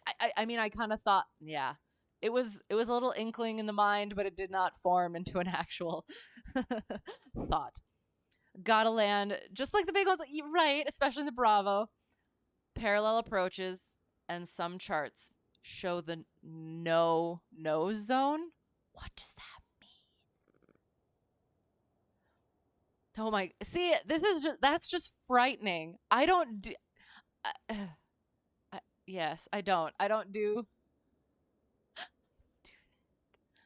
Oh, and okay, and so there's step downs even with the ILS. Okay. All right. Okay, so that was we're going to get back to the little nav map quick. Um boom. Boom. All right. So we started out, we did our ACS. There's still stuff that needs to be worked on there. And we took off and went that way for a while. We did our clearing turn.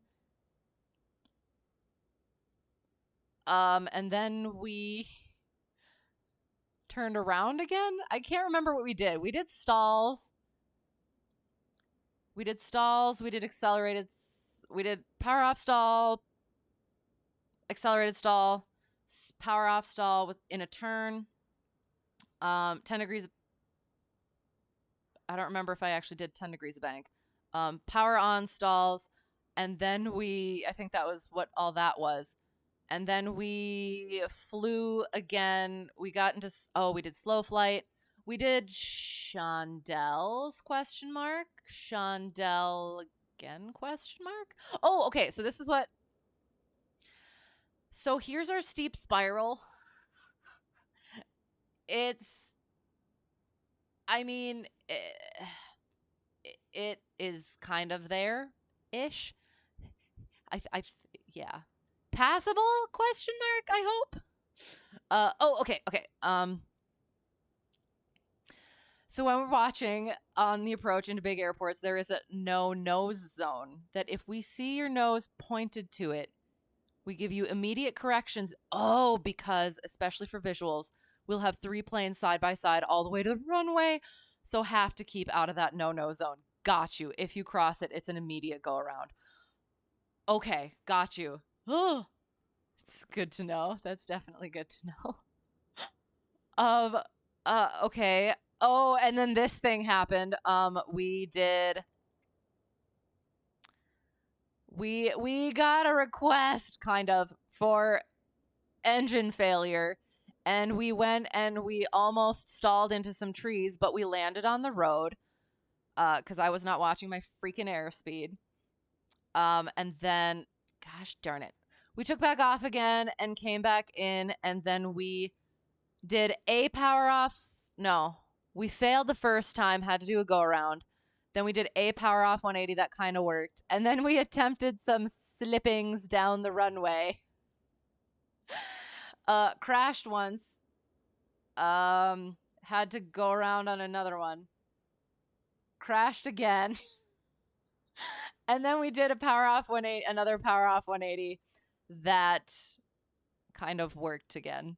So yeah, that was the debrief for the Mach commercial Checkride. Post a picture in Discord. Thank you. I appreciate that.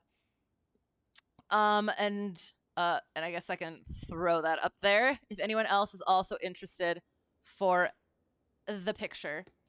That is my Discord. Happy to have you if you're interested. What map is that? This is little nav map. I say little nav map, and it tracks. So this was our flight, and it does a nice little track. You can do flight plans in it. It's got airspace and stuff like that. Oh no, what is this that we are in? What is this large? How do I tell what this is? So information for airspace. What? We're not in an MOA, are we? No, I don't know what airspace this is. I don't know what it means. Is it like an AirMet or a SIGMET or something? Where did we go? There it is.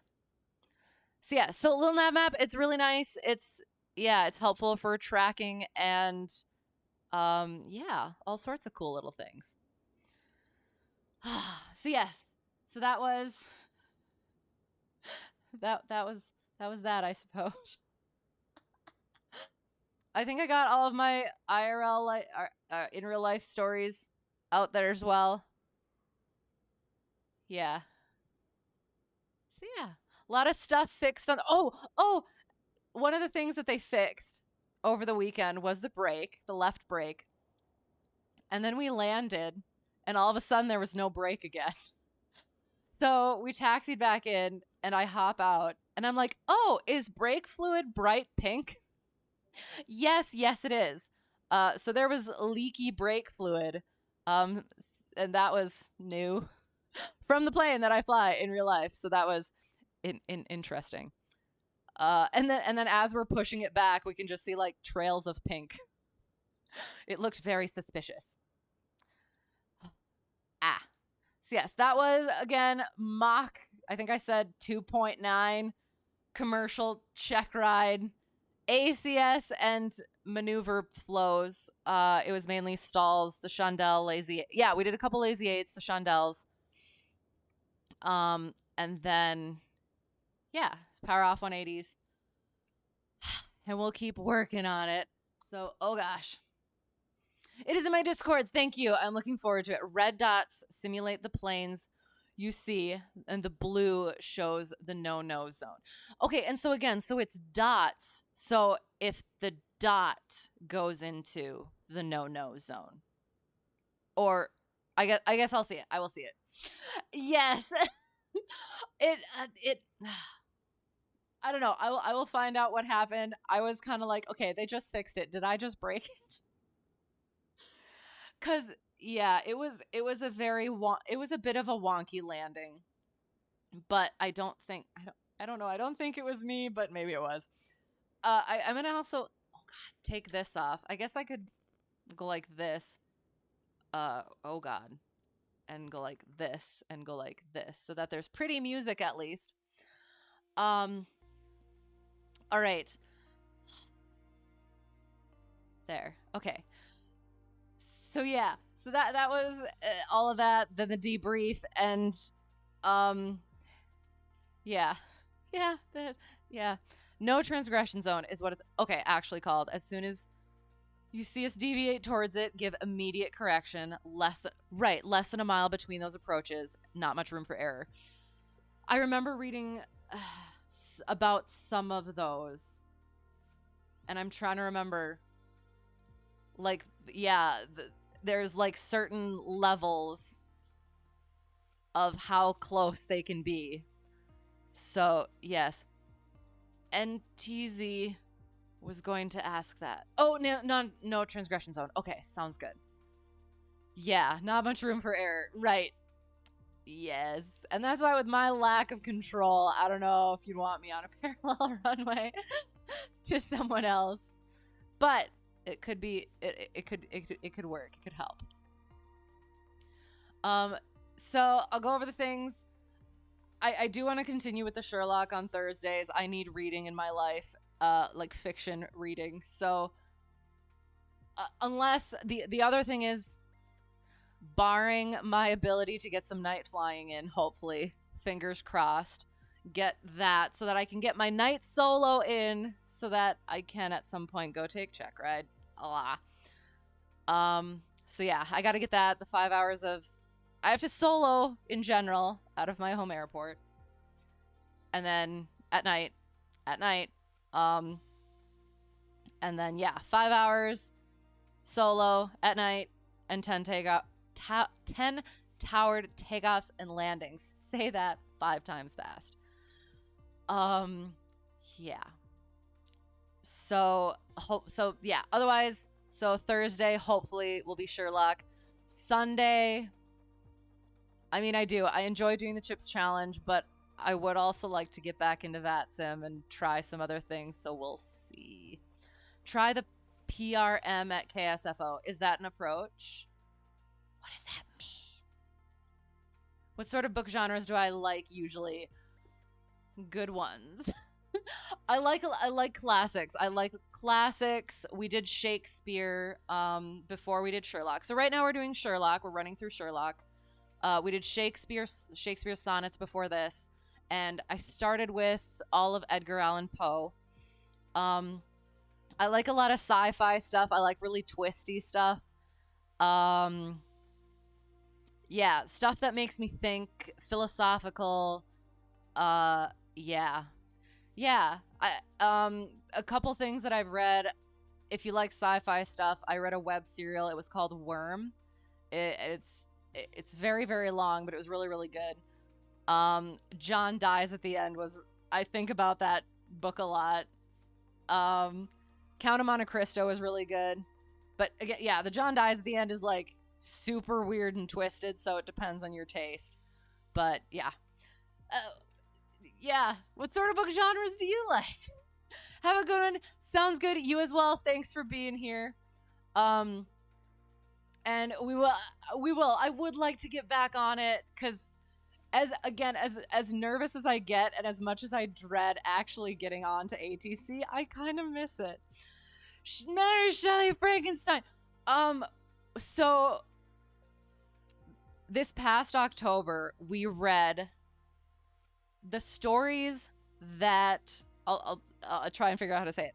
The stories that inspired the contest that led to the writing of Frankenstein, if that makes sense. So if you ever if you hadn't heard, I'll make it quick. So Frankenstein was written during a contest between a group of authors. Some of them were authors and some of them were less authors, kind of. And what they had been doing is they were kind of stuck in the house during the summer or whatever, and they read these ghost stories. So we read those in October.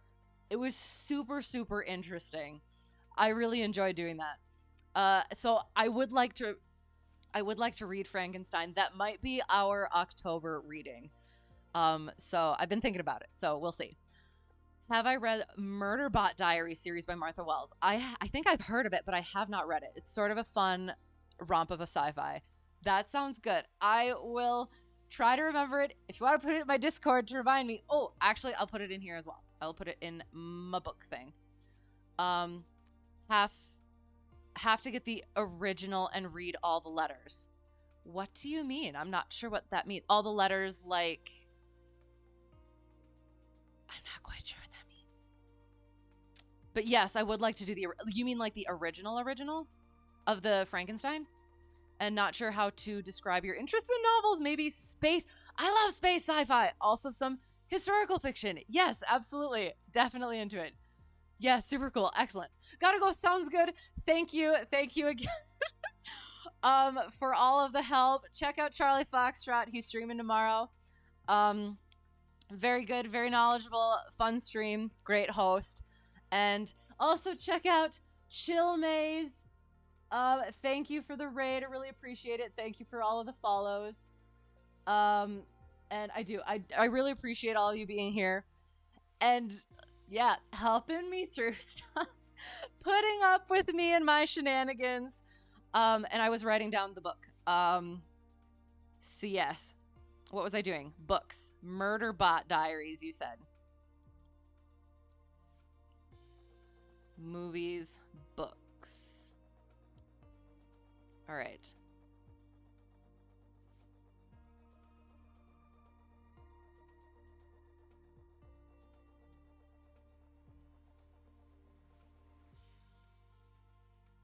Okay. Got it. All right. I do. I appreciate that. The one thing is I don't have. Like I said, this is why I want to keep going with the Sherlock because it seems like I have absolutely no time to read, and I need the reading in my life. I have a bunch of books that I gotta read. I have so much C.S. Lewis to read. I got a bunch of books about missionary pilots from one of the old guys that hangs around the airport that I fly out of. So I was able to read one of those recently, and that was nice. It was so good. So yes, I do. I send me the suggestions. It just might take me a while to get to it. Send a message in my Discord. Thank you with a link to the series on Goodreads. Sounds good. I really appreciate that. You also liked The Calculating Stars by Mary Robinette Cowell. I'm not sure if that's how you pronounce it. Another one that I read that I think about a lot as well is the Three Body Problem series. I think it's also called Remembrance of Earth's Past. That was, it was, I want to say it was insane. I might not understand enough about actual science to know whether or not it was like legitimate or not, sort of thing. But I think about it a lot, and it's actually, what's the word? Uh, some of my own thoughts and theories about life and existence came out a little bit from that. So you might enjoy that one. It is historical fiction, alternate history, sci-fi about what happens if the space race started earlier. Very cool. I love that. Yes. And you have heard of it. Haven't read it though. It is. It's very good. There's also a short story that's kind of branched off of it called Ball Lightning that I really need to get to at some point as well, but I have not yet. So, yeah. So those are some of the ones. Also, Lord of the Rings, just all of it, the lore, just amazing writing and everything. So, yes, that's just kind of a general one. But yes. Anyway, I have to get to bed. I'm so sorry. I will spread the love. Let me look. If you guys know of anybody, let me go like that. We'll do ourselves a raid. Hopefully somebody's still online. No, do not be sorry. I love talking about this stuff. I love ranting about all the things. I've been trying to start earlier so that I can end earlier, but I don't know. I am such a night owl that it doesn't always work that way. So, oh my god, it's been almost 5 hours. Okay, but no, that I do. I really do appreciate it. I love talking about this stuff. Um so yes, I appreciate it. What am I doing? I have no idea what I am doing. I am trying to find somebody to raid. I'm sorry. Okay. We go here. And then what are we doing?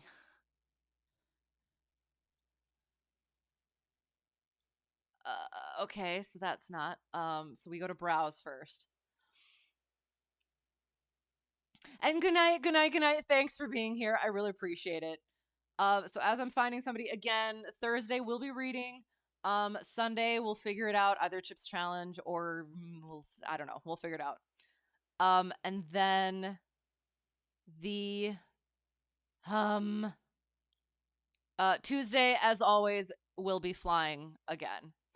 So yes, Tuesdays are always flying, and we'll find somebody hopefully here quick.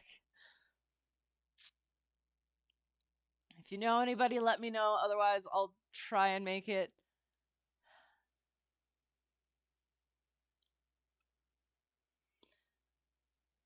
I gotta go like this so I can actually listen, see what happens.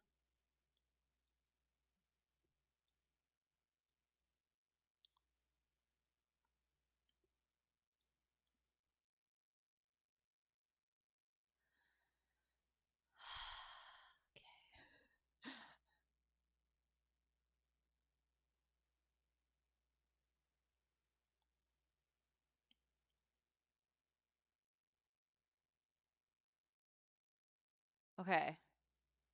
We're gonna look at this one.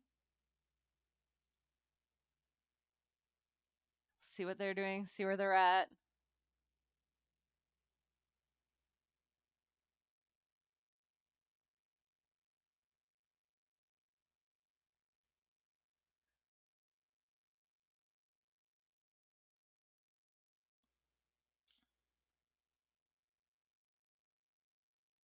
Okay.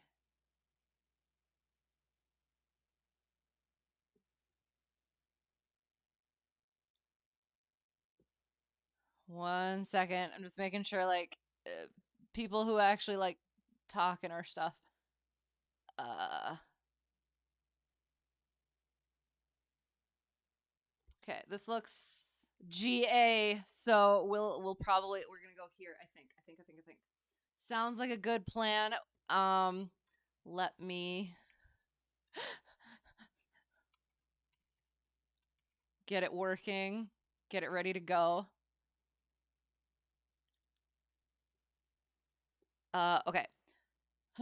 So yes. Anyway, I'm sorry. I'm really bad at figuring out raid things, but I think we're good. So thanks for being here. To whoever got lost and found their way here or found their way back, thank you again so much for being here.